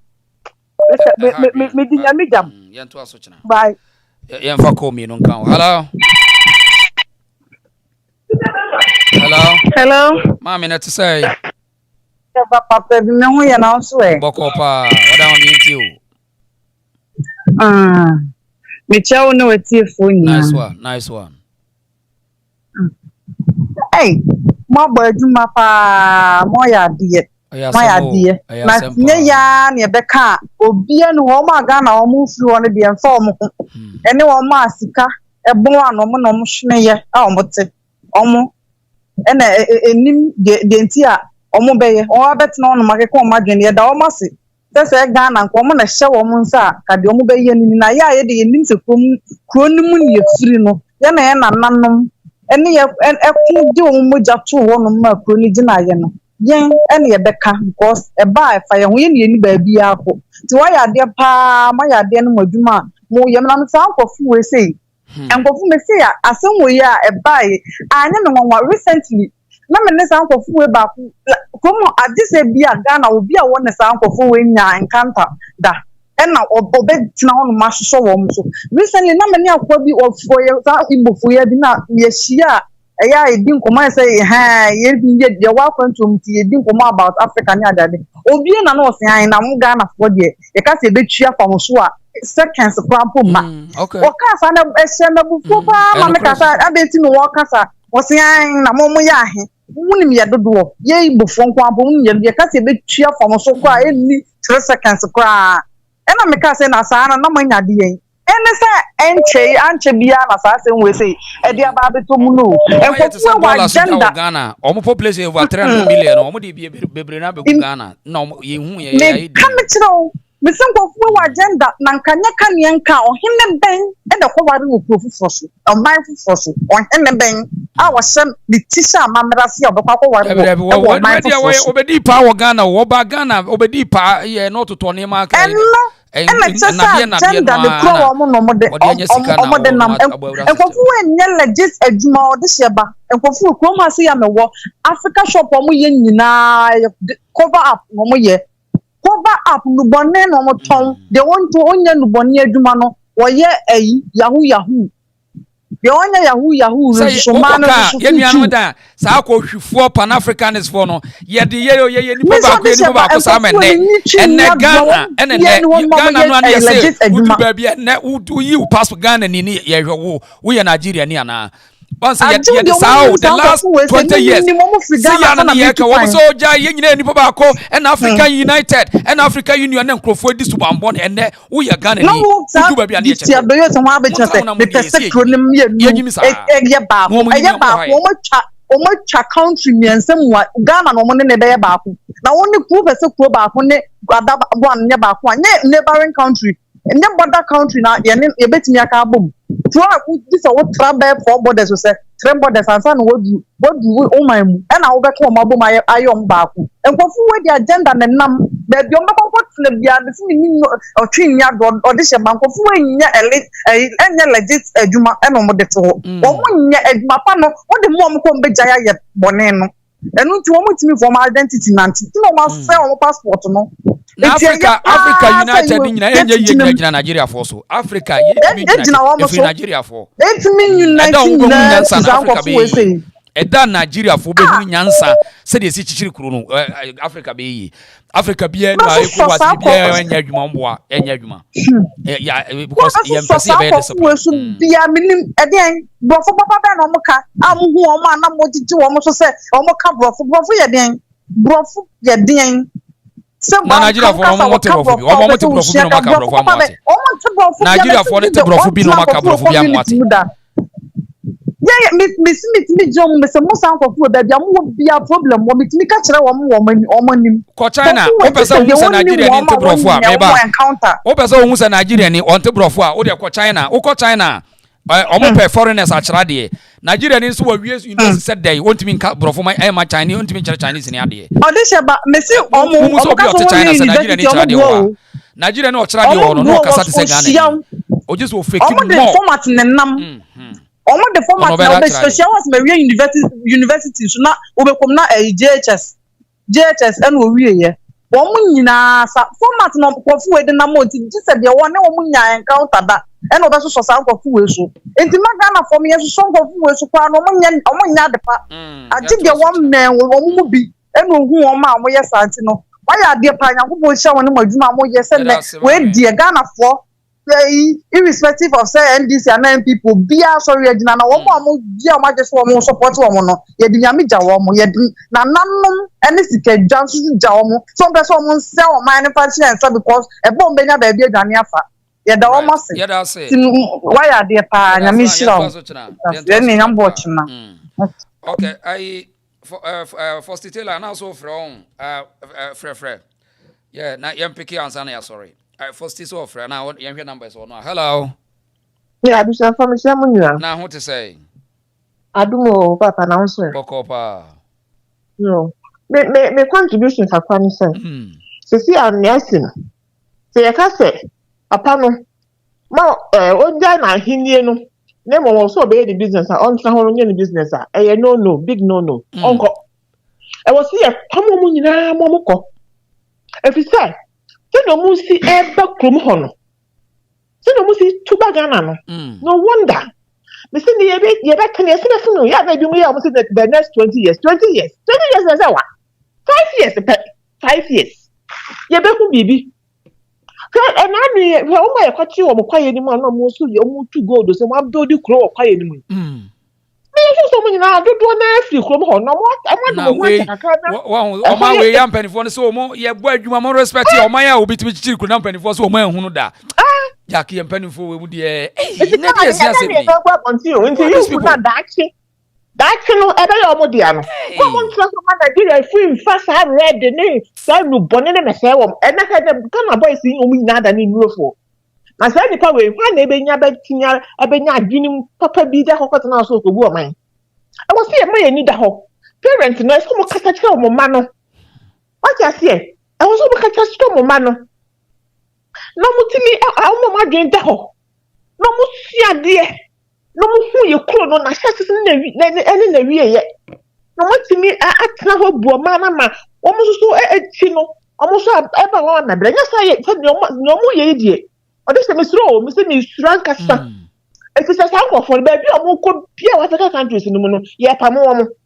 Baby, I'm going to be the African Union. No, Union and African Union. Not was a Chinchina African Union. Eddie Union. Any pana would be a pronoun. Was a Chinchina and and I don't have a lot to she in front of her. We are funny. Eddie, said that mean came and yen some if it's what teacher baby or Dubai ha or any back of war. You said you taking Cremun who hope you. No. They say, oh, this about oh, guy, no, now, yes, not the king. They say, we hear the program and the payer. And yes, I'm getting old. They say, who do you have on the page? Information, pa, Aquano. They say, I was here too. Now, I come on, now, I didn't bear this. I was Lulu.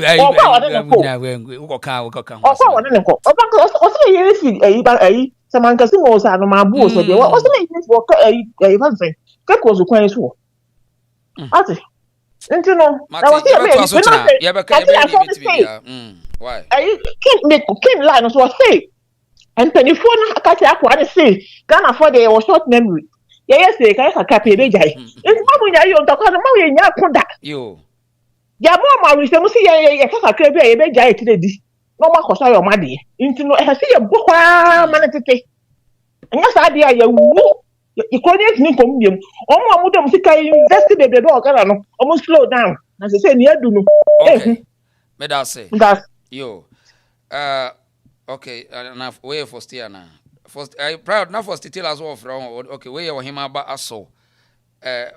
My minute This is a passion. I could find the way and also. Make sure will be our platform, you say. And then they'll be kind. I dare to you, a friend. Some must find. Yo, honestly, the way kind of answer with the upper part is say, guy, and this in the MPP, so much on Chammy, see, in a boom. And then now, Papa, the fire, the moon is so many time, who is so offended for some family. Now, what's I make say?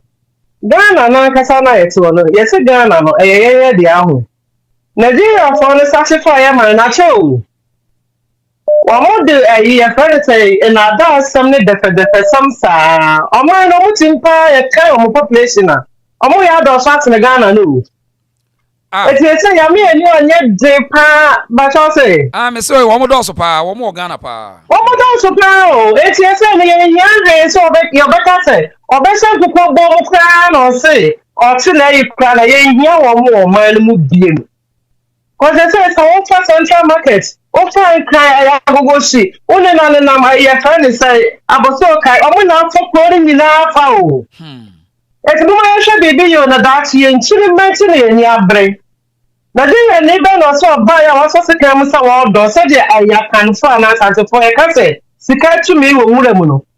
Why no one so this kind of me kwa don map the bimponum da ba beboa o my Ghana ma o man no aduane abamuda yem pe for no mi cho bibi yo na ne ye na ka na ye ka ni abrin ne ye nchirimenti o mo ka say o mo de o mo bebe o mo duru no o mo duru soro na ye dan da se bi be ko mo nchirima me de menu ma sam no okay me da say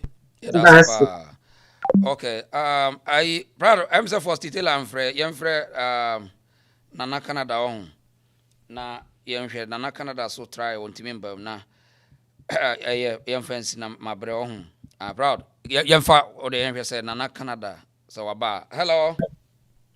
Yeah, no more if you read the next part. I say Kabigum. I just can't go and say. Mr. Sana wakasa Ghana yakasa sikana Ghana penifon pe odishi enye sikanko they want money to gain power ebi no more yen because sikano odishi wonya sikadama won kwa beti edi ye na beti sikano sika just the paper enti engineer no more engineer na they want power ne nipa bia o power no so no that is all your evil and all your bonsam because nipa won jimi ya won power too much o yonku nipa so enti the mechanism say no demonstration na mo be no odishi o samu nyina yen na idea ho di Nessa Kakani in a better demonstration over here in Soon Batanma. One more phantom, my sister website to be a demonstration here yet.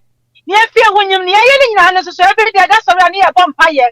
Every Bible, no, a knowledge book of your own life. Okay. Nyanko so enti honhom na ti wo no preach on how that see nipadua no dey just body enti na honhom na ndai no enti honhom na mo no e wo see esugo honhom no so e bompaye I can see the omo ye no na ye bro wo mo nua na cha ebe ye so ye nyina oh yeah odi shebe dey na me ye oh yes dey bia menim say yankopon se wo promise say so dey honhom na ti me mo no it's powerful than me kuta me no enti me dey bia so a nipa bon for bi o te Ghana ho so ye leader wo ye hwan wo ye MPP wo NDC ni wo ye ohe wo ye etane say whatever it is no so on pe Ghana to for no dey sika ne power no pe no be ji chanipa kumunipa di pone ma nipa wo be say free agrada for what di pone won kodem so for ma me ayi hana na se hwana wo kunkum nipa ne joma ma twa picture no ye nchi ntum pani bi o Ghana wo didi say de na chi a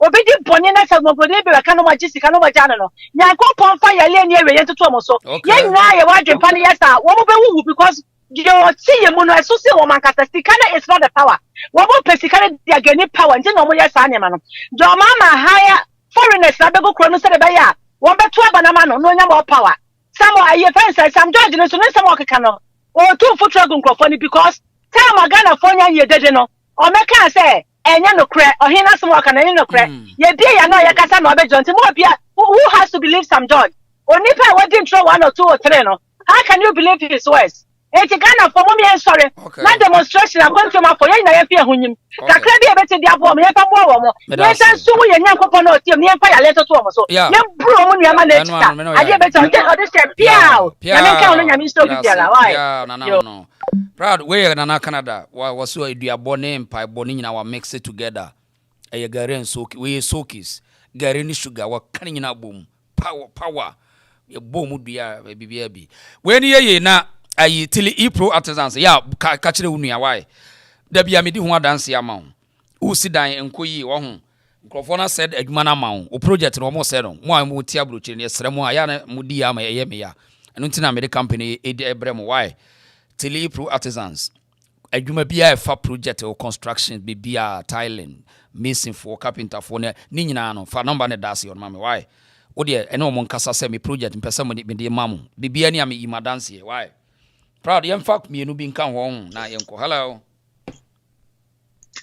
Auditor Auntie Sarah net say ni adumo na wo so e kopa we dey ke konti ya fa kafa ai de matra ho atia why are there pa na meka ebiafa ANAS de no ho ansa na maba Nigeria ni no na ANAS nem sen ebia bibi hanadwen okay they say no America ho na osade kwa ANAS a country for bi no yonki wa New Jersey wa ho na okoya api no na che say na de no so on pesika na wasade $55,000 na to so no eno eyede ya eno ebia na ono na atwa sa sika no dia ANAS me pese me kan ma ne tia sese okosoro ba fo ma ne dreni ho gufie wi oni animonyam biem e wo Ghana eninti no ontwa so ne omo ye ne wiedom yodru no baabie no one case se Canada cracker se o ma evidence say videos ama aba public ama brofo no mu nyina ehuna ka ho kra na ebechi wato enti muncha sanse hunu na emwa wo kra emwa o my Ghana so na de wo ye a wo ha ho ase me say enti ehu hia ya afa meka Ghana for ne ye ne Nigeria for na se Nanasha me chia pa Nanasha me fro sisi a me wi me fro na ye be fro na so de kakra so ai ma me kasa ya on say Ghana for no ho ye ni pepia me chesa se mo se ba ye no ho me hwe do mo ye na me nti wo masi o Auditor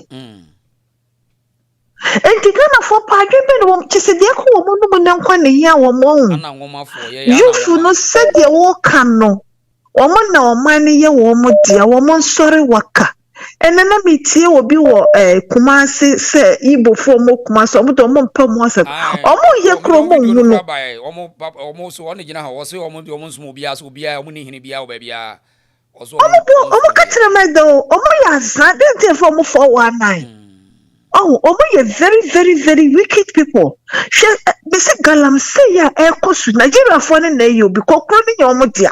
And tell motive won't show a God no show no mono.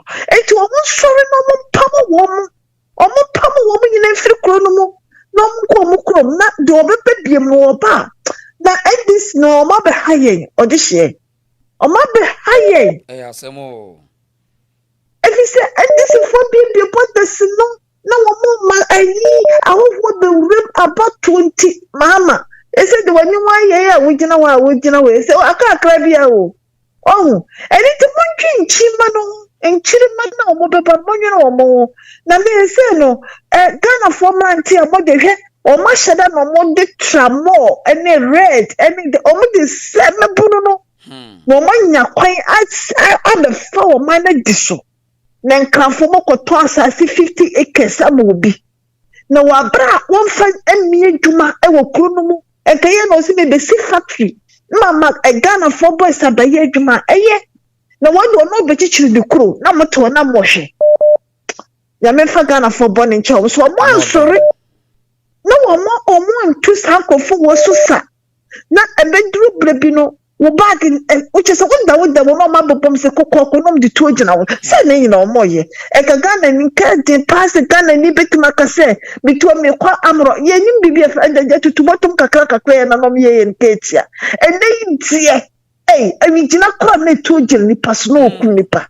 Ibo for none better. One man, yes, I did. And it na on my penny, mamma. That's fast what I bet you or bet you when I saw you be no mine or man for now was some woman say woman pa. My papa in free crumble, not Ibo phoning in for be a mission identity. No many fingerprints. Let me be say it in a crazy woman. And or this year, and the ANAS the other part of them also. And my friend is in council. You. And that's of course about for my baby for and 20 the way and then one. Why? That's yeah. Okay. Yeah, proud. Still now, just your family no can why yemfa the general you are near aunt and mommy Asha. Hello. What is it? General Akwaba. Oh, thank you. Yeah. May view near very controversial. Okay, Yentia. But sadly, Papa we Ibonino. I think say we are getting it wrong. Chechrim. You can say.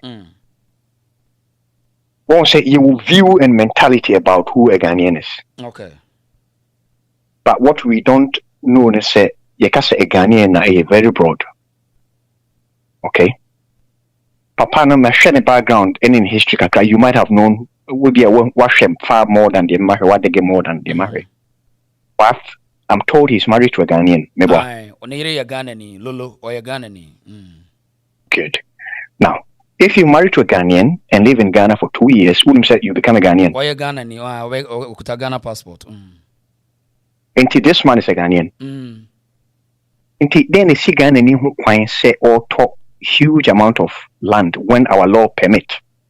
Okay. Then you see no why. Okay. So, only say, oh, Ghana now by no, by birth and by identity. But say you need to tier citizenship, treat each other different. Okay. As long as we are Ghanaian. Okay. In who you say you work 2-tier system. Okay. So only say ne citizenship you bet revoke there.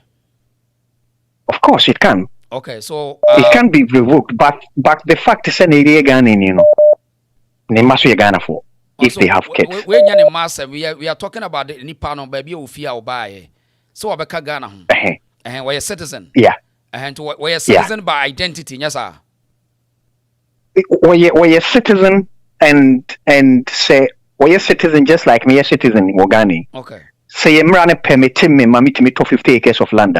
Okay. Me sure say it that same law applies to him. Okay. So in Ghana, me nyahene, me a citizen, say me nyahene, and I say me ye adie contrary to the values in the say it doesn't matter say me a citizen. Still the people no say adie we empower and found so we a citizen. No, nipa no betima kase o mompe, but are they acting legally? Eno ni asem no. And when we say nipa no betima tiasi krom say yempe. Okay. But are they acting legally? But when the legally now working is by the people. When the people say no, is it binding or not binding? It shouldn't say the nipa na say legal. I mean, person no intellectual. I discuss was in every jurisdiction. When the people say, "Adie we nipa don't say we say yempe." Whether say we do mraso nipa ne do say you are doing this and nipa ne say yempe. Still, obeka say ompene ana. Nipa ne say no. I was say. Say oye bibi na sade na etia o man mra we use the law to stop him. Okay. What we say the problem I say me sa ECOWAS integration na yade affairs of one many ho because ebetimi akofa so many troubles are bringing you akofa name by intimate control so e be the influx of Nigeria for and am sentia mu bia buofo no so yade a enye san say obi ba na nipa kokas won kwa yeni means e de be deport nipa no. But we are dealing with a person who is not an ordinary. Any means to deport Obia or Ghana. Are you saying any means? No, any means deport to mass number of Nigerians or Ghana illegally. Okay. Say yeah. Council more Ghana. No. I mean, okay. We can see and sign a co-op treaty now. The laws. I not say we any means. Yeah, we are not. No, you law no. But immigration causes a Niger for the good streets now. I bosses best 10. The trouble in say you will law no, but you need means to do it. So for example, reason here. Say Ghana, you need all your borders say you know. It's just a walk through. You don't have to go through the approved route. Okay? It is a funny pa near the see what the immigration officers as corrupted they are. Ye funny pa gubasimu for publicity purposes. Ye ko ye do mo kwa ni de nkusi etira. All they do they walk back in. Okay. So it means na me. But this person in question no. Who say one why Ghana ni if for all we know. Na iri Ghana ni say auto land e Ghana. Probably one in the year neto. Ye mra na so e clear say we foreign national. Land or Ghana.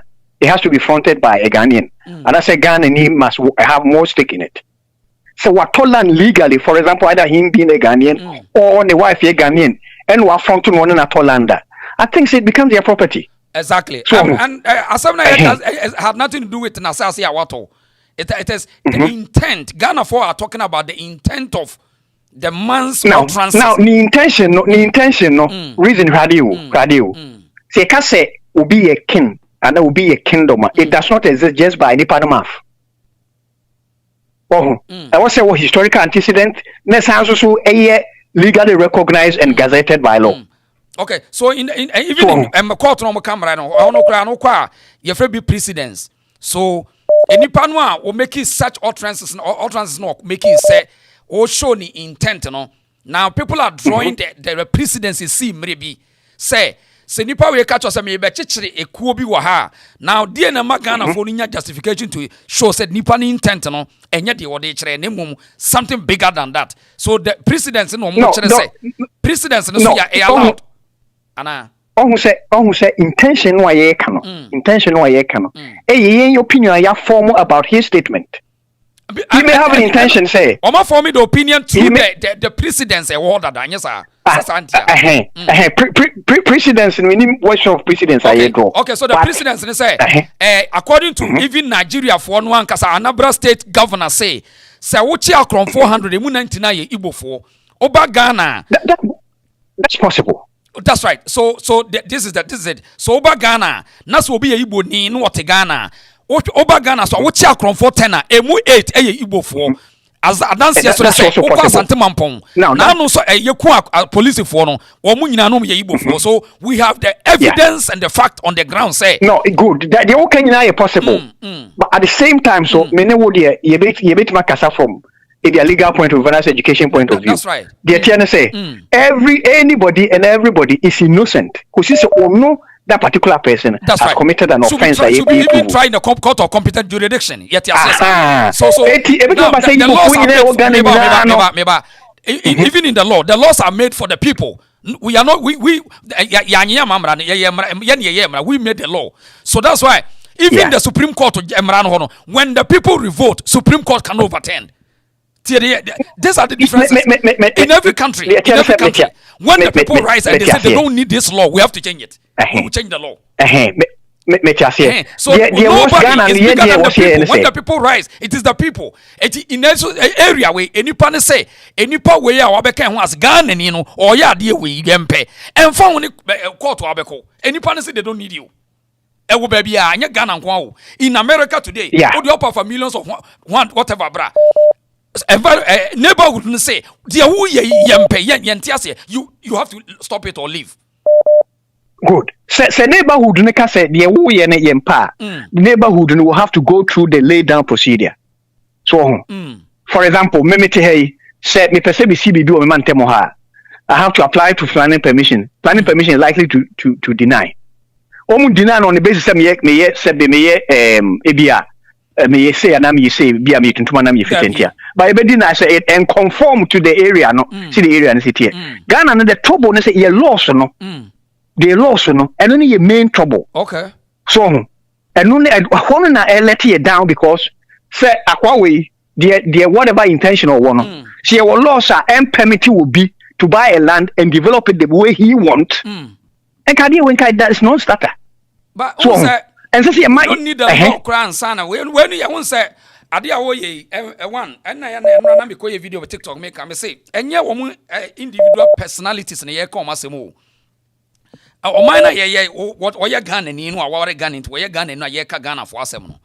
Untimi nkan kire me say area we me kire na me de ama emusuakuo we nko a amount to discrimination. So the intent that good I say that is the point. That discrimination that's the intent. Anti-planning law should easily deny him. That's all. And planning for the Adantina young Kodan, yes, sorry, say, that's fine. That's fine. That's fine. Nidiana said planning law should deny him. Say, Ubabe for more a sort of a ghetto. Right? That's right. Because in some Okekano, it may amount to that. Either so be amending the plans. And now say plan will be drawn for him. So no. Miss Obika say, Owosika. Or a very hefty person, or Babe develop a particular side of maybe a town. No was Sidaya a what plan mu, na ye kama, na street did them sa base a damn bay 250. To be honest, ye can movie crab area. That's right. Well, good. I think a good thing. Yeah. A good thing say people that are wealthy, or this year, but all around the world, every country want to attract wealthy people. Exactly. Every country want to say, so 25 million pounds you bottom this year. You can come and talk to British tax authorities. Say, I want to live in Britain, and I say I want to be non-dom, base my business here, but I don't live here. They will find an arrangement for you. And even because you are bringing him a lot. Donald Trump got on gold residence, on American citizenship. Good. $50 million. And potentially, if this man is that rich, maybe who he is, but me assume say, or you come for. But doing some work, it's only rich people and extremely wealthy people who can talk that. And the presidents no say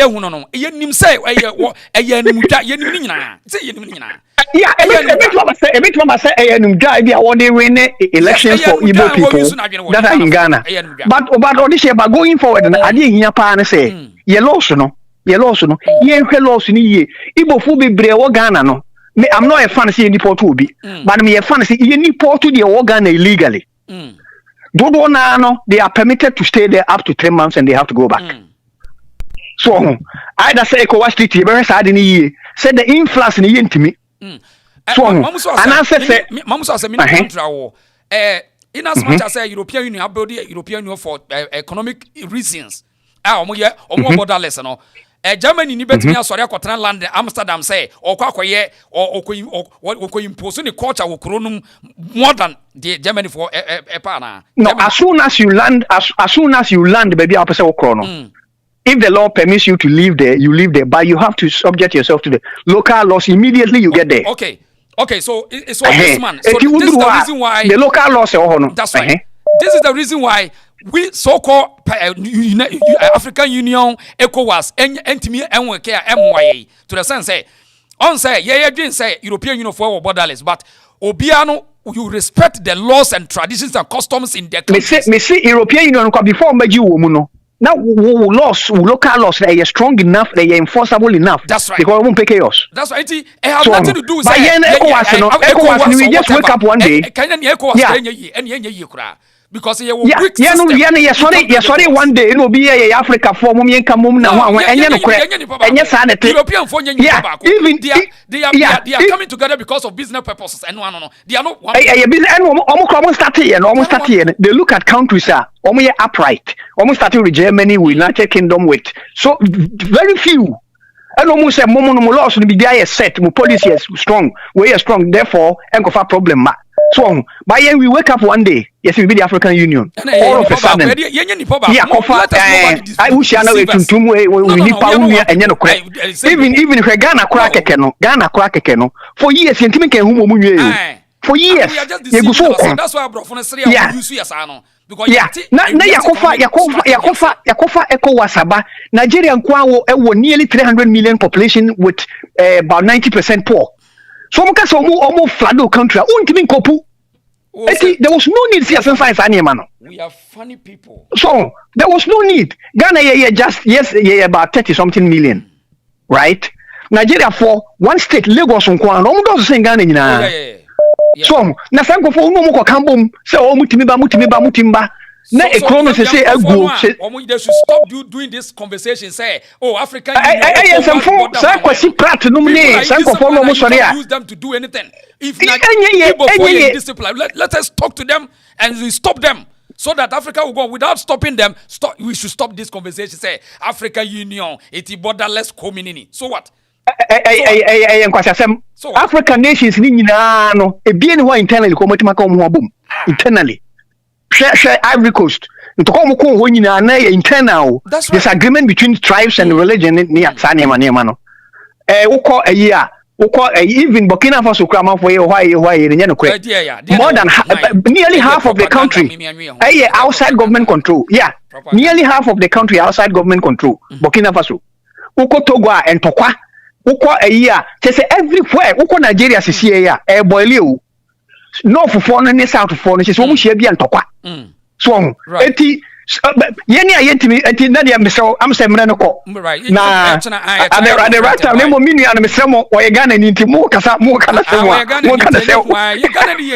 but still citizens can be revoked. It's the same as in America or London.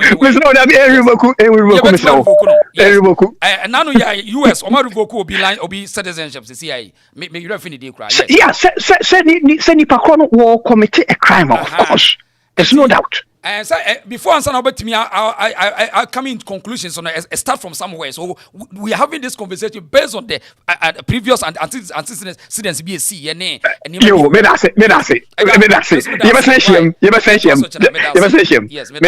bye. Yes, I had a reason show. Yeah, we reason. Yes, we reason. Yes, are critical. Sanity. Yes. Hello, young fella scholar. Hello. Hello, the reason. Yes, sir. Mr. people for Montuma Dr. Chum. Timasa.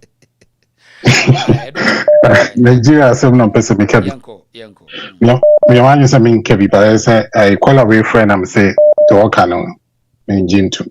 Citizens over citizenship for every country. That means say what be home, culture, work at home. Like what be your home. So what I say. You have nothing to do with over citizenship. Now the whole DNA was the Bajatu on Abecomidium. Any baby asa. Even British you quack with gentle on mouth treasures. Just to tell you, say, as soon as you get the British you are part of them. So as I say, into BBC, so you're Ghana and Impona or Britain, BBC will be now contact to a mobile because you are part of them. So as I say, Undiminga Salva Jasa, I say, Mwakofa or heritage for the baby.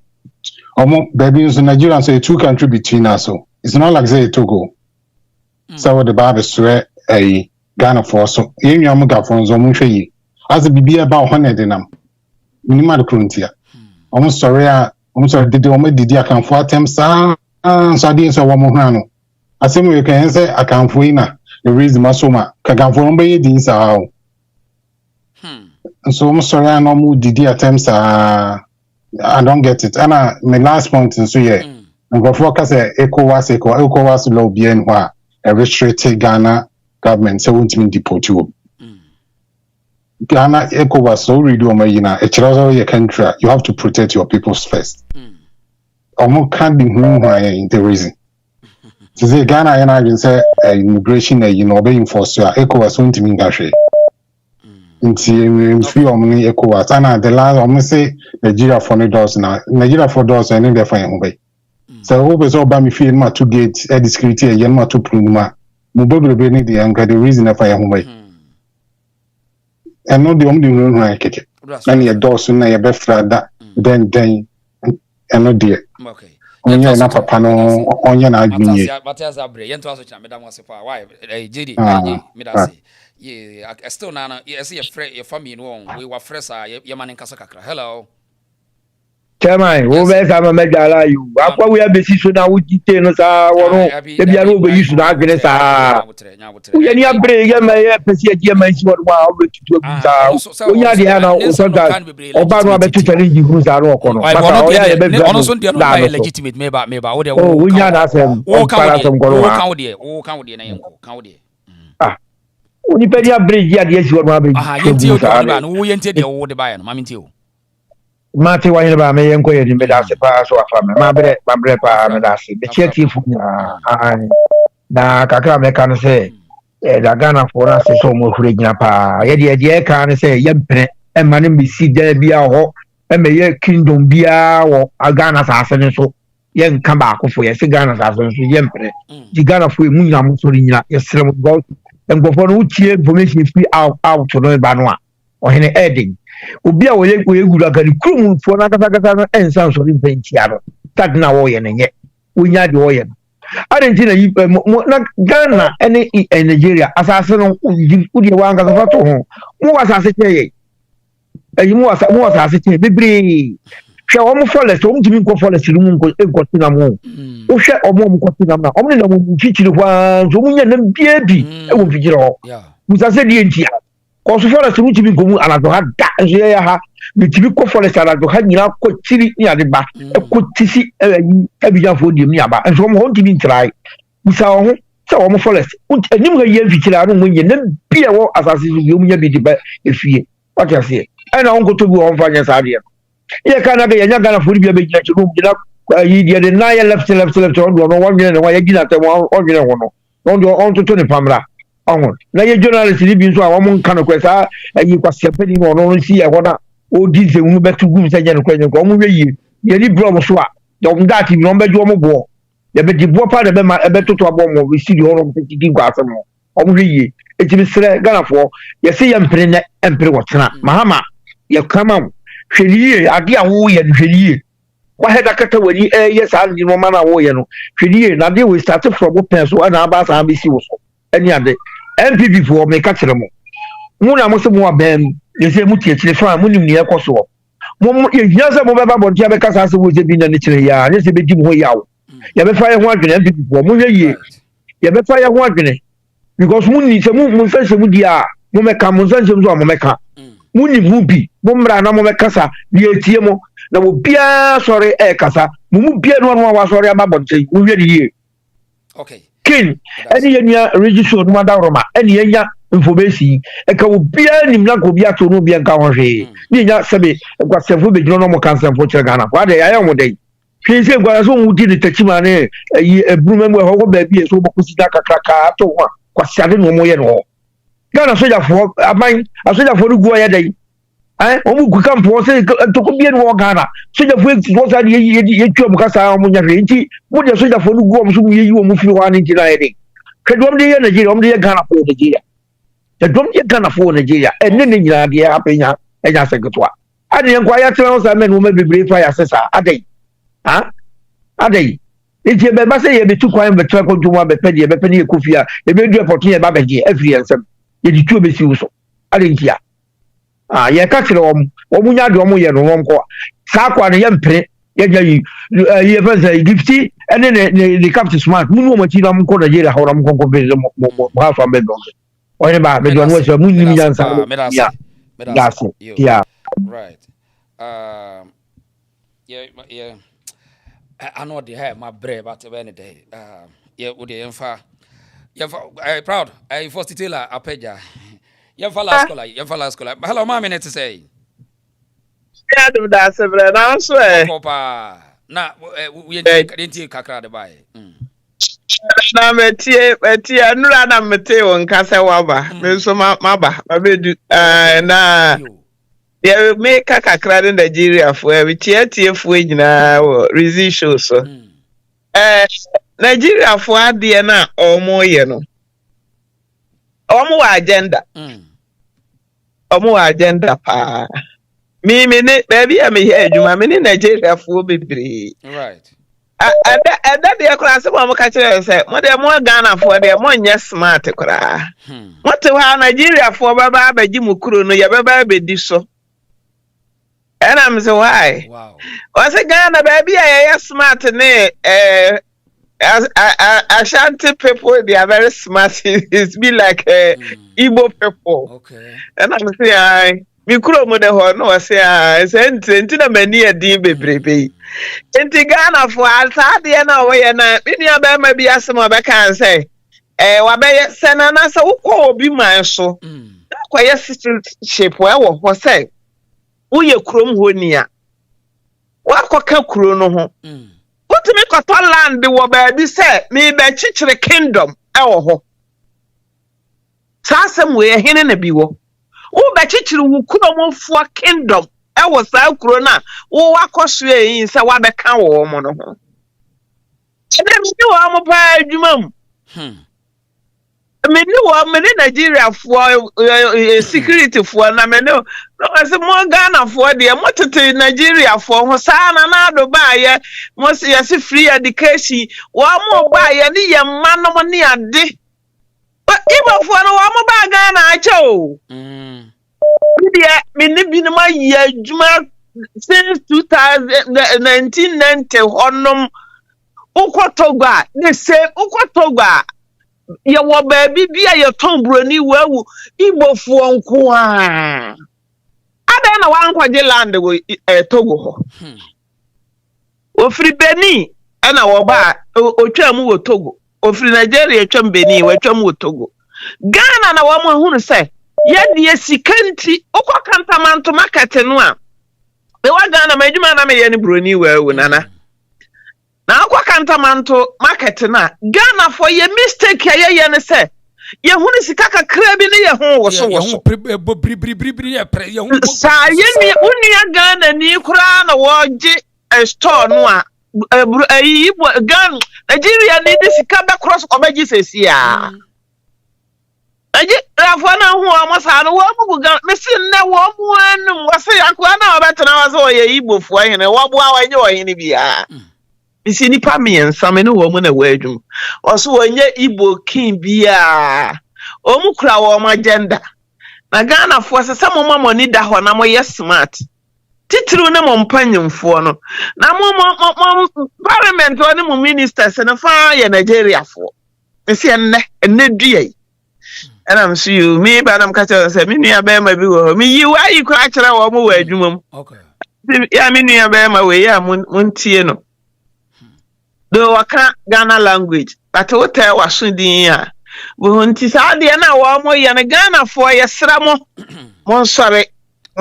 na nchirima o nchirima sa ya sa wo hene kro anwona ho hene a waton ama wo mo yi mo betimi ni Nigeria for asene so sa wo ko obi krom na ase ma be ware ho ba ma be ka mo ho a edi enti na wo kuro mo be chichire wo kuro mo kingdom a wo sa kuro no mo interesting asam ho a wonti ase kujuna ho a wonti ase wo mo ni mo ni a wo mo ye ye me si be duru ba bi Nigeria fo be ba beje me si na wo mo dipa mienso wo nyina ka kire me wa se hwe Mo de Ghana for mo te ho. Mo say mo smart. Mo smart. Igbo fo no ade a mo ye mo no Ube na Ghana won beba be di Ghana akonya. Mo pa mo fa mark ba bi hwe ade. Okay. Nti adan na ye di ye kuro na da bia ye di sikanti. O mom say ya betena nkrofo aman so. Britain ha utumi kwa adwuma bi mo obekọ na ya twere krata abo gate say ye mpe Nigeria ni wa ha. Already wa ma dikan betena Ghana me si bebre me si Igbo obi betena me fie no kura Ghana passport. No wo mpese me hu akire na me hunu ye. Yankrofo na ne toma wo mo yankrofo na ne toma wo. Yankrofo no ani musikanti na ebei bia na anka wo ba bi o akoka wo bi ba. Anka wo nua bi na kwakwa ebe wi ase ye nyina ebe ba abekekere ye. Ebe ba abekekere ye because ye ne na makwantuo mu enye beta sa wa akwantuo mu. So wo ko obi krom na me say na anu ya me ko fie nana. Akwala bi ba me fie. Me ba da wo krom ha no. Oya charity organization bi hu adwuma. Eh sorry obi ba. Abiye me ba no woni enipa wo ye wo child trafficking e de wo mo ba abrochire ha. Asemo. E de hu adwuma na me ba ye no landing ha. Enya some da form. I would ye pa fita. I would ye pa Nigeria for. It's na anu ya me call Ghana me say akwala ketu bi me ba boy. O ka prage bi. O the small girl bi me say akwala da ye 20 years. No wo do okwo sahwikuro bi din. Ni ya de wo mo kogu ho. Mo say on say no ma kwa ketu say. E di na man ni tu kwan. O say mama say family matter. What kese afa wi afia na obaka tire mo say obi na de wo mba ha obi de wo makogu sahwi ho ba bi.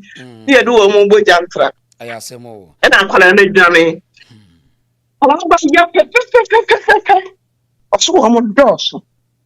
Ena o ma kwagige dan we kura na so ba bi mtutu galam say no no. Ena o mo de wo mo kogu. Okay, Nana. Time na so ahun. Your friends na chana. Ntimani ya we na kasa. Timi afra wa chire. Yo, me da sepa. Okay. Afa aba so. Okay. Brown African. Your for course ni say body na bre. Abusi amo amofre nyina ye mo fan chem why. Ya time na Yakobi pa 4 hours ni chire. Eh ya asemo. Ye be so yen so be ni day. Proud your friends ya say wo hon. Na ye na obi ase. We know e chana ye beto us why. Eti a lady ye chia mu nyina lady Tanya mo na afi first Taylor obi obom nkai say am like video no Alex Fenin Joseph Boa ye te mu nyina mo Proud African I salute you na Doris of Fairway ye te nka che ya mo nche na maye we no ye kan na Tele Pro Artisans wo mo na me dija wo ya kai hwe page ne so wa behu na efre fa number na da se wo dan na ye ntime nye no wo mbe ye ni nyina de ama why Tele Pro Artisans me da say my bre mo ma fa mo fa nche me why ya tena mo ache pa me da mo say ye obi a chena ye ba ye no ye be fa ye be frefro obi a why Proud my bre ye fancy me da say na ye video ye the video be to page into to there subscribe to the channel na wo me notifications me the video to obi hu sell notification aba ye be nema be bre ne de ba page so why ya share so my why na invite amanfo me da mo say ye friend wo de share ba hide the reason so ye to aso wo chena energy no ho me da say